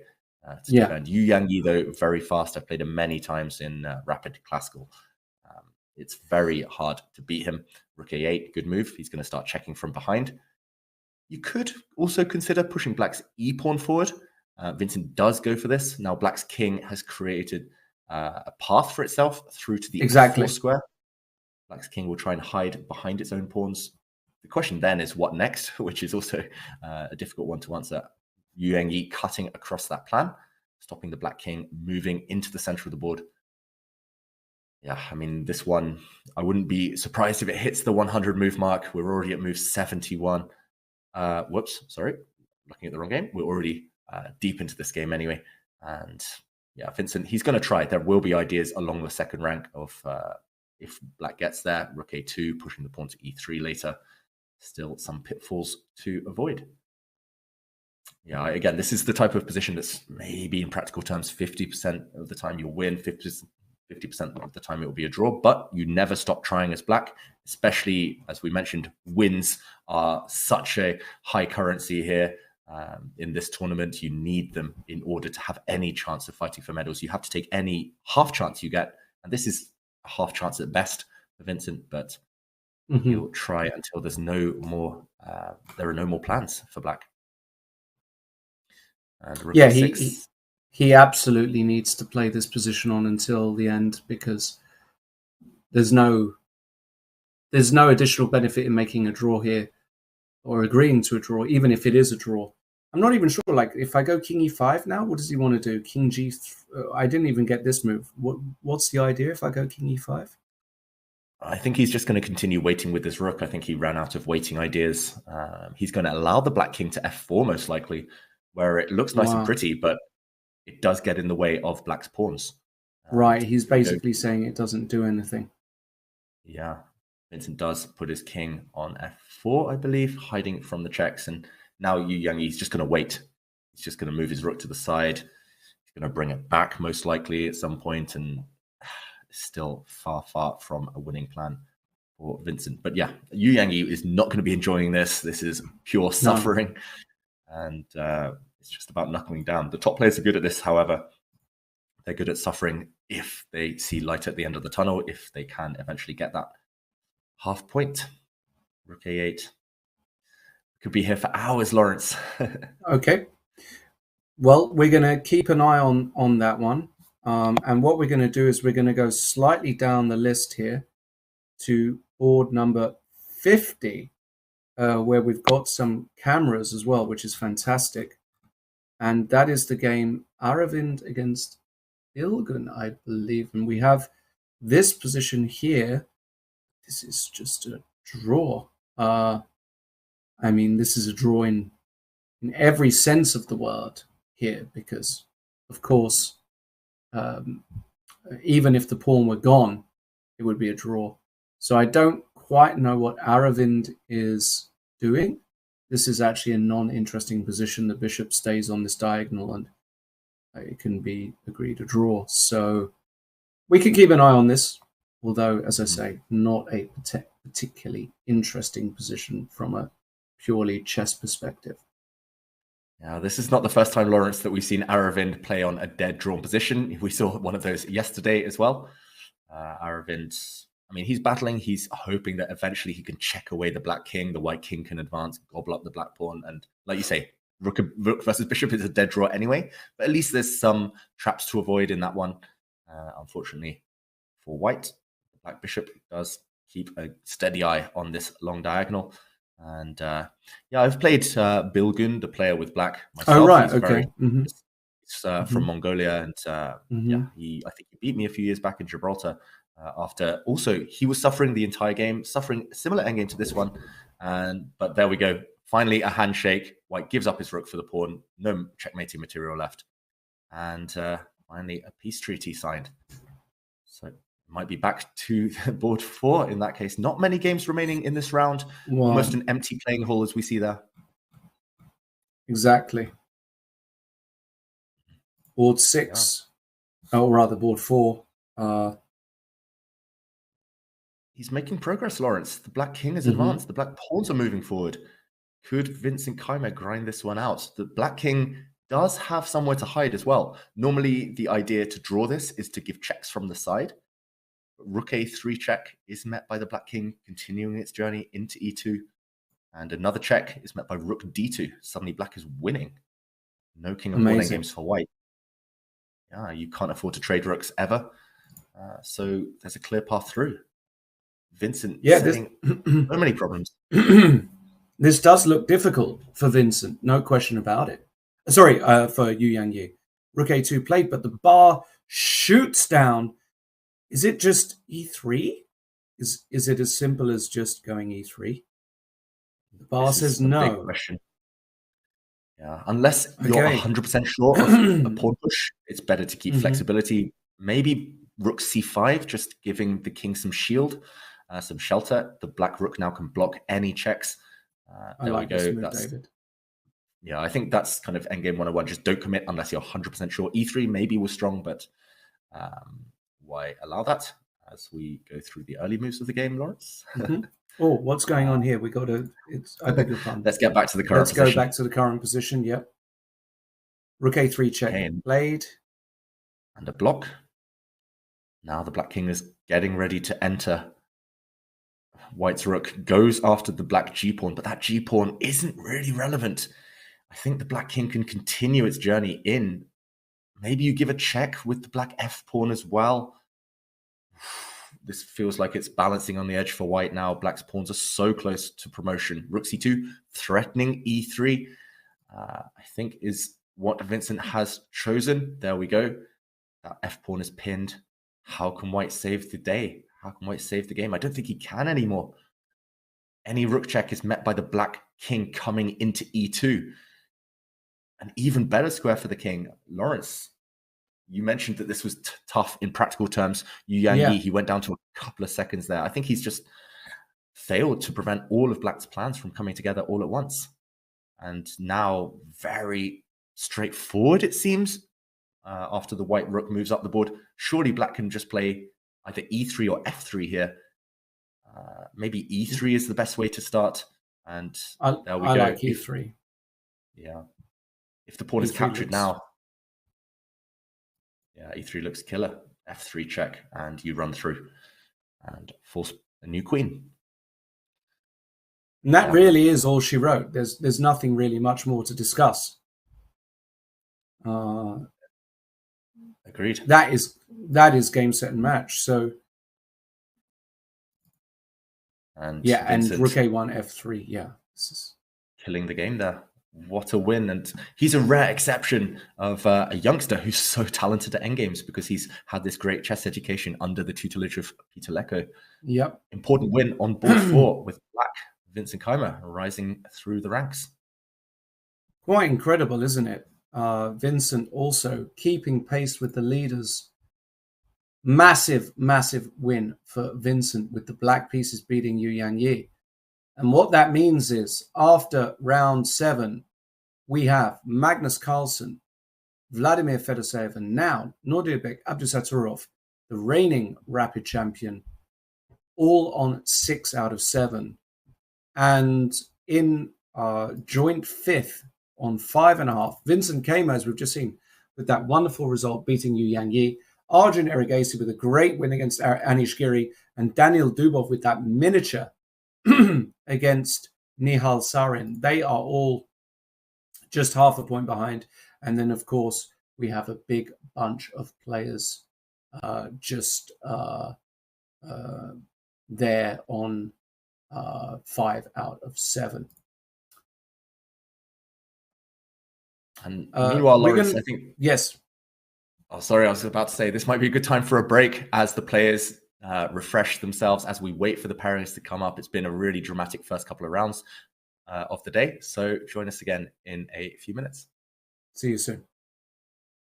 Life is full of exciting events, but it is our first impressions that we remember best. Your first diploma, your first job in a big company, unforgettable emotions from the first date, the first expensive things you bought when you got your first paycheck, and your first investments with Freedom Broker. Freedom Broker. Look at your favorite brands from a new perspective.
Hello, everybody, and welcome back to coverage of the World Rapid and Blitz Championships here on Chess.com.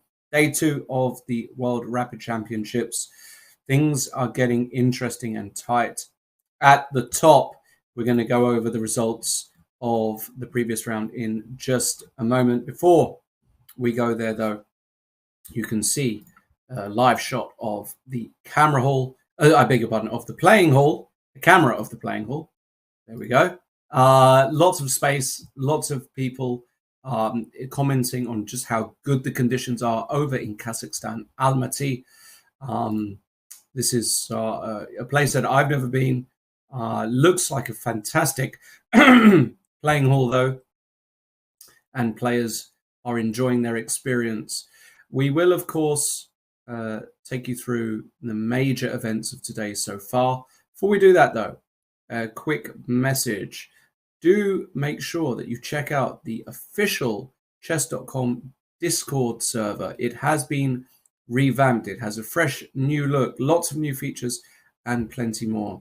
Go to go.chess.com/Discord and make sure to connect your Chess.com account to earn unique flair. Use !Discord in the chat for more information. All right, David, we saw in that last round, actually, results kind of went as I thought they would to a certain extent. Magnus unable to beat Fedoseev with black, and some important wins for the youngsters.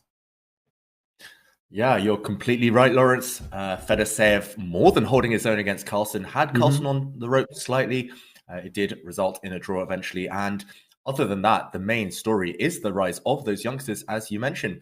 We see the top 10 of the leaderboard in front of us right now. Abdusatorov, still a teenager, still only 18. He now has joined the lead. Remember, still the reigning World Rapid Champion.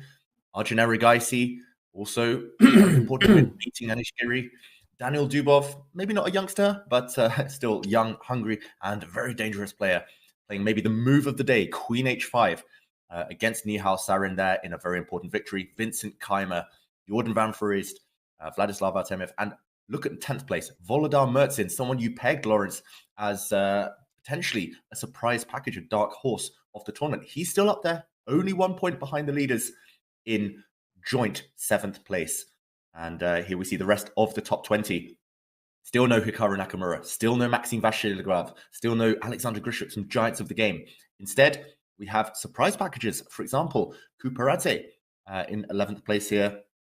And a lot of players tied on 5 points. Hans Niemann, remember, with a very important win with black against Richard Rapport. For the first time, he's making his mark on this event. And as we see, some players needing to play catch up. Nihal Sarin, Anish Giri, Yu Yangyi, all after tough defeats in the past round. Absolutely. And we'll say that, we can see Carlsen, Fedoseev, Abdusatorov on top in the open section. In the women's section, we had an important round as well. Tan Zhongji not able to beat Alina Danielan, meaning that it allowed some of the other top players to catch up, namely Janzaya Abdumalik, the local hero. Janzaya beating Leia Garifulina, meaning that she's won 5 on the bounce after a tough first round loss. All of a sudden, Janzaya is in the lead, as is Bella Khontanashvili with a massive win against Valentina Gunina. And I fear now for Valentina. I told you, I think earlier today, David, I believe Valentina is a momentum player. She's just lost 2 in a row. She's the sort that can win 8 in a row and then lose 5 in a row or something along those lines. So I'm a little bit fearful for Valentina. I hope she manages to stabilize. Also, a massive result in that last round for the Singaporean player Gong, who beat Alexandra Kosteniuk with the black pieces, which is never an easy task. Tanya Sachdev. Oh, sorry, carry on. Tell me. I was just going to say, Tanya Sachdev with a massive win as well, beating Zagnitze with the black pieces. Massive result for her. And meanwhile, we will check in on the standings, the pairings of the women's section in a moment, but the pairings for the open section have just been released. And a huge match yet again on board one. Look at this. Magnus Carlsen against Daniel Dubov. Dubov with an upfloat. Magnus is one of the leaders, of course, one of the joint leaders, but he's fixed on board one due to Norwegian television rights there. So Magnus Carlsen playing yet another one of his seconds. We saw him start the day against Jordan van Verriest, someone he's worked with in the past. Now Daniel Dubov, another close friend. Can he take him down? Another former world rapid champion, remember. On board two, it's Abdusatorov against Fedoseev.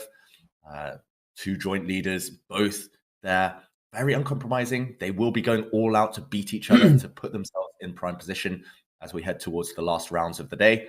Vincent Keimer and Erigaisi on board three, off to great starts of the day, of course, with some great wins there and a huge pack on 5 points.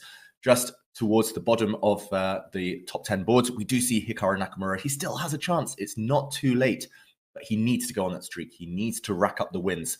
We are now beyond the halfway mark. It's 13 rounds. This is now round 8. So Nakamura, time is running out for him. He's 1.5 points behind the lead. This is his chance. Absolutely.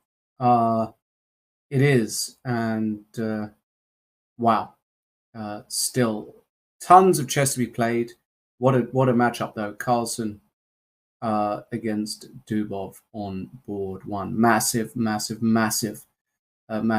Dubov capable of beating Magnus. Again, part of the Magnus Carlsen team. They know each other extremely well. On his day, Dubov with white or black, capable of beating anybody. But he's got an interesting pairing here because Magnus will push. Abdusatorov also, I think this is a great spot for him. White against Fedoseev. Even though Fedoseev has been good so far, he can be a little bit erratic sometimes. I quite like Abdusatorov here with the white pieces. And Keimer against Erigaisi. Well, maybe Arjun fancies this actually with black, thinking this is actually an interesting spot to try and get back. And then, of course, a bunch of players on 5, as you mentioned. So really curious how the top 3 boards pan out. In the women's section, okay, tell me, David. Sorry, Lawrence. Speaking of some of those names, maybe we can analyze some of the games. Before we get into the women's pairings, I think there's one of the games there went very long, so we're still waiting on those pairings in the women's section. But maybe we can analyze some of the games of the top players. We saw kind of snapshots. We saw highlights from those top few boards, but how did those top players win? For example, Erigaisi, how did he finish it off against Anish Giri? We saw he had a very promising position. Look at this black king, caught in no man's land on f5. We left it around here a bit earlier. We said, white is a pawn up. That black bishop is trapped. But let's see the final stages. He did indeed. Yeah, it actually did. He did go down the line that I thought. He inserted f3 first, and then gave this check, and then this check here. And all of a sudden, I see why. Probably actually after queen f8, black had to play king h5, but maybe the position was already toast because white can just take on f6. Probably doesn't matter around here. So queen g5, so king g5, f4 check, and now it's just over. If king h4, queen comes to h6. If the king goes to h5, the bishop can come to f3, and then the rook can come to d5, winning a queen. So yeah, the position is just with this king already in the middle of the board, it's over. And actually after king f5, queen h6, black resigned because white has got a cute little e4 checkmate idea that is pretty much unstoppable, or you're losing the bishop with queen takes h3 checkmate. 2 different checkmates. Brutal loss for Anish. Very tough pill to swallow there. Erigaisi seems to have Anish's number. He's beaten him several times throughout the Meltwater Champions Chess Tour this season. And Arjun, as is being said there in the feature chat by Corey Liu, Arjun is a beast. Arjun has had one of the breakout years of 2022, and he wants to end it on a high. Just one of the best of the young Indian generation that's rising up now. And yeah, especially good at rapid and blitz chess, taking his chances when they come. So tough defeat for Anish Giri. A great win for Arjun Erigaisi. Maybe we can check out some of the other winners. We saw Dubov's stunning Queen H5 blow earlier. Maybe just we can recap this one final time. Queen H5, a killer. Look at those two white bishops. Want to go all the way back here, Lawrence? Yeah, I think we'll go very quickly to the beginning while we wait for the next round to start. Just because it was such a short game. It was a Queen's Gambit accepted. This is all fairly standard. Queen E2, B5, Bishop D3.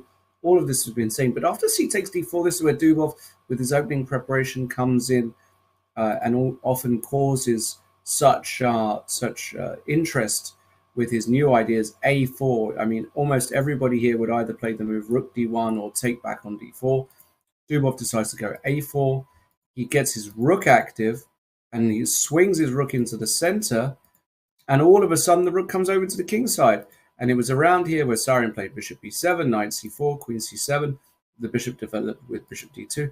And now Sarin, I mean, this move here, castles, asking for trouble. I just don't understand how you can castle there with all of the white pieces lined up. Then he got both of his bishops lined up to boot. And all of a sudden, you're in big trouble here as black, with all of those pieces, that firepower against your king. And after G6, another piece launching in. Now all of a sudden taking on H7 is a threat. And after Knight D5, Sarin was banking on this pin. But look at this beautiful finishing move, Queen to H5. The threat is, of course, taking on H7, and you can't take the queen as a result of Bishop takes H7, checkmate. And actually, Queen H5 just ends the game immediately. There is no cure because Knight F6, you just play Bishop takes F6.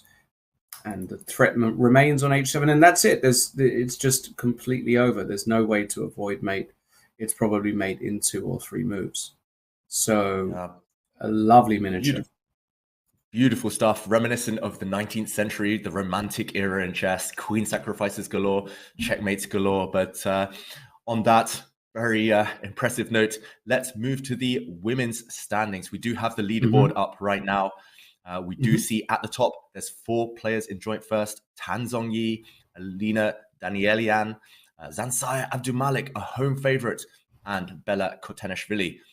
So they are in first place. But look at the chasing pack. There's some huge names still, including another local favorite, Sultanbek, Zainab Sultanbek.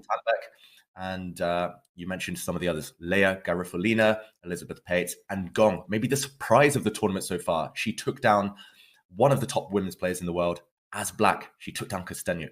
So, yeah, this leaderboard, it's very tight at the top, just as it was in the open section. Still all to play for. Remember, the women's tournament is 11 rounds, not 13. So they're heading into round 7 now. Let's check out those pairings. And things are getting critical. These are the top 10 boards. And the 4 leaders are pitted against each other, Lawrence. Yep, Kontanashvili against Tan Zhongyi and Danielan, who's having a great tournament, white against Abdul Malik. Close, though, you can see that we've got 5 boards of players on 4.5. That's 10 players on 4.5, snapping at the heels. Some old and young, talented and experienced players. Look, we've got Goyachkina representing the talented, strong young youth. And how about Antonetta Stefanova, former women's world champion, experienced head. She's going to make a run for it. You've got Nino and Elizabeth Pate, as you said, German #1 for years now. Experience playing a younger opponent in Alina Bivol and so on. So some very interesting pairings there. Big clash on board 8 as well, Lawrence. Tanya Sachdev against Humpy Konaru. Clash of the Indian superstars. So yeah, plenty of action that we will keep an eye on a bit later. Absolutely, indeed. And we can see now Daniel Dubov getting ready for his game. The biggest test of his tournament so far. It's always the biggest test of anybody's tournament. Black against Magnus Carlsen. How will he fare? He's always, very chilled, very laid back kind of guy. Doesn't take things too seriously, or so it seems. And of course, what I mean by that is he doesn't get overly stressed about the situation. He believes in this tournament. He knows it's a very important tournament. Of course, he is former. Was it World Rapid or World Blitz? I think it was World Rapid. He won.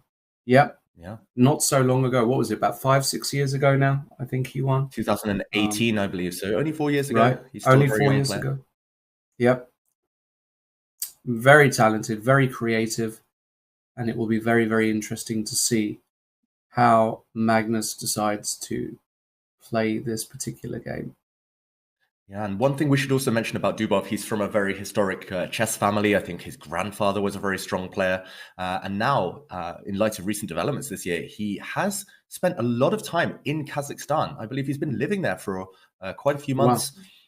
He's been based there for a while. So this must feel like home territory for him. That must have been inspiring him.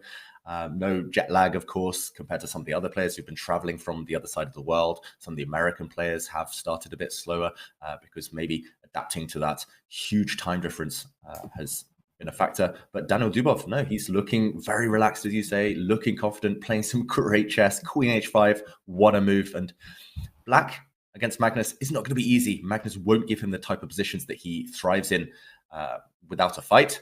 But he is capable. He has beaten Magnus several times before in rapid chess. There was a case in the Champions Chess Tour of Dubov. I think he beat Magnus 3 or 4 times in the course of 2 days. So if anyone could do it, Dubov can. And here we see... something Sorana. Like that, yes. Yes. Yeah, we see Alexei Sorana with the white pieces against Jan-Krzysztof Duda. Also up there in the standings, Duda needs to... fight back. He lost a very difficult game earlier today, and Magnus has arrived. Lawrence, predictions? Yeah, this is a really tough one to predict, actually. I'm going to go with a draw. I know that's not exactly the most fun of predictions, but I think Daniil is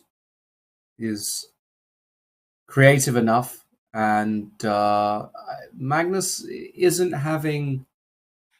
I think that last game required a lot of energy from Magnus. But we'll see. It's not completely clear to me.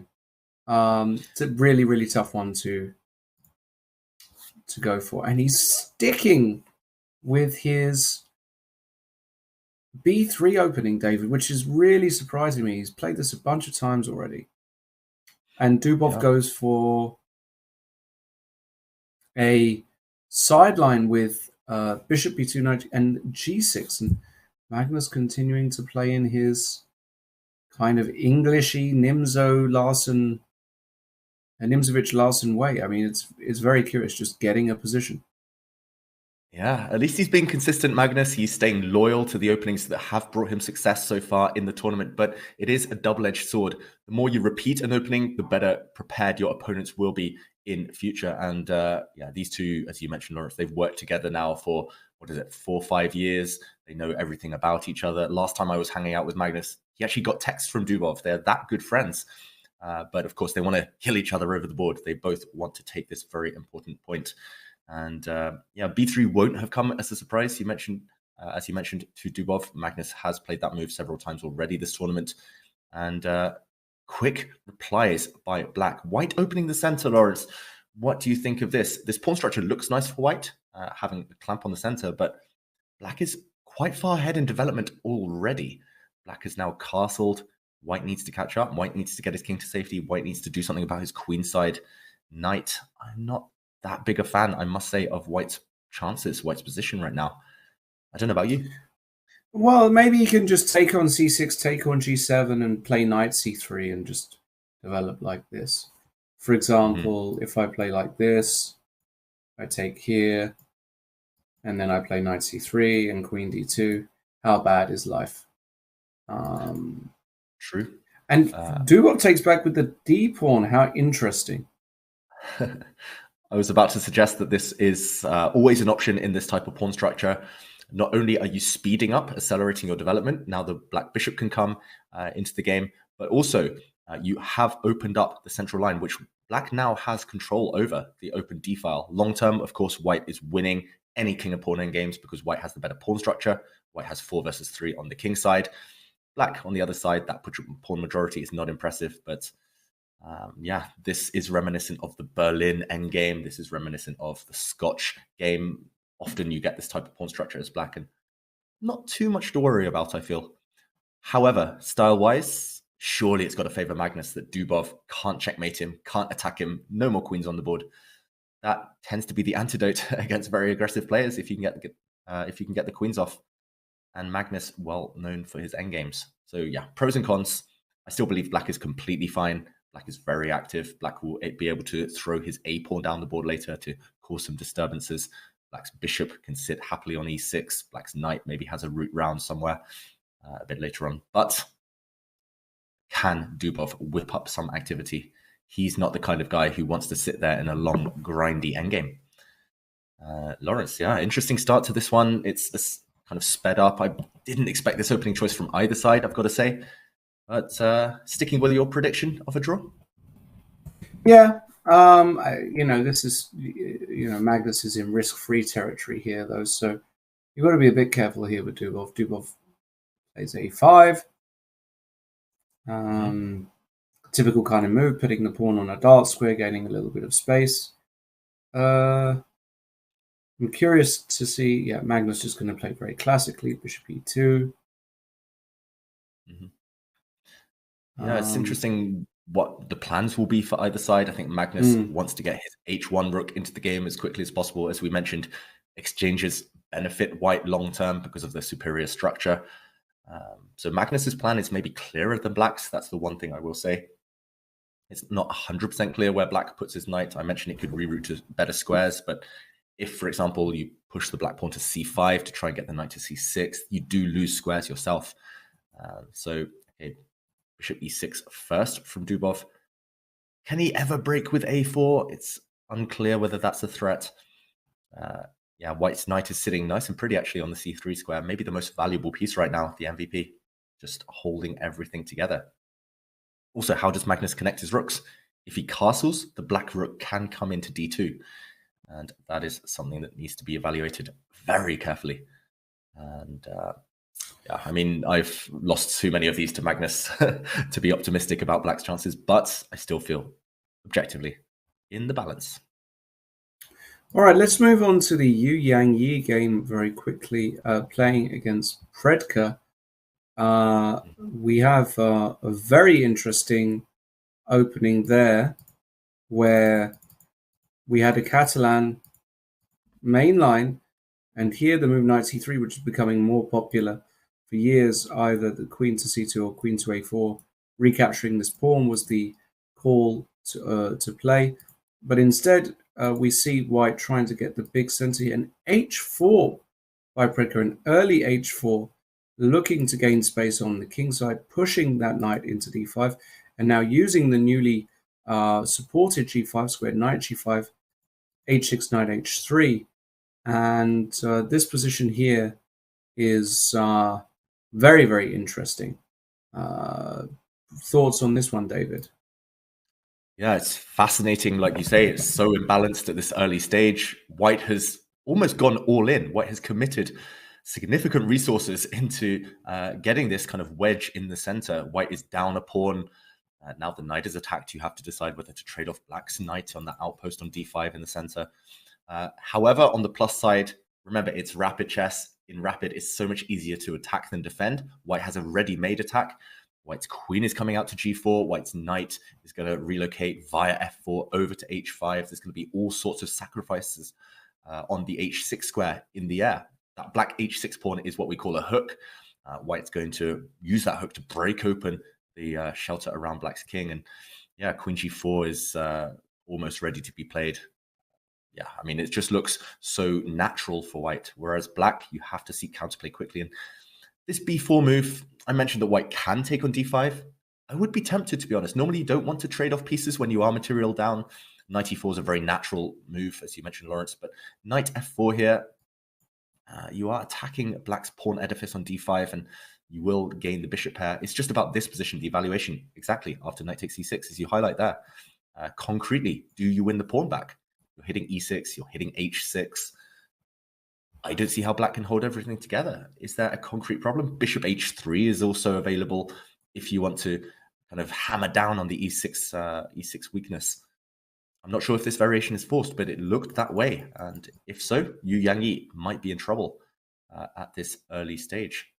Yeah, interesting opening, Lawrence. The Catalan is one of the most trendy openings. I think it may be the opening of 2022. Everyone's been playing it with white, with black. So many new ideas discovered in this opening. And clearly, even the top players in the world, Yu Yangyi, I think the Chinese number 2, he's struggling here as black already. White has 2 pleasant options. Knight e4, equally logical. Yeah, I think normally I'm a materialist. I love the pawns. I call myself an accountant. Sometimes I just want to collect all the pawns and grind it out, win in the endgame. But here I would take the initiative. Take white's attack any day over black's position. Couldn't agree more. I think this is a very, very dangerous position. We'll keep an eye on that, as we are, of course, with other games. Nothing major yet to report on as far as I can tell from the other top games. Although I'm keeping an eye on everything, of course, for you guys. Maybe we can... I mean, we've checked in on some of the leaders. We've checked in on Magnus Carlsen, of course, key clash there against Dubov. Maybe we can see how the other leaders are doing. I know nothing too dramatic, but just to get a flavor of what's going on their board. So board 2, Abdusattorov against Fedoseev. Still early days in this game. It started as a Queen's Gambit, declined, and it has opened up slightly, almost symmetrical pawn structure, but black's queen now landing on a bit of an odd square on b8. And it does feel like white needs something before black can unravel, swap off pieces. Black has some ideas of attacking potentially with the black queen on this diagonal.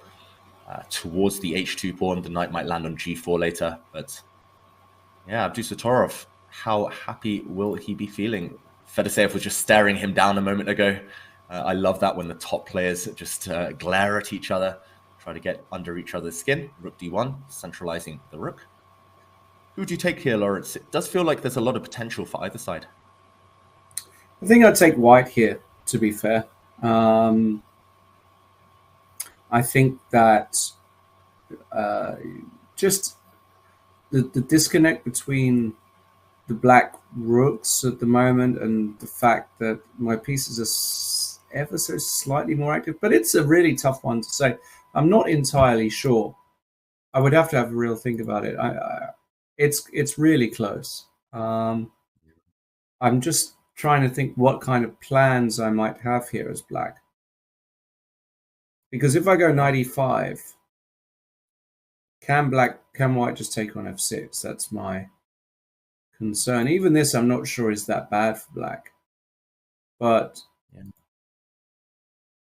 that's the eternal dilemma, right? The pawn structure weaknesses against the dynamism of black's bishop pair. Is black's king really a target? I like knight e5 if you can play it. Yeah. But you also have to calculate, you also have to factor in white dropping back the bishop to f4 in that variation with some pins. And yeah, there's a lot on the cards. It was interesting to see Fedoseev as well, just before we jumped into the game properly. He was taking a wander around. That normally is a mark of confidence in a player, especially during rapid chess, to get up from the board, to stand up, stretch the legs, check out other boards. But it's also a psychological ploy. It shows the opponent that you're feeling confident. But of course, it can backfire if you lose focus for a moment, stepping away from the board. Just interesting kind of mannerisms there from Fedoseev as he doesn't go for knight e5, and maybe thinking that was too committal. Instead, he puts some pressure on white's central pawn indirectly by playing bishop b4. He wants to chop off that knight on c3, and white's e4 pawn might well be vulnerable. So, okay, very calm move, just when it looked like white was creating some threats. Can white somehow whip up some activity here? I don't see it instantly. It's not an intuitive position where there's an immediate attack for white. For example, if white plays the most natural move in the position, I think it would backfire, pushing the pawn forward to e5. Maybe we can show this, Lawrence. If e5 happens, you have to consider what happens after bishop takes f3, removing the defender of that white e-pawn. And I don't think white can get away with this. that e-pawn just drops next move. And if you can't push your pawn forward, there we see a double attack from the knight. Yeah, if you can't play e5, how do you defend that pawn, first of all? How do you create a threat? Suddenly I'm preferring black. I love this last move. It wasn't on my radar, I must confess. Bishop b4 is very good. So what do we do here? Do you have to go knight a2 as white now to effectively attack the pawn? Sorry, I beg your pardon. Attack the bishop and then force a repetition. Could we get that kind of repetition? Knight a2, bishop c5, knight c3, bishop b4. In a classical game, you could certainly see that, right? Yeah, that would be a pity, an anticlimax, an early draw between these two great warriors. But yeah, it was also not Nordebek's style to try and bail out. It is possible, however. I guess Fedoseev also would have something to say about that variation. For example, if the white knight drops back, harassing that bishop, then the black bishop could choose a different square. D6 possibly for the black bishop. Yeah, it's interesting. If white has nothing better than offering a repetition of moves, then it shows the opening has gone severely wrong. So maybe let's check back in on this one a bit later as Abdusattorov ponders this really difficult decision. Which other games catch your eye, Lawrence? There have been developments in the game between Magnus and Dubov. Let's go back there. Game of the round for sure. Yeah. And e4, the last move by Magnus. He's trying to force as many pawns, as many pieces off the board as possible. And if he can achieve it, remember, he will have the advantage. Black has some hints of counterplay. A4 always has to be considered. Black trying to undermine white's queenside. I'm not sure I would want to take this white pawn in the center. I've got to say, if knights come off, it should still be fine for black, but we're edging towards a really unpleasant endgame. And okay, let's say everything comes off. Black king comes forward to f6. And it still looks solid, but Magnus can start pushing with g4, for example. Start throwing some pawns down the board. Yeah, it's a4 can be met with b4, perhaps. Although maybe this is risky b4, for both a3, now. Maybe black is able to fix a weakness. Okay. Maybe some or some rook d8, rook d2, rook d2. It's not so easy. Yeah, it's not one-way traffic while the rooks remain on the board. If the rooks come off, then it's only white who can press. We might even get this. Fe4. Magnus not taking back on e4 immediately, just in case there is another move. He might want to insert g4 here first. No, but rook takes e4, king f7. And now let's see what Magnus does in this position to improve his position. I'm very curious to see. This is where you can learn from a top player. Even in a rapid format, he will have a really good feel for how best to push in this position here. So let's see. Yeah, it's all about plans. Or it's not even grand plans. It's just micro plans of 2 or 3 moves at a time. Can, for example, white start pushing his g-pawn as we showed a moment ago. He is, after all, slightly better on the king side, on the right half of the board, where he has this pawn majority, 3 versus 2. Is that the way to massage the advantage? Or is it just too difficult to push those pawns long term? Do you prioritize activating your king instead? Do you maybe relocate the white rook, which is kind of, it's neutralized at the moment by black's bishop blocking the e-file. White's bishop as well doesn't really have a logical active square to sit on. It's really not straightforward for white. Black, meanwhile, is solid. Black has plans like pushing to a4, like you say. Yeah, this could well be a long grind, but Dubov looking calm, looking chilled. I would bank on him holding this one. I think he's in too much right now. He may very well do, but some breaking news that we've received. Eric Hansen, the Canadian Grandmaster, has withdrawn from the World Rapid today after developing some aggressive flu-like symptoms overnight. He says he'll see how he's feeling in 48 hours before he makes a decision on the Blitz tournament. Very frustrating. Wow. Which is obviously, firstly, we wish Eric all the best. We hope he gets well soon. If there is an outbreak of corona, as we've seen cases creep up, certainly in that region and that side of the world, while that could have massive implications for the tournament, I guess Eric is going to do tests and the like, but he was mingling with pretty much everyone recently. Let's hope it's just a flu, and in any case, we wish Eric all the best. Hope he gets better soon. And that's such a pity. For example, last year in the World Rapid Blitz, Hikaru had to withdraw due to catching COVID, and plenty of other players were affected as well. Of course, Eric has played the likes of Magnus, so yeah, it's such a shame. Best wishes go out to Eric and all those around him. Let's hope he recovers quickly in time for the Blitz. Let's hope it's nothing too serious. But yeah, let's get back to the chess, Lawrence. Meanwhile, Magnus has played a very committal move. Long term, I mean, if this were an opening or a middle game, I would say this is ugly. Pushing the pawn to a4. Stopping black from advancing, yes, but look at white's pawns now on the light squares. Prime targets for the black bishop. I guess because it is an endgame, Magnus is banking on the fact that black can never break through to that white b3 pawn. A huge backward pawn there. And he's saying, okay, I've locked down one side of the board. Now we're going to switch our attentions to the king side.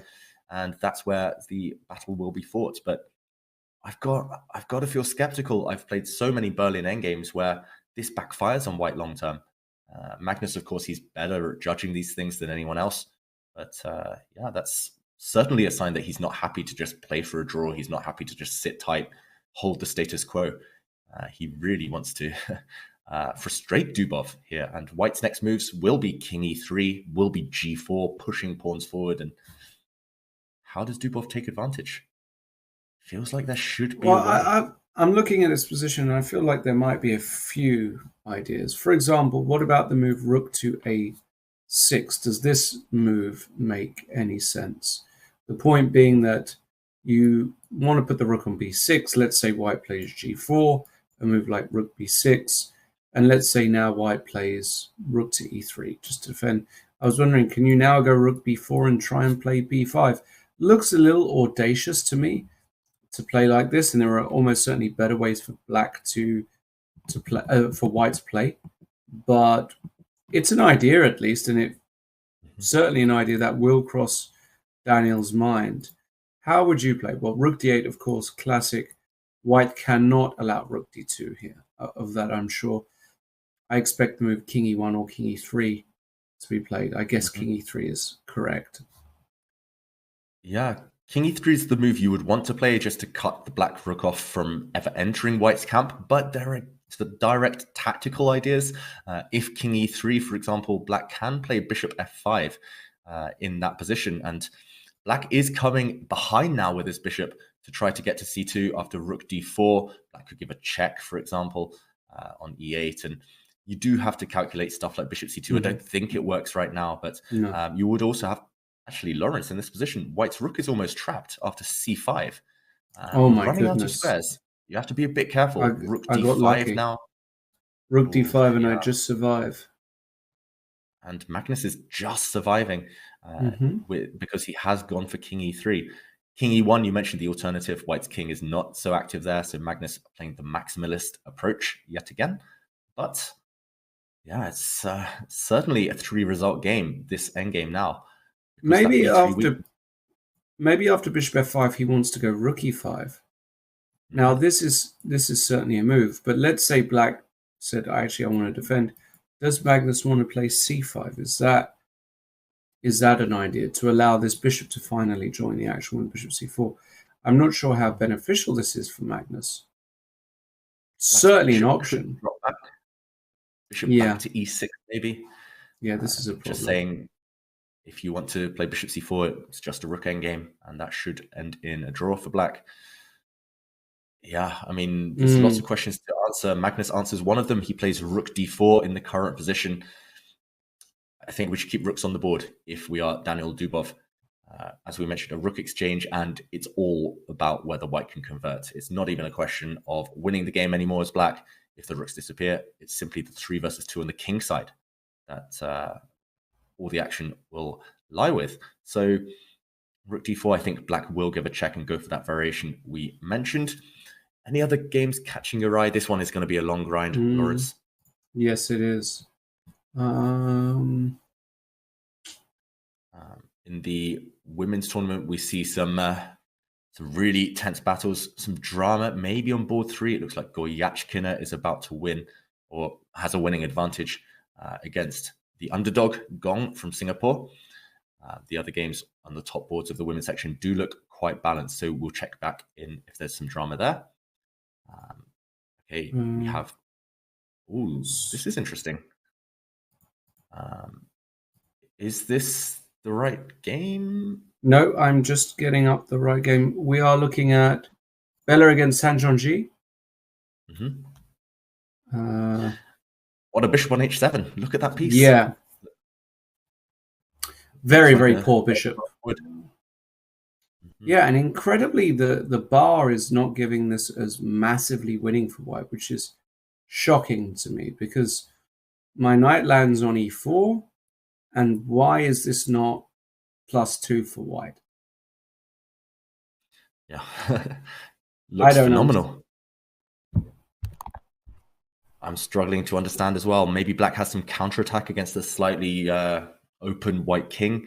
Queen c7 is the starting point here for Tan Zhongyi. But the opening, we've got to say, in human terms, has gone wrong for black. What is black's plan? How are you ever going to escape with that bishop out of its tomb there over on h7?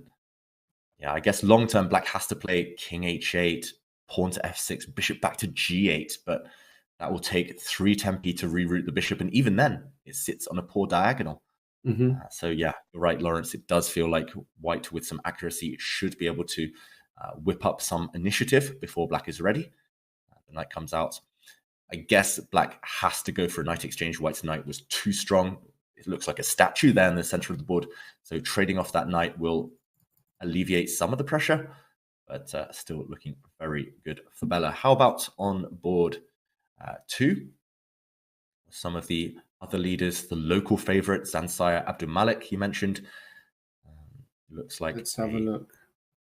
Yeah, roughly balanced position in that one. Alina Danielian, I think, has been maybe one of the best players of the tournament so far, most impressive, at least on the board. She is in the joint lead, but she could have had more points. She was beating Kostenyuk yesterday, agreeing a draw in a advantageous position. She has just jumped forward with her knight. Level pawns, level pieces here. The bar seems to be indicating white has a significant advantage.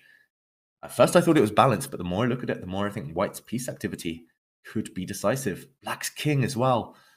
You should hesitate putting pawns so far forward in front of your own king, and white's queen could land on h5 at some point. White could leave her open the position with f3 a bit later on. Yeah, the black e4 pawn, very loose as well. Lawrence, thoughts on this position? Looks horrible for black, doesn't it? Loose pawn on e4, pieces aren't really working together. And Alina Danielan, she's really surprising me, because don't get me wrong, her quality is undeniable. She's been around for many years now. She's proven herself at the top level, but to keep up and do well against the guns like she's doing in the quicker formats, being outrated heavily in a lot of these games, for example, in the last round against Tan Zhongji, now against Zansaya Abdulmalik. It's just very impressive, and it does go to show that form is temporary and class is permanent. She's got plenty of it. And Zansaya's position is just dodgy. It's just dubious. Bishop c4 pinning this knight. I guess now if black tries f4, you can just take and go queen h5. Yeah, this is the classic antidote. And half of black's pieces are on pre, so Zansaya now has to be actually a little bit careful. She's really gone for it this round. So she's put the king on h7. Now f4 might be a threat in some universe, so you have to be a bit more careful now as black. As white. And maybe you should play queen b3 here, just to pressurize this knight, ask black a few questions. If the knight comes to f6, this is still a threat. You might have to go f3 here. You might have to go f3. Maybe that's not such a bad thing for white. Maybe that's part of the plan anyway, just to open up the f-file for white's rook. That's the only piece that isn't really playing, that isn't participating right now. Black's kind of structure is creaking. It's overextended. Why not open up lines? So I love this this line of play, Lawrence. Also, if the black knight had gone the other way, you played knight f6 in that variation.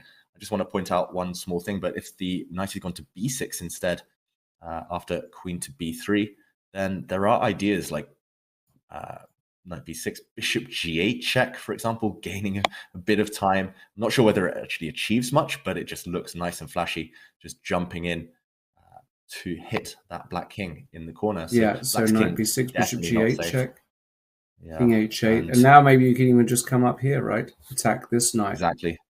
Just gaining some time, just kicking black's pieces around. That knight's actually almost trapped, Lawrence. You're right. It is. Very unpleasant. Queen b3 has been played. Queen b3 has been played. Knight f6. Yeah. And we're expecting f3 with an advantage for white. And meanwhile, should we check back in on the open section on how those top boards are doing? Oh, wow. Very flash. Yeah. Oh, we're deep in the endgame with Magnus and Dubov. Are we about to see a peaceful draw in this game? Bishop f5 played by Dubov. That requires some calculation. So, for example, if the bishops do disappear, we said all king and pawn endgames are winning for white, but maybe Dubov has found the exception. And he's looking very calm, Dubov, twiddling his bishop or twiddling that piece in his hand. He's ahead on the clock. Magnus not looking too enthusiastic. Yeah, let's do some analysis, Lawrence. If bishop takes bishop, does black have a fortress? I think so, because white would love to be able to get entering with the king. These two squares are blocked. If you play king e2, black's idea is to go king g6. And I'm pretty sure, can he even go, for example, maybe h5 or h6? A bit worried about, a bit worried about h5, but h6 could work. Oh yeah, h5 I'm going to get zooked. Yeah, you're right. That's quite instructive. Let's show that, because after h5, king g3, let's say king h7, you can go king h4, king g6, but I'm not actually. h3, c6. Black is just in time without c6. Just in time. No, without c6. But it looks like a draw. I also have another move, right, to spare. So black does actually have tempi. So h5 or h6, as David said. If you take it, you try and move your king over, you're not going to get very far. I'm just going to go back and forth between h6 and g6. You can't make any progress. And if you protect your pawn with h4, now black can go h5. And this is a stone cold draw, because yes, you've got the protected passed pawn. So what? I just keep an eye on it. There is never a breakthrough here for white. So I think bishop f5 is quite easily sort of well done there by Dubov. Bishop d1, king g7, h4 played.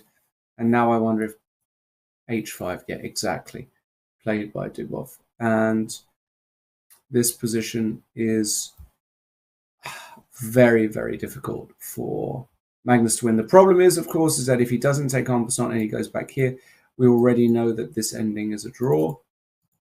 And if he takes en passant, king takes h6. Now the bishop has to remain on this diagonal, else king h5, king takes h4 happens. So let's say the bishop comes, I don't know, to a square like f3.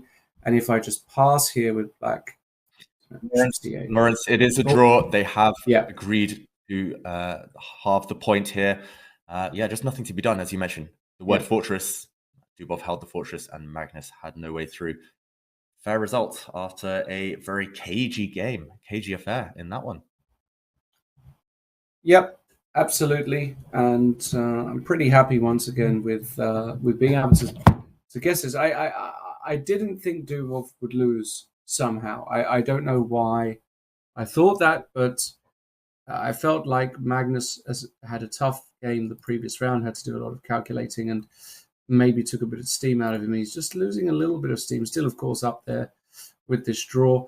Now all eyes are on boards 2 and 3, where Kema and Abdusaturov are both playing with white. Let's go to Kema because, as far as I can tell, big problems for Eric Acey, David, in this position here. Looks gross.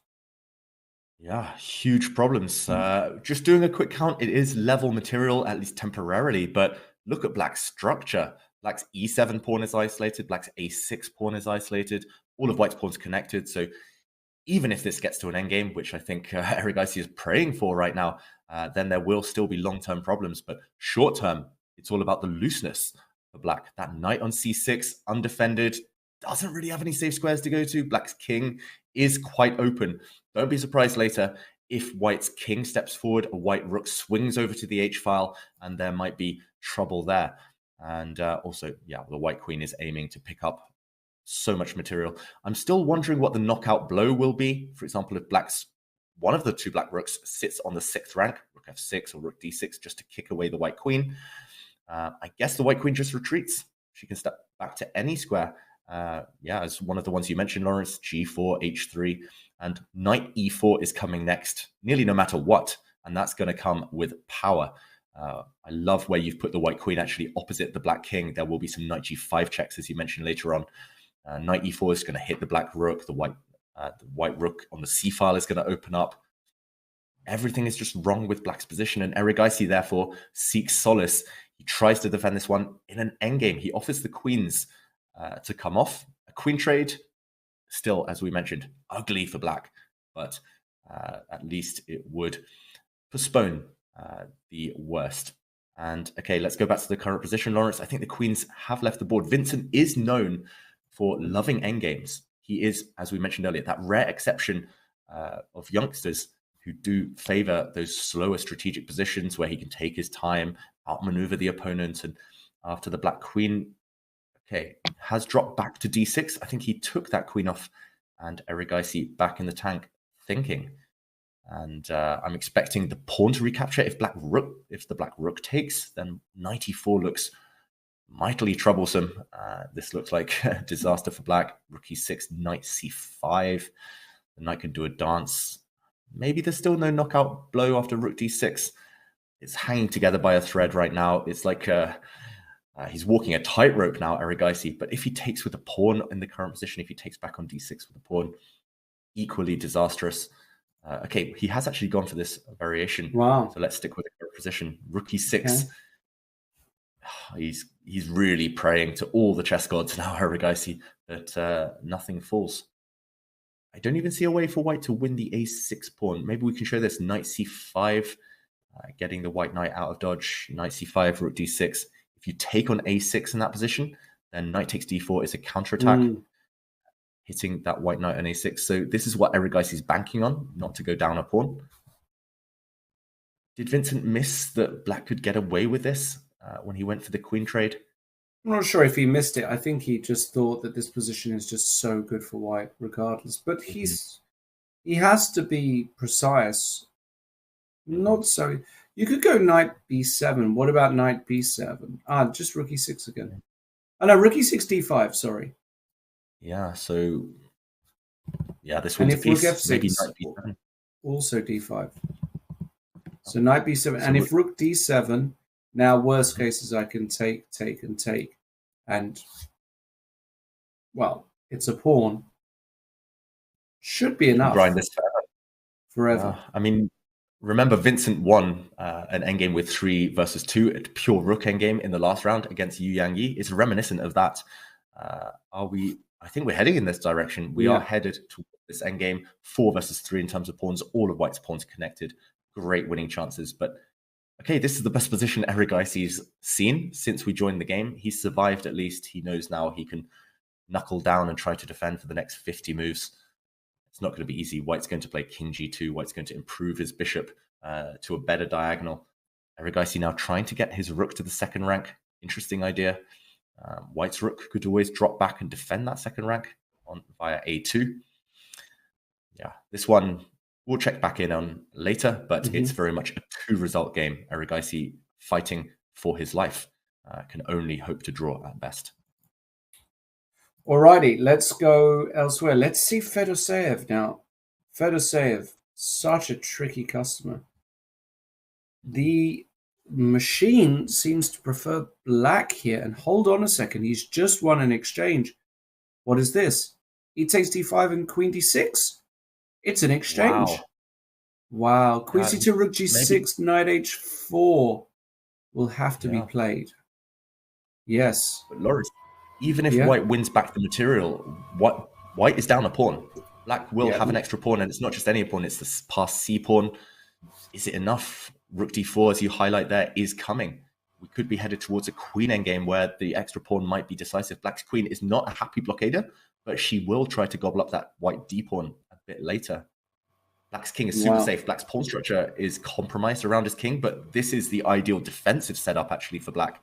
And you don't need to push pawns. You don't need a harmonious pawn structure around your king. In a queen endgame, all you need is to avoid checks. So Fedoseev, I think, a big favorite to convert this. What do you think, Lawrence? Is Abdusattorov going to save the day?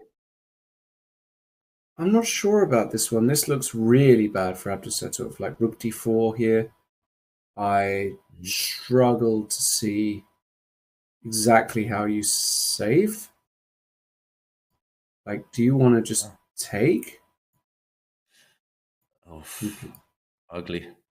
Lawrence, what about e takes d4, giving yourself 2 connected pass pawns? Yeah. If the and now the point is queen e6 is not the same because we can just take and go king g8. And we... Oops. King g8. Not there. King g8. Come towards the pawn and win. I think rook d4 is kind of mandatory here, no? Yeah, I mean, is his idea to go active with the white rook somehow instead? It feels like any queen endgame is just going to be a straightforward win for Black. So rook b1, for example, Black will take on d5, maybe with a rook. Now queen takes a6 would be possible for White. Well, if rook takes rook b6, I thought. Yeah, and rook d1, there's no... Yeah, White's king can just hide safely. But no. None of this was played. Queen e2, c4, and queen c2. Okay. Interesting. Yeah, interesting. I don't like this turn of events for Fedoseev because now he's kind of frozen his own pieces. Black's rook is stuck defending the c-pawn. Black's queen is stuck blockading White's past b-pawn. And yeah, where's the Black king actually going? It feels like Fedoseev has, I don't want to say kind of lost his advantage, spoiled his advantage, but he's at least made it a lot more difficult for himself. White will happily play g3, h4, and just sit and wait. Yeah, I really dislike this. And it's such a impulsive decision to play c4 here by Fedoseev.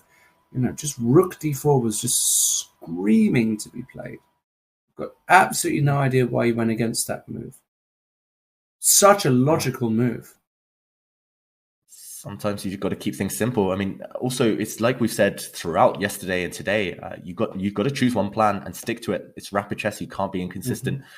Yes, you want to stay flexible, but it feels like he found the winning plan, Fedoseev, rook b4, rook d4, or at least a strong plan. Yet he went away from it, and now Black's pawn structure I mentioned on the king side, it's ruined now, and the white queen is happily sitting on an outpost in the center. If Black plays c3, the white queen drops back to f3 with a check, picking up that c-pawn. And we just see the position repeat itself almost. White will happily wait, as we mentioned, forever. Black's king going back where it came from, no progress in sight. And I think we might see a draw. These two will still be in the lead after Magnus's result. They'll still be in joint first place, but disappointment perhaps for Fedoseev, who had a big advantage.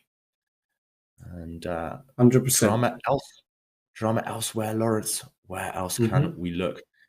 This might go on for a while as Fedoseev tries to squeeze any remaining chances out. Looks like draw on board 4, draws on board 6. Any action? Vincent Keimer still pressing away. How about Niemann Magsudlu? That suddenly becomes a very relevant game. And the bar is telling you everything you need to know. Hans Niemann with a good position up an exchange. Not easy, though. Magsudlu, a tricky customer. What do you think about this position, David? Is this just actually a bit unclear? Yeah, I would say unclear. Yeah, it looks good for white purely because you're the exchange up and you have the plus B pawn, I guess. But in human terms, the bishop pair, so dangerous. White's king, not entirely safe either. Yeah, I like Niemann's last move. I really like it. Just retreating calmly with the queen. Queen D1. I also like what he's just done there. Exactly. Trying to get the queens off at all costs. If the B pawn is captured, white takes on H5. And I think that will be fatal for black. Actually, the black king, I was talking about the white king, but the black king on the light squares doesn't feel comfortable at all. Black's lost some of the integrity of his pawn structure by advancing that black pawn to d4. I don't like the black pawn on d4 because it blocks in his dark square bishop. That's dark square bishop now rendered quite irrelevant. And meanwhile, check out this image we have in front of us. 3 very young players analyzing a game. I'm not sure which game. Maybe one of them's playing in the tournament. Maybe they're watching some of the live games. Maybe they're analyzing that Magnus against Dubov endgame. Either way, cute scenes, and hopefully this tournament in Kazakhstan does inspire future generations. Lawrence, this was us one day, all that time ago, right? Yeah, it feels like a long time ago now, David. I'll be honest, mate. It's been a few years, but it's nice to see an old chess set out, right? In the crowd, not on the phone or tablet or something. A bit old school. It does bring back nice memories of viewing chess from the crowds. Okay, Queen E2, Queen B1. I hope they don't drop that board. Queen B1, as mentioned. Yeah. And Hans repeating the position. Is he just going to do that once, or is he going to bail out with the draw? This is the second time we've seen this position now after Queen B2 attacking the F2 point. White can defend that pawn on F2 with his king. Niemann is material up. He'll be reluctant to go for a draw. Those youngsters getting very excited about whatever game they're analyzing. I don't know if it's this one, but critical moment for Hans Niemann in his tournament. He will want more than a draw if he's to make a mark at the top of the standings. What do you think, Lawrence? Is he going to bail out? Queen E2 would repeat the position for a third time. What's wrong with King G1? That's my question. Computer hates it. Is Niemann afraid of D3, followed by Bishop D4, potentially? Starting a counterattack against the weakness on F2? Very possibly. Suddenly there's risk involved, White. Yeah, agreed. Yeah, and it looks like we're going to get a repetition here. Yeah, if I'm not mistaken, this is the third time now after Queen B1 that we have seen this position. Mm-hmm. And, the clocks are still running. We do often see scenarios of where players don't claim the threefold repetition. Yes. Sorry, Lawrence, go on. Fedoseev did make a draw. Sorry, just to interrupt. So a critical game there. Abdusattorov Fedoseev has ended in a draw. All draws so far at the top. Carlsen, Dubov, Abdusattorov draw. Sarana, Duda draw. Mamijarov, Petrosian draw. Gareev draw. Nakamura. Let's go and check in with Hikaru. Because Hikaru also, as far as I can tell, not beating the young Murzin. This is it looks dangerous for black, but it never quite is because the king is decently protected. Hikaru playing for tricks. He's playing for checkmate. All these draws have opened the door to players such as Hikaru to catch up, but I don't see it. Where's the checkmate if black just takes that white pawn on H5?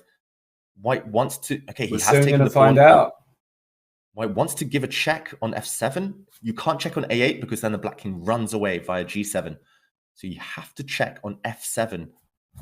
What is Hikaru planning? The black king is going to run. You have to go to E8, only square, bishop G6 potentially. But can black just play rook h6, attack the bishop, pin the bishop?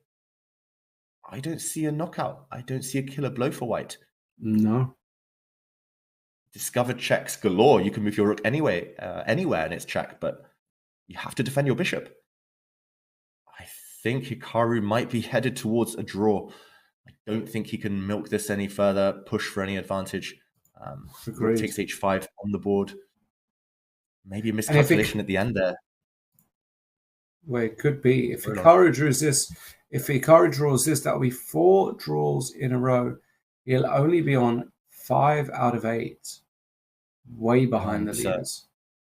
Vincent Keimer has just beaten Erigaisi, as we see in the picture in front of us. We have just seen a handshake. Vincent winning yet another endgame, 1 pawn up. It was spookily, eerily similar to his previous round against Yu Yangyi.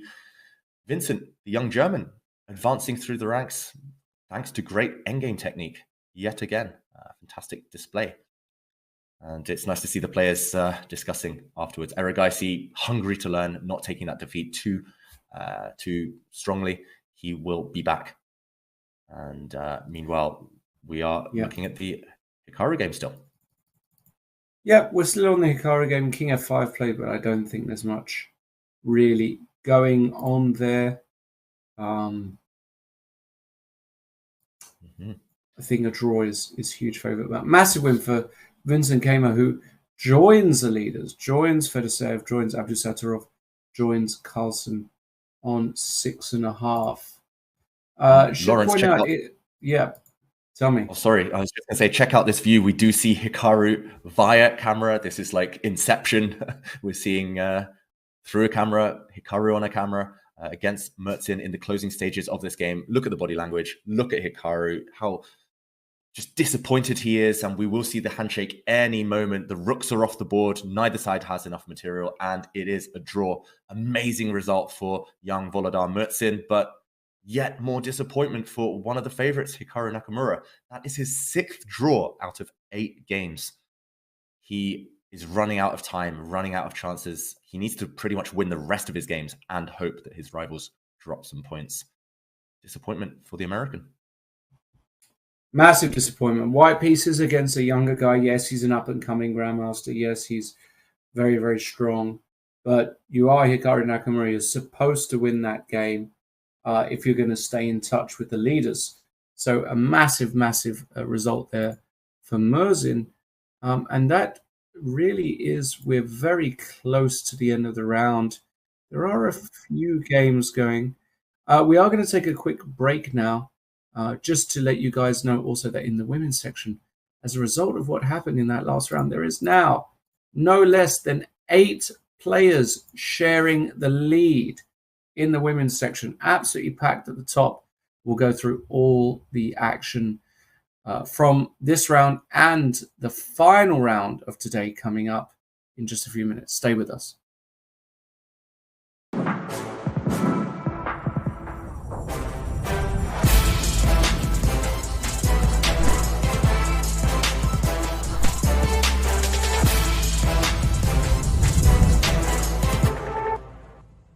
Life is full of exciting events, but it is our first impressions that we remember best. Your first diploma, your first job in a big company,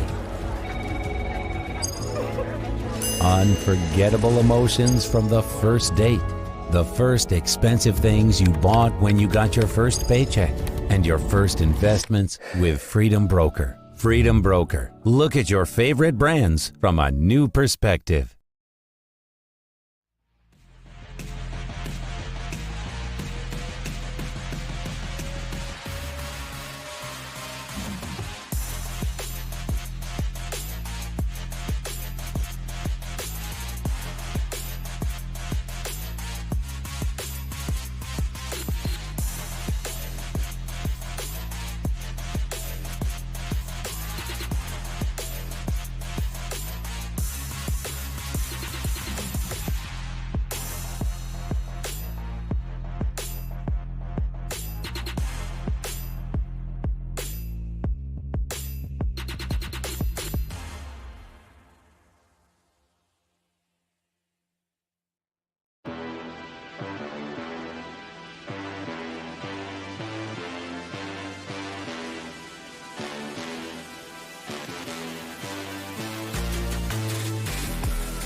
Hello, everybody, and welcome back to Chess.com's coverage of the FIDE World Rapid and Blitz Championships. Day 2 of Rapid.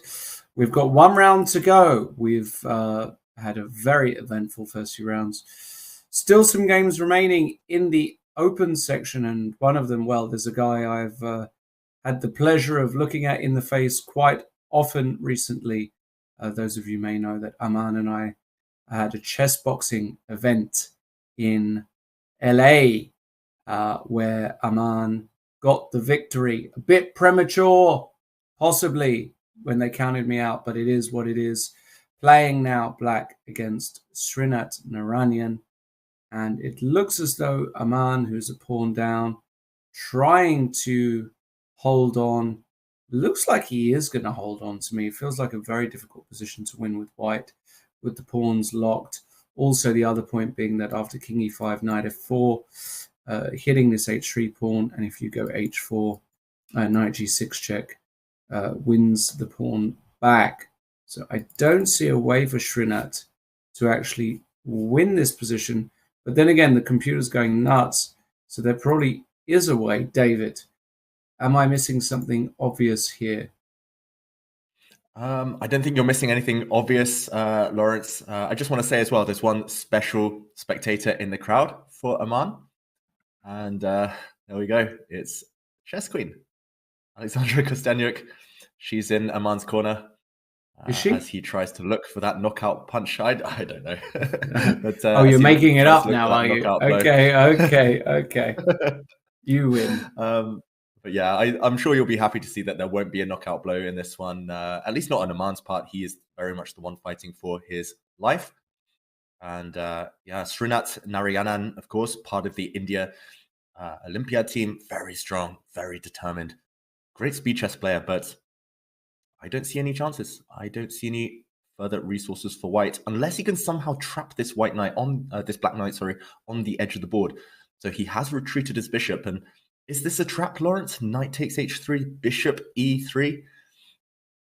I mean, it feels like it should still be fine for black, but you don't want to risk it getting your knight caught on the edge of the board and Aman retreats. No, I think Aman is just going to, well, yeah, knight g6 and king f6 precisely.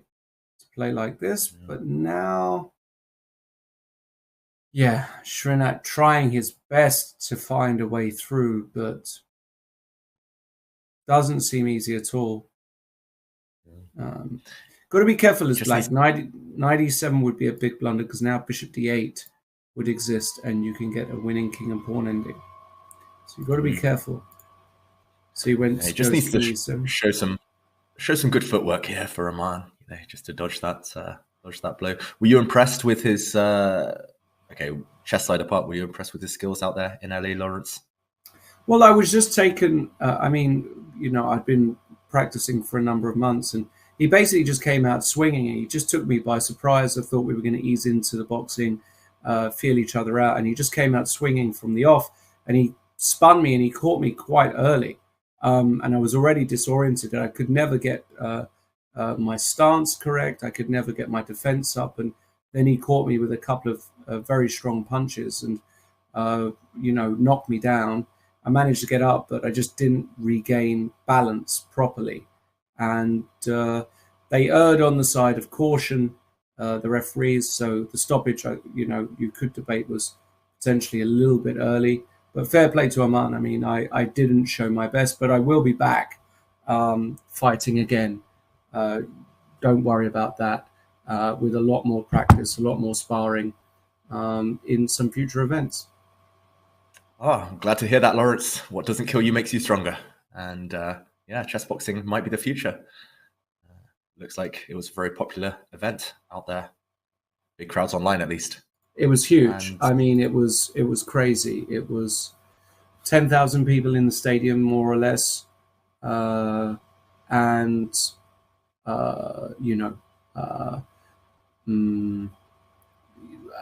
think in the region of 500,000 people watching simultaneously online. It was just massive. And, I'm very passionate about chess boxing, and I think it's got a very interesting future. So fingers crossed we get some more big events. And thanks everybody for railing and watching. Yeah, but no rematch with Aman. I heard that he doesn't want to fight you again. No, he's not interested in fighting. Blitz? He wants to do his chess stuff, which is fair enough. Whereas, for me, I belong to a chess boxing gym, and I was very good friends with the creator of chess boxing, and he passed away, unfortunately, a couple of years ago now. And I really feel like it's something that I should continue with. So I will. We'll see when the next event is, though. Yeah, glad to hear it. And meanwhile, this game, it still feels very much like a draw. Narayanan trying every trick in the book to trap this Black Knight, to catch it on a poor circuit. But Black's Knight feels like it should have enough squares. Knights are pretty decent at kind of dancing around and avoiding getting trapped. If you are careful about things, Aman there giving way with the Black King. I'm not so keen on that one. I don't think there's a direct punishment. If White's King shuffles across towards that black pawn, then Knight F4 is going to come in. For example, King F5, Knight F4, as you pointed out this trick earlier, Lawrence, and saves the day. H4, Knight G6 check yet again. And I think he's calculated it all. I think he's still within the drawing realms, but Narayanan, can he find one final trick to trip up the Canadian? I think Black can continue waiting here with his king, with his knight. Knight F8, for example, okay, has been played. And yeah, I just don't see any way forward. Black's king will happily sit on G6, defending the pawn. Black's knight then, as long as it's on a decent circuit, will be able to find safe squares. This could be a long, long game. Holding up the rest of the round. We are itching to get started with the final game of the day in the open section. I believe the women's section has, however, finished for the day. You mentioned 8 leaders going into tomorrow. Yes. We will check on those a bit later. But yeah, this game still on that merry-go-round. The white bishop standing opposite the black knight. This is typical. Normally, in order to dominate an opponent's knight with your bishop, you want to place it just as white is doing here, 2 squares in between.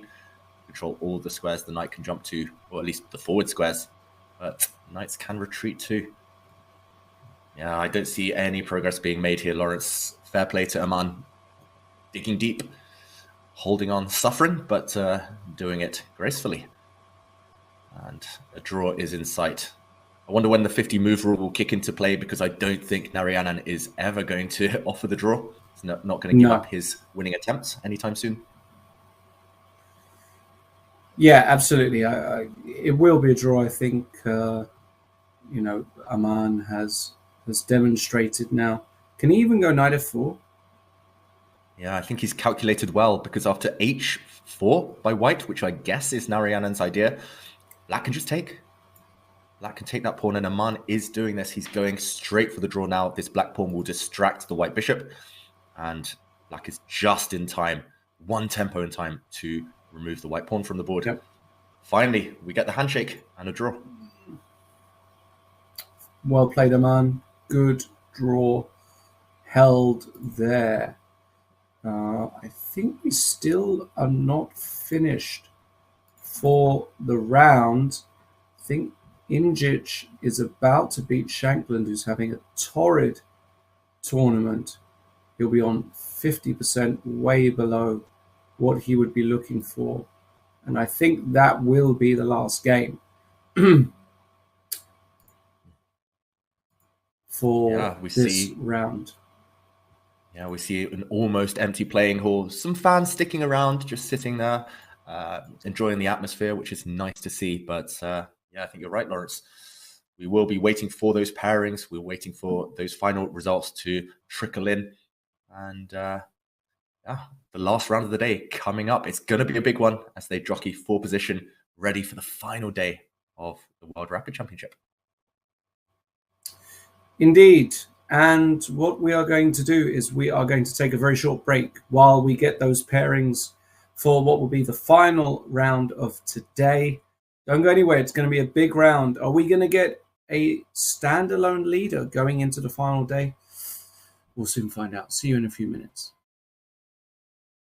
Your subscription makes shows like this possible, which is why our Twitch subscribers will never see ads on Chess.com. Connect your Chess.com account and Twitch account at go.chess.com/connectaccounts, and bang, boom, voila, you're done. 100% ad-free bliss forevermore.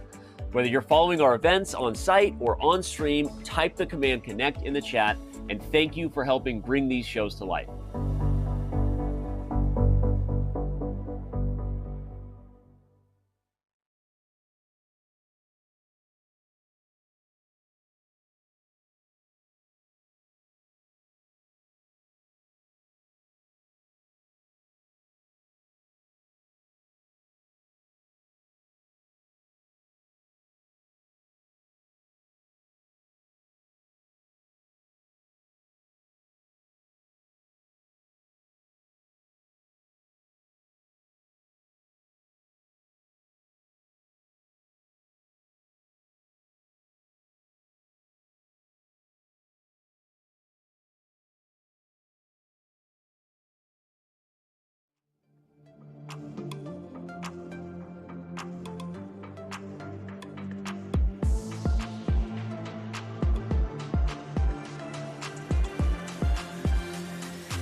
Welcome back, everybody. This is Chess.com's coverage of the FIDE World Rapid Championships and the Blitz Championships taking place in Almaty, Kazakhstan.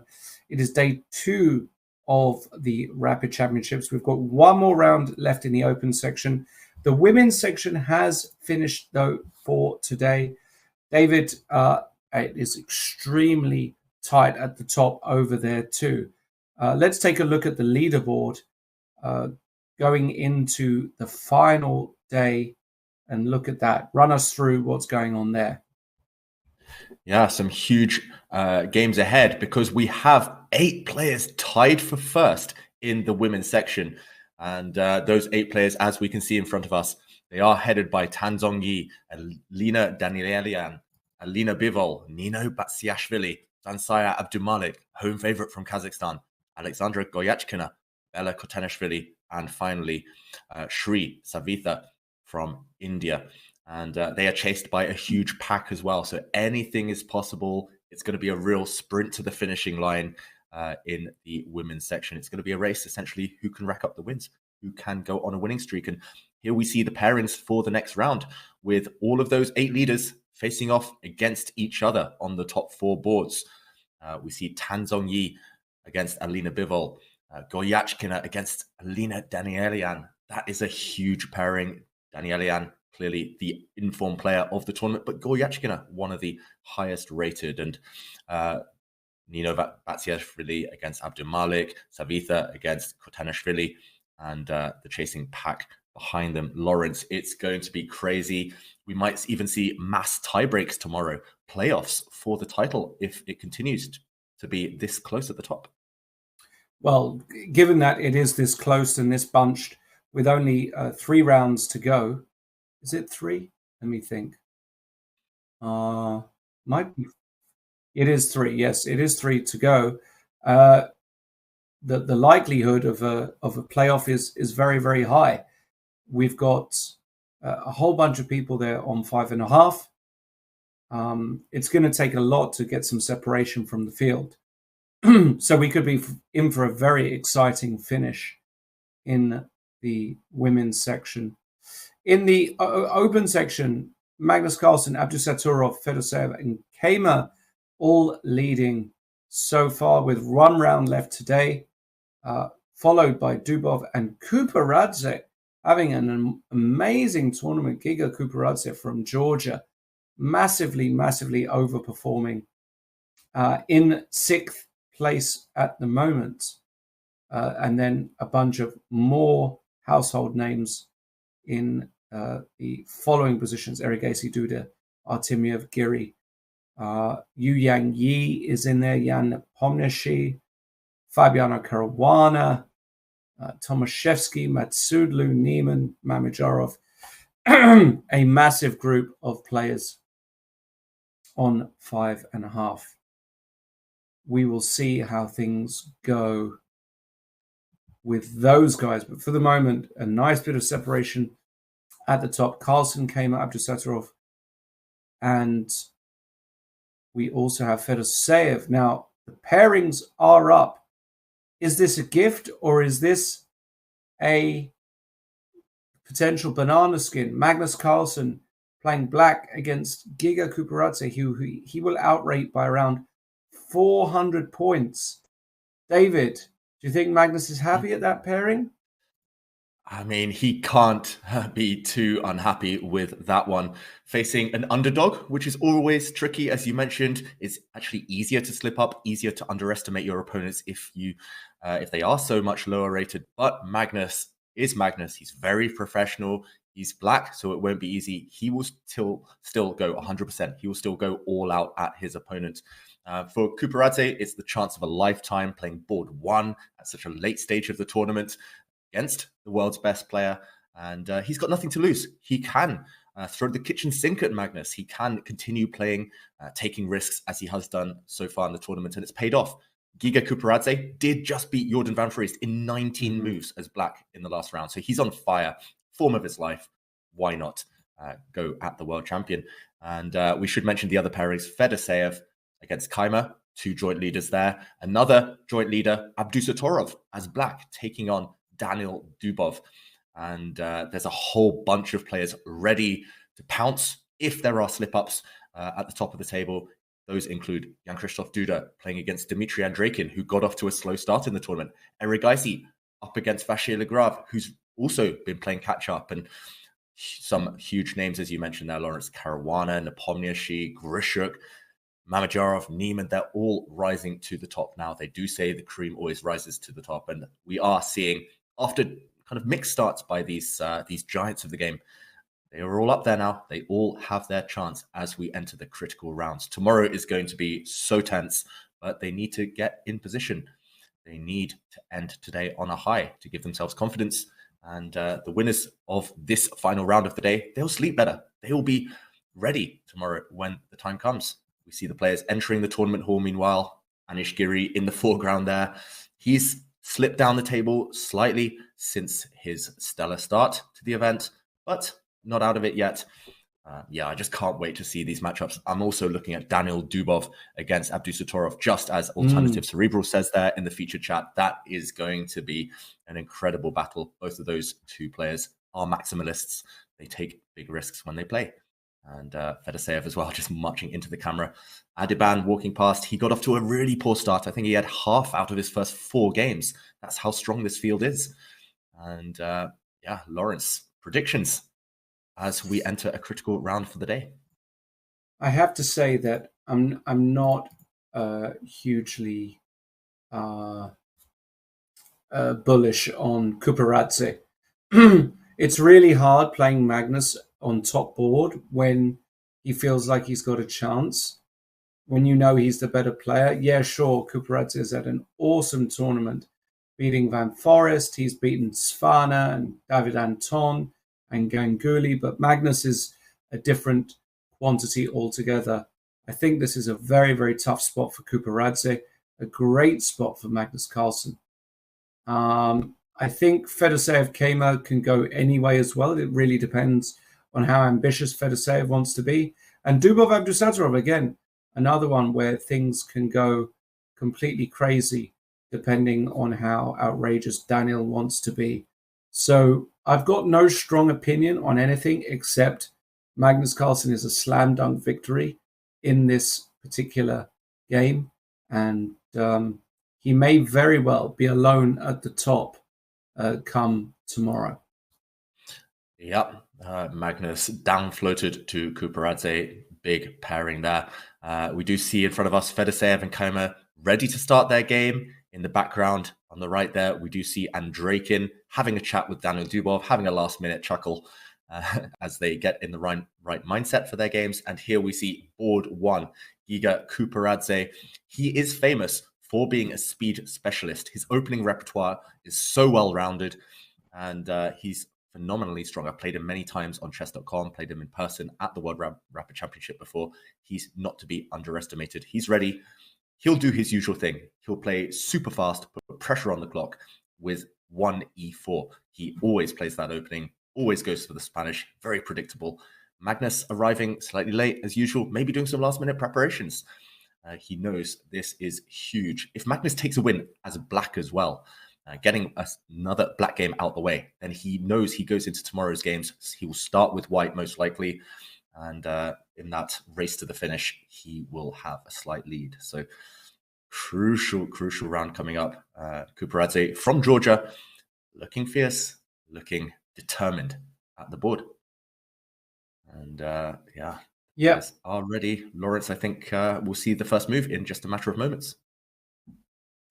We may very well do. I am sticking by my prediction that this is going to be a tough game for Kuparadze. He looks chilled. He looks, relaxed. But as I say, Magnus Carlsen just finds ways. Very, very curious to see how this one does play out, though. Moves are not in yet, waiting for players to get settled. And very shortly, we will see these games all kick off. Yeah, we see Magnus and Jan Nepomniachtchi enter the playing hall there, some of the last to do so. It was nice to see Kuparadze let some of the tension out just by having a chuckle. I think that was at the announcement from the arbiters. And there we go. Handshake, and the clocks have started. Kuparadze opens with 1e4. He is so predictable in the openings. I prepared against him a few years ago, and he never, ever deviates. He plays the same stuff every single time almost. And what will Magnus choose? Which opening? He's played everything, as we mentioned. Any name that has an opening, Magnus has played it at some point or another throughout his career. I'm not sure what to predict. Maybe a Carlsen, maybe a French defense. Don't think Magnus will play 1e5. His normal move in solid, when he's in a solid mood. Okay, he goes for the French. And Kuparadze quickly bringing his knight out. It looks like a Tarrasch variation of the French defense. Very, very solid stuff. Go on, Lawrence. Yeah. CD4 and ID4. Yeah, I do have some experience here in this position here. I think Magnus as well has some experience on the tour. There was some recent update, I believe it was in Anish Giri's course on this particular opening, where some new ideas for black in this interesting structure have taken place. I'm very curious, though, what Kuparadze will do. Bishop d6, queen e2, all fairly standard stuff. And now, is it the move e5 that was the new idea by Giri? I think it might have been. Yeah, I think. Yeah, you're right, Lawrence. The move e5. Also, the move queen c7 is traditionally one of the strongest. And then if white plays knight f3, then black blocks the center with e5, just preventing white from advancing forward. And I know white can play moves such as c4 in this position, and or even taking on d5 and then c4. It's very flexible for both sides. Magnus pausing now, maybe smelling a rat, because white has played instantly up to this point for sure. Kuparadze has studied this before. As I mentioned, he knows his openings inside out. He could play blindfold the first 20 moves, Kuparadze, because he knows exactly what he'll do against every single opening. But Magnus will want to cause a surprise at some point. That value of the first shock, the first opening, not necessarily novelty, but the first opening surprise, that is extremely high when your opponent is predictable. So, I think Magnus wants to get a surprise in, whether that's maybe not playing a standard move like queen c7, whether it's playing e5, whether it's developing a knight to e7, whatever it is, Magnus will try and get his opponent out of book. And there we go. Knight e7 is provocative. It allows that pawn push you mentioned, Lawrence, pushing forward with the white e-pawn. But black will happily step back and argue that now the center is closed, he doesn't have to worry too much about the tension. He can just push forward the black c-pawn, for example. What has Kuparadze chosen? Early b3. Wow. Surprising. Unusual. It does allow the move bishop e5. Which does hit the rook on a1, forces white to lose a tempo, and the black bishop can plant itself on c3, for example. As far as I know, you shouldn't be allowing this type of thing for white, but okay, I'm not as big an expert as these two in this opening. I've dabbled in it myself, but never with great results, I must admit.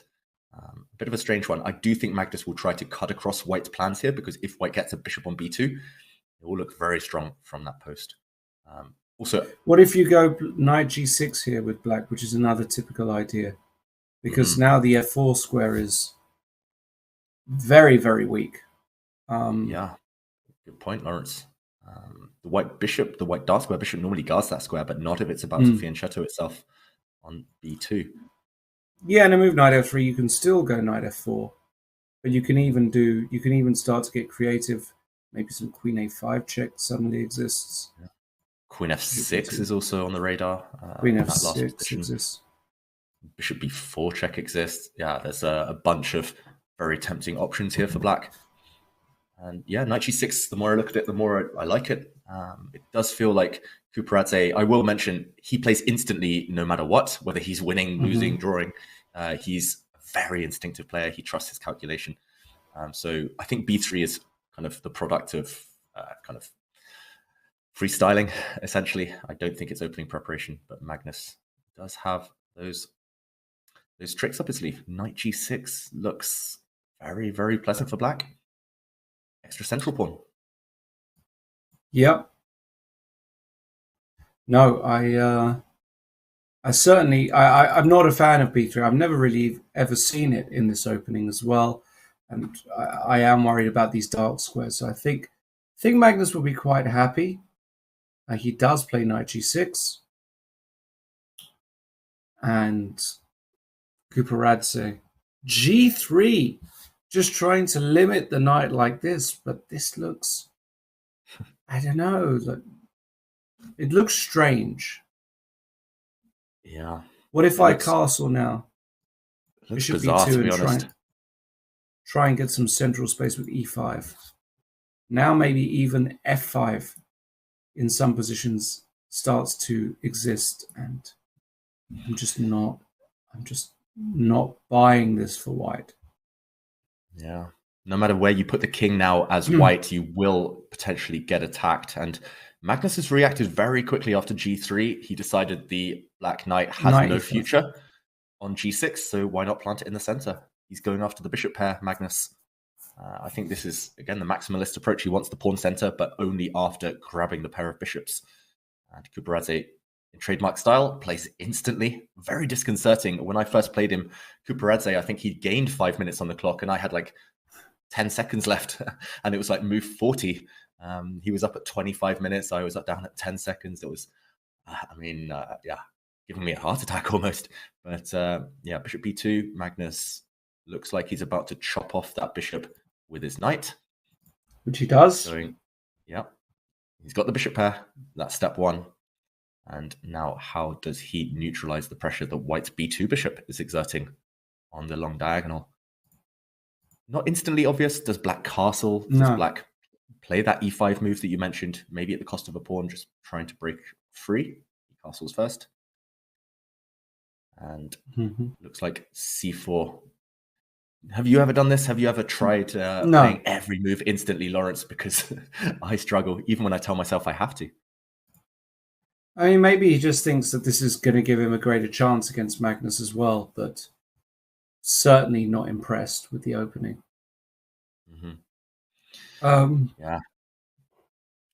As mentioned in the featured chat here by Wash Your Cup, it does look like a good start to the game for Magnus. I mean, we can't say it's been a great success, the opening for white, but there's still a lot of tension. Despite lacking the bishop pair, white does have nice central control. When white finally does castle, bring the rooks to the center, it still looks like a playable position.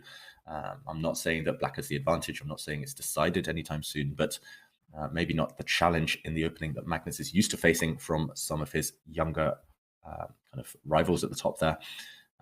Bishop c8, is that really just been played? I believe that has been played. Bishop c8. This one is a little bit strange to my eyes. He wants to put the bishop on a6. Clearly that's his idea, to cause the queen some grief and obviously trying to dissuade white from castling. But white just castles anyway and says, I don't really care. Interesting. Feels like maybe. Sorry, go on, Lawrence. No, I was going to say sometimes he might want to put the bishop on b7 as well, if that diagonal ever gets opened up. What were you going to say, David? Yeah, I was going to say it feels like Kuparadze has kind of baited Magnus into speeding up and playing quickly, and bishop c8 to me just looks counterproductive. Not only was it a kind of undeveloping move, just putting the bishop back on its starting square, but even if it lands on b7, it will be blocked. If it lands on a6, it will be blocked. It feels like it's given white a free turn. So if I were Magnus, I would maybe slow down, not get tricked into pre-moving, as I think someone was calling it there in the featured chat. You don't need to play bullet. You could just take your time in this very tense middle game. And okay, bishop b7, you were right. You called it.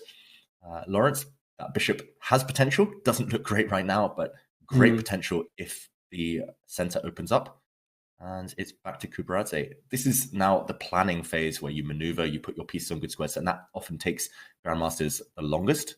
Planning is definitely not something you can do intuitively. It's something you have to kind of break down step by step. It's a process. Calculation is intuitive for these top GMs, but Kuparadze, I expect to take the first real thing of the game. And there we see, oh, look at that. The young fans with their binoculars watching the games from afar. Fantastic. That is the cutest image I've seen in a long time. Oh, chess. Very, very nice. So inspiring. And, very, very cute. Meanwhile, a tactic by Kuparadze. He doesn't pause. He sets up pretty elementary trick. C5. What do you think of that one, Lawrence? Nice trick. You don't want to take that pawn off, that's for sure, because Queen C3 would be a nasty double attack. So you can't take it. So you have to move the bishop probably to C7, maybe E7. I mean, there is an argument to put the bishop on E7, and he does that. And now I guess he just wants to take. And here, Magnus probably is going to take with the E pawn. The problem with taking with the C pawn is this guy suddenly becomes a protected passer. B4, but A5, and we can't go A3 because of bishop A6, or can we? And then B5. Maybe this is still playable. Things are getting a little out of control, though. Can we show there's a trick there, Lawrence, after that variation you showed? Okay, white played rook A C1, very logical. But if B4, A5, A3, I think you can play bishop A6, because after B5, you can take on B5 and skewer the white queen with rook B8. You win the bishop, next move. Fantastic. And I'm also being told there was a nice tactic if Magnus had been greedy and taken on C5. So we didn't see this variation. We'll catch up with the current game, but Queen C3 isn't the most direct way to get an advantage, because Queen F6 saves the day for black. You meet a double attack with kind of a nice defensive resource there. The bishop on B2 is undefended if white grabs black's bishop, but bishop takes G7 first would have been really strong in that variation after bishop takes C5. And king takes G7, Queen C3 check. Black's king just too open on the dark squares, and white has a big advantage. So let's catch up with the game. Talking about ketchup here, not catch up. Let's catch up with the game. The queens are off the board. Interesting decision by Magnus. He didn't want the tension anymore. Yeah, but this is no longer really that great, because you go knight d6 here as Kuparadze every day of the week. And the... Excuse me for the coughing today, guys, as you can still hear, getting over my sickness. The resulting opposite color bishop games are just dead equal, right? Because after bishop takes d6, you can throw in rook takes d5, and this is just a draw, surely. I mean, white is very active.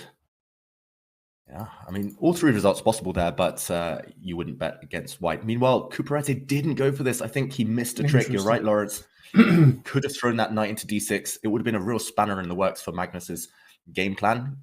Going for a draw in endgame, even if white's down a pawn, getting that opposite color bishop scenario. Instead, he traded rooks, but look how active black's rook is now.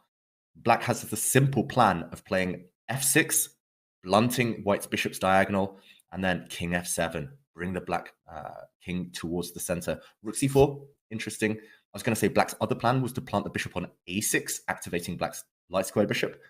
But now that's less attractive, potentially, because of rook a4. Although some calculation needs to be done in that variation. Rook a4 is coming. And yeah, I love that. I love that comment in the featured chat. This is just a draw, surely, says everyone who's lost to Magnus on move 100. And yeah, Magnus always seems to get the point, to get the win when it goes down to a long game. But look at the clock times as well. Kuparadze still with 14 minutes left. I mean, if there was a bullet world championship, I think he'd be one of the favorites to win it. Just the speed at which he plays. Rook c4, interesting move. Rook a4 next. And what do you think, Lawrence? Shall we stick with this one as it enters a new phase, or shall we take a look at some of the other big boards? Yeah, let's look at some. Yeah, absolutely. We should absolutely do that. So, who should we look at? So Fedoseev against Kayma on board 2 looks very balanced. Very, very balanced. Yeah, hard to imagine anything too exciting going on here. fair to say with a small space advantage, so you'd probably pick white, but black ultra solid. And finishing development at last. And this is board 2. Board 3, a big clash between Daniel Dubov and Abdusatorov. Maybe we can check in there. Lawrence on board 3. Yep. Big game for the standings. And this is the current position. Wow, big pawn on d6 for Dubov. Well, on one hand, it is a big pawn. On the other hand, it's not that secure just yet. So, I mean, I can always put my rook on d8. I can attack it 3 times. I can even try and remove this knight from c4. I don't know. Like, it doesn't feel to me like a massive deal just yet. Rook d1 is standard. Yeah. It doesn't feel like a massive deal to me. That said, I would still take white. But intuitively, I would say it feels like the pawn isn't actually going anywhere. Yeah. It feels like it should be a holdable position for black, defensible. The nightmare scenario is that you get trapped in an endgame where black's queen is forced to sit as a defender. Queens are just simply the worst blockaders in chess. Queens, they are destined to be strong pieces, attacking pieces, threatening stuff. You don't want them sitting, guarding mere pawns.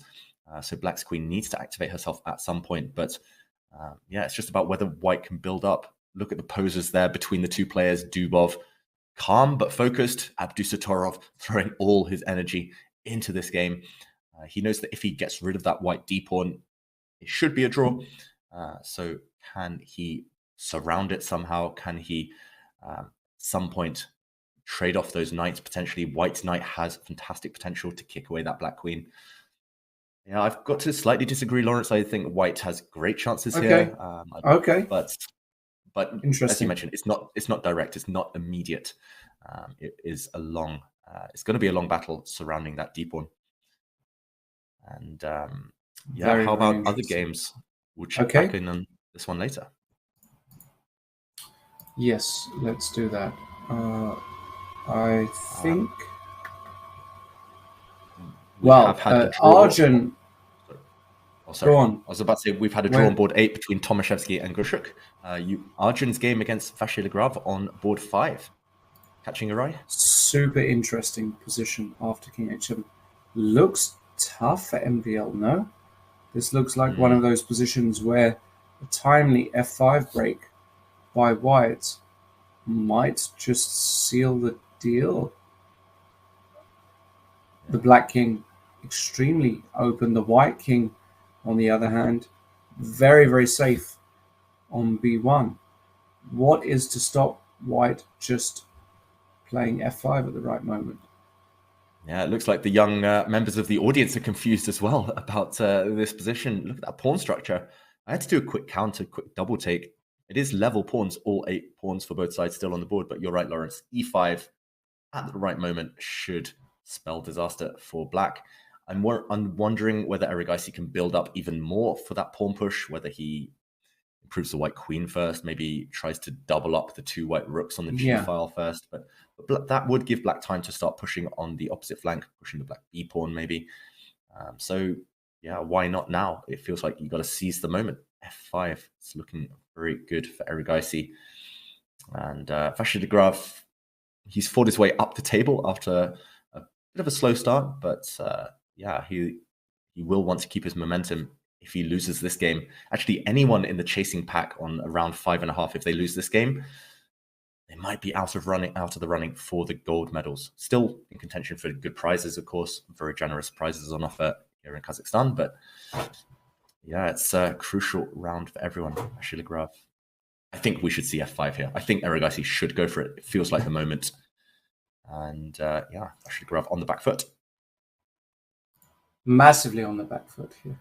You can also include maybe queen e2, just to then, when you go f5, for example, let's say black plays b5 and you go f5. If black ever decides to do something silly like take everything, suddenly you can take and actually deliver checkmate. So maybe including queen e2 is useful. I'm not entirely sure. Makes a lot of sense. And Lawrence, can we go to the game Yes. Yu Yangyi against Hans Niemann? Because we've just seen an incredible tactic in that game. It looks like Hans Niemann might be ending his day on a loss. If we go back a few moves, just 5-6 moves here.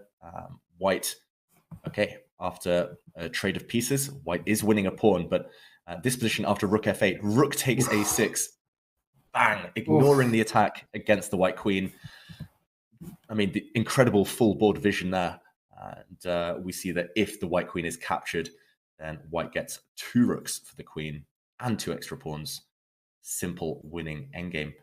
And Niemann didn't want to defend this one. It looks like instead he's gone into a hopeless rook endgame, 2 pawns down. Yu Yangyi. Yeah, amazing. Amazing tactical vision. A matter of technique now should be quite straightforward, I feel, to mop up. You've got 2 extra pawns. Yes, they're doubled, the B pawns, the G pawns, but Black's position is full of holes, full of weaknesses. Big result for Yu Yangyi. Big result potentially for Yu Yangyi indeed. And getting flashes that Magnus Carlsen is suddenly tons better. We should go there. And this is the position. Now Magnus G5 starting to exert pressure. The point being, I guess, that you can't allow the bishops to get too active, something like this, because before you know it, you could get mated. Very, very embarrassing. Even something like this is going to be mate after bishop g4 check. And you get mated. So Magnus managing to get his bishops active. What's really impressed me about this game and about Magnus is actually the opening choice. The opening choice is phenomenal. The French defense, this particular line, keep the 2 bishops. You manage to get that pawn structure, that unbalanced pawn structure. I love it. G5, rook A1 played by Kuparadze. And no chance Magnus will swap these rooks off now. He's going to keep the rooks on, surely. As you said, he wants to go for checkmate. Why not rook c2? Just attack White bishop. Gain time, keep the rooks on the board, and then continue with the plans to open up the position. We should also mention that Magnus is a pawn up, at least temporarily. Yes, the black a5 pawn is going to drop, but it's 4 versus 3 on the king side. Active bishops. Bishop d4, as you say, Lawrence, it just feels like you need a little bit of finesse to get black's dart square bishop into the game. I don't see it immediately, I've got to say. I think you can just take on f4 here, basically, and then go like bishop f3. Yeah. What's the big deal? I think you just do it slow and steady. Rook g2 check is coming. Worst comes to worst, you plant your bishop on d5 as black, and you say, okay, I've got a beast in the center of the board, and you're never getting past my bishop pair. I think you predicted the future. You should buy some lottery tickets, Lawrence. He's taken everything. He's going to play bishop f3. I didn't win. Oh, maybe next year. And yeah, it's looking fantastic for black. That white knight, yes, it's going pawn hunting, but it's on a poor circuit. It's going to take ages to get back in the game. And I don't think there are any counterattacks against the black king. Is that the one thing Magnus is trying to avoid? For example, after bishop f3, rook takes a5, white's rook could try and sneak behind with some checks. Black's king should just be able to walk out into the open, though. Magnus just trying to be accurate. And as has been pointed out by a few people in the feature chat, yeah, Kuparadze no longer blitzing, but he's played quite quick, still with 10 minutes on the clock against Magnus's 6. And yeah, it feels like some of the players are impatient to get today done because some really surprising results. Artemiev won as black in 17 moves against one of the stars of the tournament, Volodar Mertsin. We saw Mamedyarov take a 7-move draw against Manuel Petrosian. Tiredness is kicking in, Lawrence. Fatigue is setting in for some of these players. Absolutely. I mean, and this is, again, where Magnus kind of differentiates himself, right? Where it's the final stretch where he manages to keep that energy up, keep the momentum going, keep the high level and the intensity going. Some of the other guys just can't do it. It's exhausting playing this kind of tournament. And with all the pressure on top as well. Very, very tough indeed. And Magnus does indeed play bishop f3 in this one. I mean, Kuparadze is just not saving this position, not in this lifetime. Fully expect a win here by Carlsen, and given the state of the other games at the moment, would not be surprised if he does actually go into the final day as the top scorer. Yeah. Incredible. Solid day for Carlsen. A solid day for Carlsen. Nothing spectacular, but you don't need that necessarily. It's definitely an art form, grinding out these wins when you're not playing your best. I also noticed a really nice trick here, Lawrence. I mentioned a few moments ago, rook takes a5, trying to counterattack for white. Then black can just play bishop h4, shut the door on the white king, create that mating net. Rook c1 is coming with checkmate, and white's forced back onto the defensive, and now you can just start picking up pawns at will. Yeah, rook g2, rook takes h2. Game over, pretty much. That white king is trapped. Utterly helpless here. Yeah, it looks like Giga has started to realize the kind of, the severity of his troubles. He's really slowed down, spent, 2-3 minutes on this one move. That, for him, that is an ocean of time. And eventually he has, I think, just captured this pawn on a5 with his knight. Yeah, black can just play bishop d5, assert full dominance, assert full control. Bishop h4 still on tap. Rook g2 check tempting. Everything looks good for black. Yeah, I just think the position is hopeless for Giga. We can go elsewhere if you would like. Yeah, and there is a round actually in the women's section. They are playing their final round of the day. Tomorrow will be 3 games. Today they're playing their 4th game of the day. And remember, there were 8 leaders in the women's section. I'm just looking at those top 4 boards right now between those 8 leaders. And all of them look pretty balanced, Lawrence. Looks like nobody really wants to give ground, take too many risks in that women's section. Maybe we check over there a bit later when the action begins. And nice shot there of all the flags of the competing countries. What are we zooming in on? Some spectators. And meanwhile, Magnus has grabbed that white h2 pawn. Yep. The white king is in mortal danger. I can't see this one lasting too much longer, I've got to say. Yeah, b4 played by Kuparadze, but this is more of a inertia kind of move. I think Magnus now will probably put the bishop on d5, consolidate that bishop.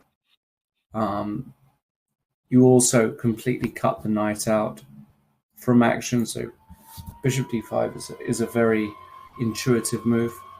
Then the bishop is going to come to h4, probably come to g3, target this pawn. I just see absolutely no hope here for Giga Kuparadze, in my opinion. Yeah. That's a very classy move, Lawrence. Bishop d5. And don't forget black's h-pawn. Black's h-pawn is going to race down the board. It's still on the 7th rank, but it's only 4 or 5 moves away from promotion. And yeah, body language. Magnus looks very focused, but he knows he's in control. Maybe the only thing to calculate here is what happens if, for example, white plays after bishop d5, white plays b5, tries to break through with his c-pawn, but it's going nowhere. You just take that pawn, and after c6, you can choose anything here. Rook c2 at the very, very minimum to keep an eye on that white pawn. Yeah, this one is winning. It's a matter of time. Bishop d5. I'm surprised we haven't seen Carlsen play it. It's a very Carlsen-esque type of move, just locking white's knight out on the side of the board. But I think he's just enjoying his position. He's got still almost 4 minutes, and he is winning. Meanwhile, I'm looking around as well, Lawrence, and every other board is still balanced. So maybe if we can stick here until Magnus delivers the killer blow. He has just played bishop d5, as we see on the live board. White is almost paralyzed. Almost no moves here. Yeah. White's rook is a target on the 1st rank. Unfortunately for Giga, tournament of his life, one of the best performers so far. He's created some huge upsets, but his run ends here in this game. Mm-hmm. And meanwhile, maybe we can check over on board 2 just to see if there's anything dramatic going on. Let's do that. Dramatic is not quite the word. If you're talking about the Fedoseev Kmart game, far from dramatic. One can hope, but these guys very, very solid. Especially Vincent, not often a huge risk take up with the black pieces. Would be happy, I think, with a draw today, finishing off a very, very solid day. And it looks like he might get it. I see no issues with Vincent's position whatsoever here. I guess you don't either. Yeah, I completely agree. I don't see anything wrong with black's position. Very solid. If anyone has to be careful, it might be white, because the a4 pawn is a clear target.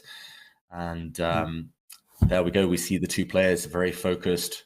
Fedoseev, the one thing that's maybe held him back in previous kind of elite events is the fact that he forgets occasionally to pull the reverse gear and to kind of pull the brakes, just knuckle down, take a draw. But is this the moment? Could we see a handshake now? Because after the white rook kind of lined up a discovered attack against the black king, king e8 has been played. Vincent looks ready to end this game. I'm expecting rook c1 from white and repetition of the position. Rook c1, rook b1, just no matter where the black king goes, keeping an eye on the open files for the rook. So let's see if Fedoseev bails out with the draw here. I think he will. And then maybe we can check out board 3, Daniel Dubov. Let's keep an eye on Magnus as well, just in case. He actually goes like rook Magnus has a1. some work to be done. Okay. That looks risky on the face of things. Knight b6, knight c4 exists. Knight b6, maybe there are some tricks. White's knight will take on e6, for example, there. And black's knight is hanging on b6. Even rook takes a4 there. I'm not sure how bad it is. Things are getting a little bit out of hand, but is this so bad for? I mean, at least white will be a pawn up. White will be a pawn up right after trading the rooks and taking on g7. Yes, that's true. This is something Vincent doesn't want. So, okay, maybe knight d6, maybe king back to d7. I don't think black has too much to worry about. Still, white has no threats. Shall we? Yes, let's go. Yeah, Daniel Dubov against Abdusatorov. I think you might have been right, Lawrence. This game should be in the balance. I do think black's queenside pawns are enough of a distraction. They will at some point deflect away white's pieces, and the white d pawn should drop off in that process. I think without the knights, there's no real way to make progress. Black's king is also coming. I would choose white still, I've got to say, but Abdusatorov, tenacious defender, should be able to hold this one. Any thoughts? Yeah, I don't really see Abdusatorov in any serious danger here whatsoever. It feels like this is going to end peacefully one way or another. I don't see Abdusatorov taking immense risk either. I think you can just basically jostle here. You could even just move the king back. King f7, for example. Or just literally move the king, and I see no way to really make progress for either player. Yeah, just feels like a draw. Yeah, maybe on that note, let's follow the end of Kuparadze against Carlsen, because Magnus has just played a huge move, giving up his extra pawn. And look at this black f pawn race through now. Can white hold the blockade? White is playing without the knight. Can he blockade on the dark squares though? See Kuparadze giving a check, still blitzing. He's got 7 minutes almost against Magnus's 2. How do we finish off as black? Velvet Canyon thinks Magnus is doing this on purpose. I don't know if he means winning the game or just ending the day on a high. Okay, rook c1, bishop d2, rook c2. Oops. Rook c2, king e1, and f2 check is one way. Ouch. Yeah, that wins because you either win the piece or you make a queen. So rook c1, I see nothing here. What if bishop d4, putting the white bishop back on a square? At least it can cover the f-pawn. I agree. Ugly for white. The bishop pair, super strong for black. Especially that light square bishop e4 played. Rook c2 check. Where's the killer blow? I don't see it, just in this variation. King e3. Wow, king e3. I thought he was going to hide back on f1. Now, surely the f-pawn has a way to sneak through. Rook f4 check if the black pawn moves. If f2, rook f4 check saves the day just in time. Still looks pretty scary for white with the king out in the open, but holdable maybe. Will Magnus just play a subtle move like king e8, just getting away from that check? That feels like a Magnus type of move. It does, yes. I mean, I'm not sure it's the best one, the most direct one, but it now does set up the threat of f2 because rook f4 is always met by bishop g5. Okay, Magnus didn't go for anything so subtle. He played h5 first. Black has two pawns, two passed pawns, so why not push them both? Yep. Rook f4 check. Yeah, just move out king the way. E8. King e8. And king d3. Okay. Black's rook Still surely not. can just... Sorry, carry on, Lawrence. No, I'm saying it's still not over, but with this knight isolated out the game, just rook c1 and marching the h-pawn should be enough. Even if this knight comes back, I think you can just ignore it, knight d6 check and put the king on d7 and say, so what? I'll dance on the light squares, you can't touch me. That was quite an assortment of pieces there on the d-file. That was a nice variation. Yeah. But okay, he chooses rook g2. I liked your rook c1 just because it stopped knight c4, but maybe knight c4 isn't such an issue. I like that from Alimentative Cerebral as well in the feature chat. Magnus giving time odds. 1 minute now against 6.5. That's the only potential hazard in Magnus's position. Yeah. Should be enough though. Not with 10 seconds per move bonus. That's way too much. Yep. b5. Okay, Kuparadze trying something. C takes b5. Feels like desperation. Move. Yeah. c6. But now bishop g5, rook d2 check. b4 check at the end. Oh no, sorry. I was hallucinating. I thought I could go bishop g5, rook d2, and b4 mate, but my bishop would have departed. Okay, what's the professional way here? I'm seeing some tricks. For example, if black plays bishop d8, which looks tempting just to stop the pawn, just to kick away the white knight, then after bishop d8, maybe bishop c5 for white, Lawrence. What do you think of that? Black king trapped. Give me a second as I've just got to readjust something here. I'll put that on the board Magnus in just 1 second. But he went rook g4. Yeah, rook g4. You talked about professional approach. That is very professional. Just getting the rooks off the board. Forces the rooks off the board. Rook f5 runs into bishop e4 check. Yeah. And if white pushes with c7, then I think the black king can safely stop that pawn. The king comes across. You go no further. And and once the rooks come off the board. Game over. Black has too many pawns. Yeah, nice technique. 39 seconds, though. Should be enough for Carlsen. Kuparadze giving him a scare, but yeah, unfortunately, two bishops, too strong. And this is one thing I never... strong in general. Yes, tell me, David. I was going to say, if I play Magnus, I will never, ever give him a long-term advantage like the better pawn structure, bishop pair, because I know long-term it will decide the game.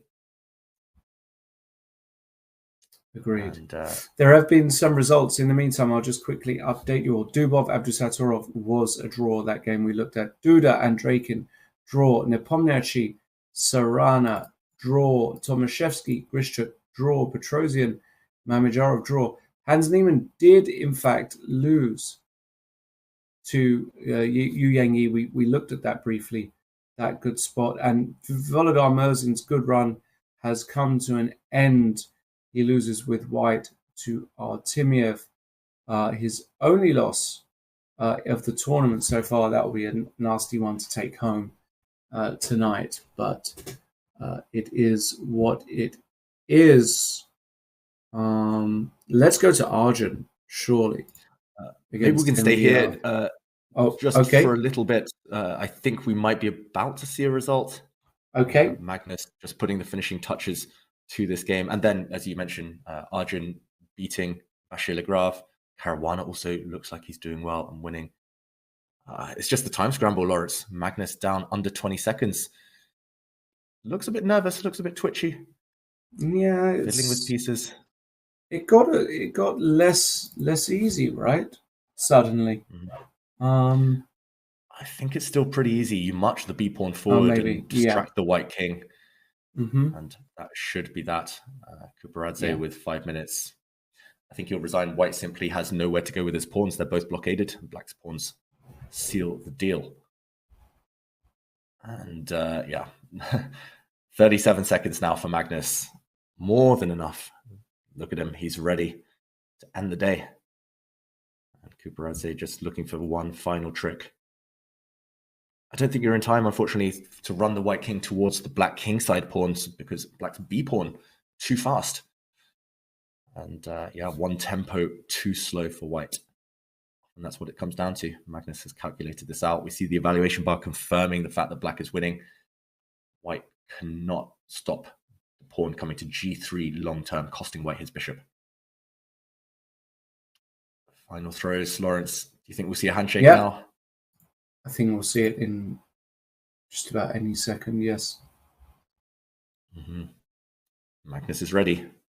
Look at that body language. No problems whatsoever. Look at this, Lawrence. He's staring down the camera, staring into all of our souls here at home. And Magnus, he's seen everything there is to see on the board. He didn't even need to look. There we go. b4 coming. b3 is coming. b2 is coming. b1 queen is coming. And white's king is overstretched. I think this is the moment we will see Kuparadze give up. What a game it's been. Nice instructive win, actually, long term. Like you said, opening choice, 2 bishops, stretching, playing on both sides of the board. Magnus shaking his head. Yeah, totally agree. Bishop d4. But now b3 seems to be winning. Yeah, b3 is 100% winning. King e3. Now, how about the move bishop b6 here? Is that you've got to necessary? Calculate that one. You've got to calculate that, Lawrence. Maybe we can quickly show it on the board. Bishop b6 would have been met by a capture, and it would have been a race. I'm not sure you want to enter a race after b2, c7. I think white's actually doing well here. e8 equals e6 queen, check. e8, 6. Yeah, I missed that. Yeah, but let's catch up with the game position. White is trying to set up a blockade, but it won't last for long. Surely just king d5. Magnus about to put his king into the center, and everything collapses. Yeah. There we go. White's bishop can't hold both the f and b pawns. Black can just actually start snatching the white pawns. Exactly. And not much to say about this position, unfortunately, for the Georgian Grandmaster. And I think he'll cause some more shocks by the end of the tournament. He's still in the mix, of course, Kuparadze, but Magnus taking the lead in the tournament. And then we have the handshake, the result confirmed. Magnus takes an important win. Massive win for Magnus Carlsen. He has really just been on it since round 1. He moves to 7.5 out of 9. He will most likely be the sole leader because the game between Fedoseev and Kemar does look very difficult to see being decisive. I mean, this just looks like a draw, whichever way you want to cook it. So that will mean that Carlsen goes into the final date as just a straight leader, 7.5 out of 9. And maybe now, as this game peters out towards a draw, Lawrence, maybe we can go to that game, Erigaisi against Vachier-Lagrave, because look at the pawn structure. Triple pawns for white, drunken pawns as we call them on the C-file. Those white rook and knight on f6. I mean, both of those two pieces just entrenched. Look at what white is doing. He's invading. This is an army invading the opposition territory. Black is utterly frozen. Yeah, wow, this is power play. This is domination. You don't often see MVL without any dynamic play or opportunity. This is one of those rare occasions.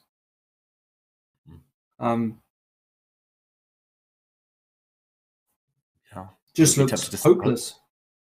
I was about to say, I'd be tempted to start moving the king. Just bring it up the board, plant it on c4, plant it on somewhere f3. Just wait. Black is stuck, like you said, dominated. Black can't move. Black doesn't want to take the rook on d6 with his bishop because that would just improve the white pawn structure.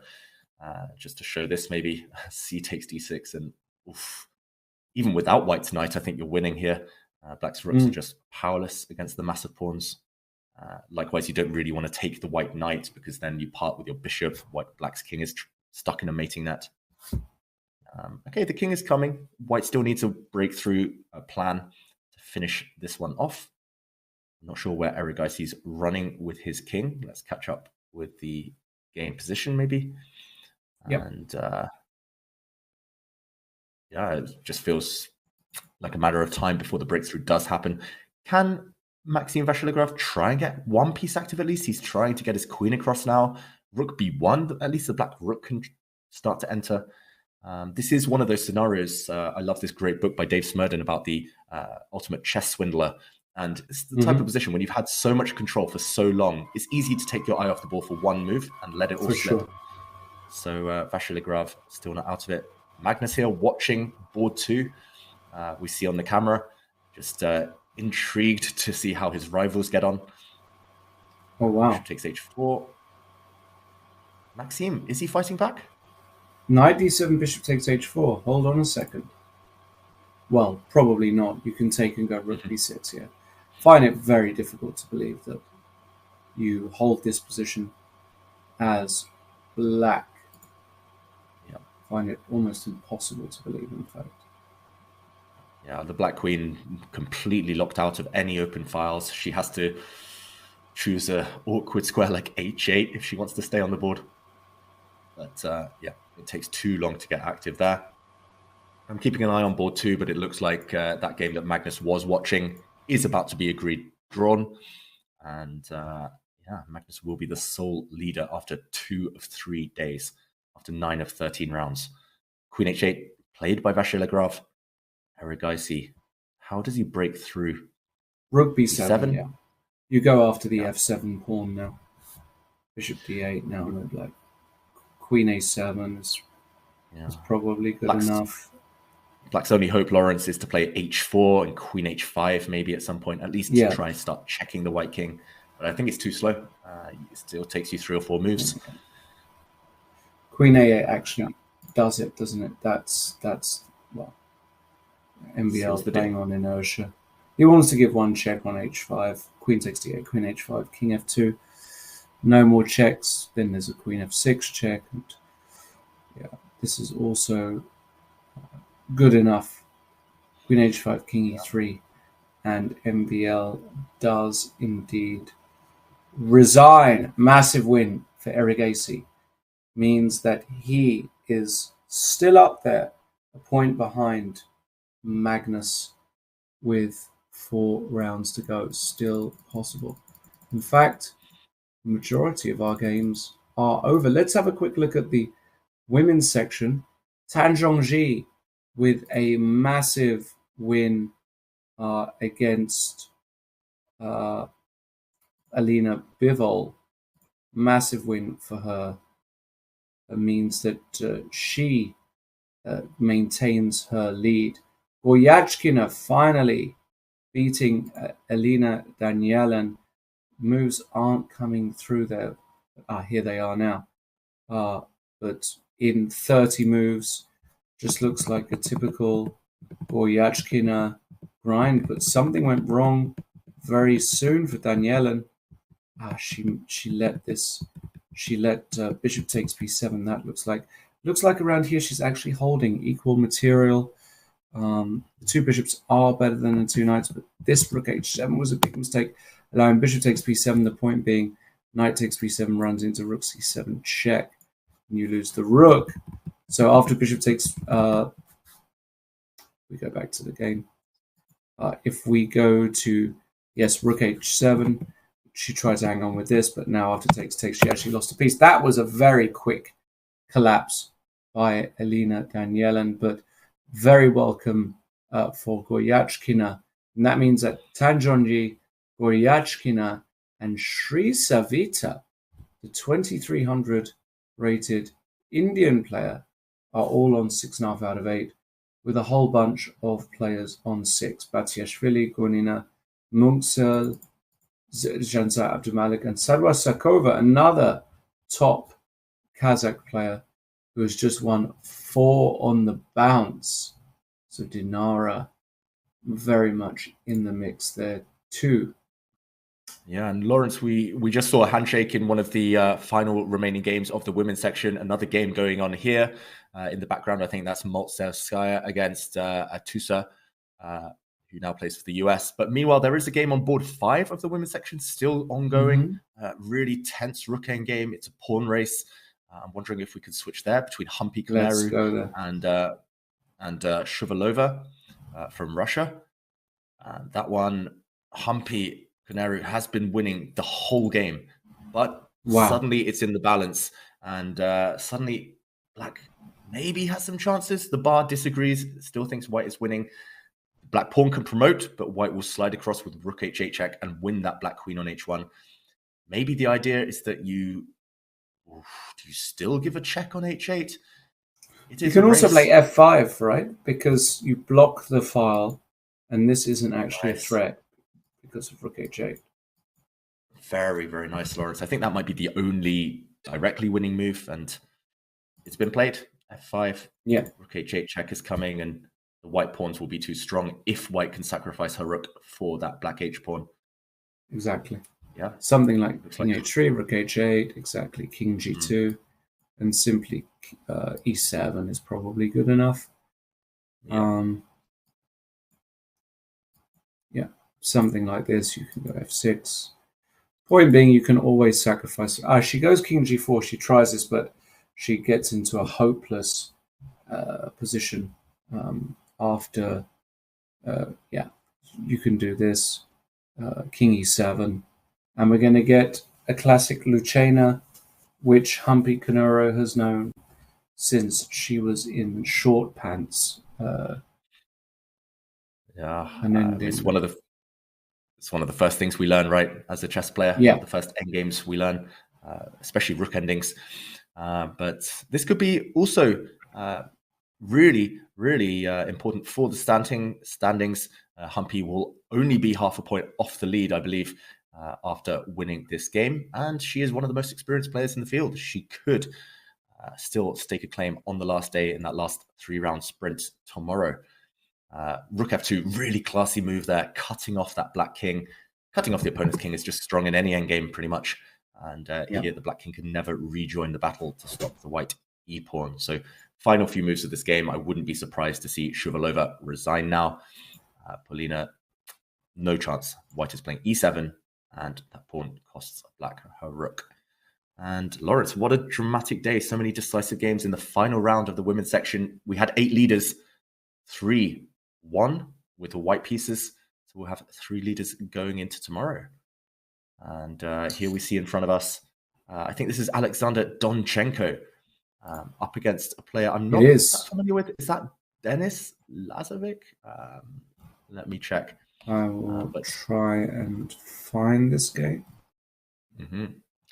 So this is indeed Alexander Donchenko with the Denis white Lazovic, pieces. correct. Actually, Magnus was talking to me about Lazovic as well as being a super talent from Belarus. And Donchenko in big trouble here as white. Needs to find some resource, and it looks like he might have found a resource here. H4. Maybe white can now eliminate the remaining black pawns. Anyone who's watched Title Tuesday, who's played Title Tuesday before, will be familiar with Denis Lazovic, who's playing the black pieces. He's crushed me many a time. Super quick, very tactically alert. I think he's won Title Tuesday at least once or twice, which is no easy feat with players like Hikaru playing. And okay, the black king attacks the white rook. Bishop e7. Wow, it's really loose for white, but maybe it's good enough.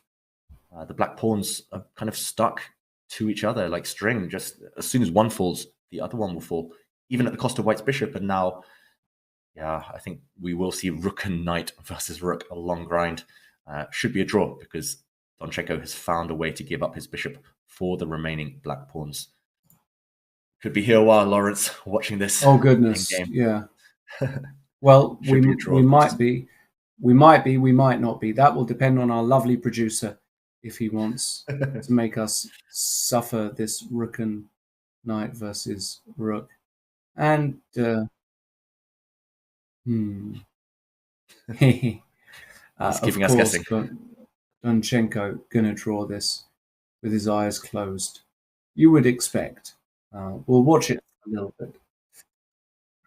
Okay. Yeah, this rook and knight versus rook, it is one of those endgames that, again, most grandmasters do know. They have practiced or they have faced it in their practical play at some point in their career. And unlike rook and bishop versus rook, the drawing method is quite straightforward.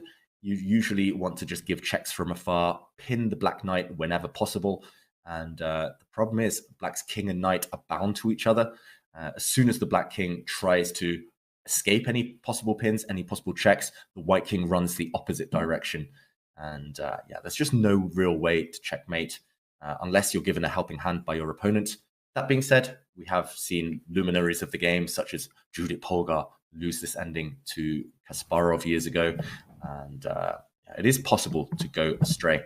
Meanwhile, a bit surprising that Donchenko has allowed his king to be caught on the edge of the board. It's not the end of the world, far from it. Black will now give her a check with the rook. We see Denis Lazovic force the white king to the edge of the board, but this is not terminal. Black's king is too far away from the white king to close any mating nets. And you can see on both players' body language, Lazovic as black resigned to the fact that he was winning earlier. Now it should be a draw. Donchenko relieved, knows he's close to a draw, but still needs to be accurate, needs to be careful. And I would just, for example, rook f7 would run into knight g5 check, just as you can still blunder. Ooh, so got to be careful. Yeah, I think the easiest is to run the white king as far away as possible from the black king. So I would start advancing the white king up the board as long as that's safe. He did retreat his rook, but not the square that was losing, as you pointed out, Lawrence. He retreats it to the safer square on f5. And black's king's got to come back now. You need to combine the rook, the king, and the knight together in order to have any chance of trapping the opponent's monarch. So there we go. The black king comes back, but still very difficult for black. The king is cut off, just as we saw in the Humpy game. Black's king cannot cross the f-file. And finally, we see Donchenko improve his king's position, advancing away from the black king. Yeah, this is one that I remember my first coach playing against him, and he would mate me every time until I realized how to defend as white, but still not easy. And it's pretty much the most dangerous version of this endgame that you'll ever see. Can he hold it, Donchenko?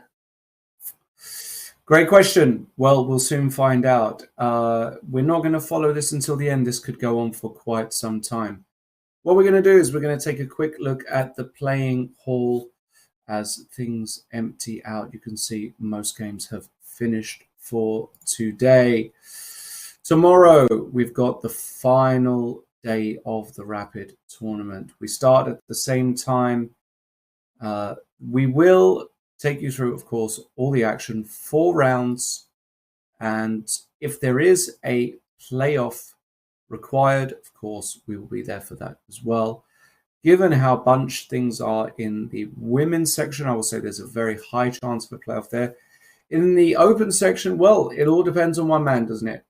Magnus Carlsen, currently leading outright. I did think he had a good chance of leading outright with a day to go. He is on 7.5 out of 9. Just a very, very solid performance by Magnus, winning when he had to. And, you know, it's now on the rest of the field to show something else. Magnus is just going to win this tournament. Who can stop him? We'll have to find out tomorrow. David, just very quickly, your impressions of today? Yeah, firstly, impressed by Magnus. He's not been at his best, we should clarify, but he's ground out those results. He's survived difficult positions, and he took his chances when they came. I'm really loving following some of these young players. Vincent Keimer's really impressed today. Abdusatorov, as always, impressing. And also, today's been special for some of the quick victories. We saw many of the top grandmasters in the world lose in less than 20 moves, especially Daniel Dubov's Queen H5 move. That blow that destroyed Nihal Sarin's defenses. I recommend everyone who's just joined us recently to go back and check that one out. The move of the tournament so far. And of course, in the women's section, it's so close. It's you have to toss a coin in order to pick a favorite there. And I can't wait tomorrow, as you mentioned, Lawrence. If we do see tie breaks, playoffs, it's going to be extra dramatic. So yeah, it's lived up to expectations so far this tournament. I'm hoping that continues tomorrow. Indeed. We sure hope it does. And we want to thank everybody, of course, for watching today. We're going to be back same time, same place tomorrow. Before I go, though, make sure with the new year around the corner to get ready for the 2023 Daily Championship starting on January 1st. $5,000 in cash prizes are up for grabs this year. Don't miss your chance to enter this tournament and improve your daily chess prowess. If you like playing daily chess, make sure you drop exclamation mark Daily Champs in the chat for more information on that specific tournament. That's going to be it from us. Tomorrow is D-Day for the Rapid Tournament. Is Magnus Carlsen going to coast his way to another title or not? We'll soon see. In the women's section, up for grabs. Anything can happen. I still think there are a few twists and turns left, though. Make sure you join us. Same time, same place tomorrow from me and from Grandmaster David Howe. Cheerio for today. Stay healthy, stay safe. See you tomorrow. Bye-bye. Life is full of exciting events, but it is our first impressions that we remember best. Your first diploma. Your first job in a big company. Unforgettable emotions from the first date. The first expensive things you bought when you got your first paycheck.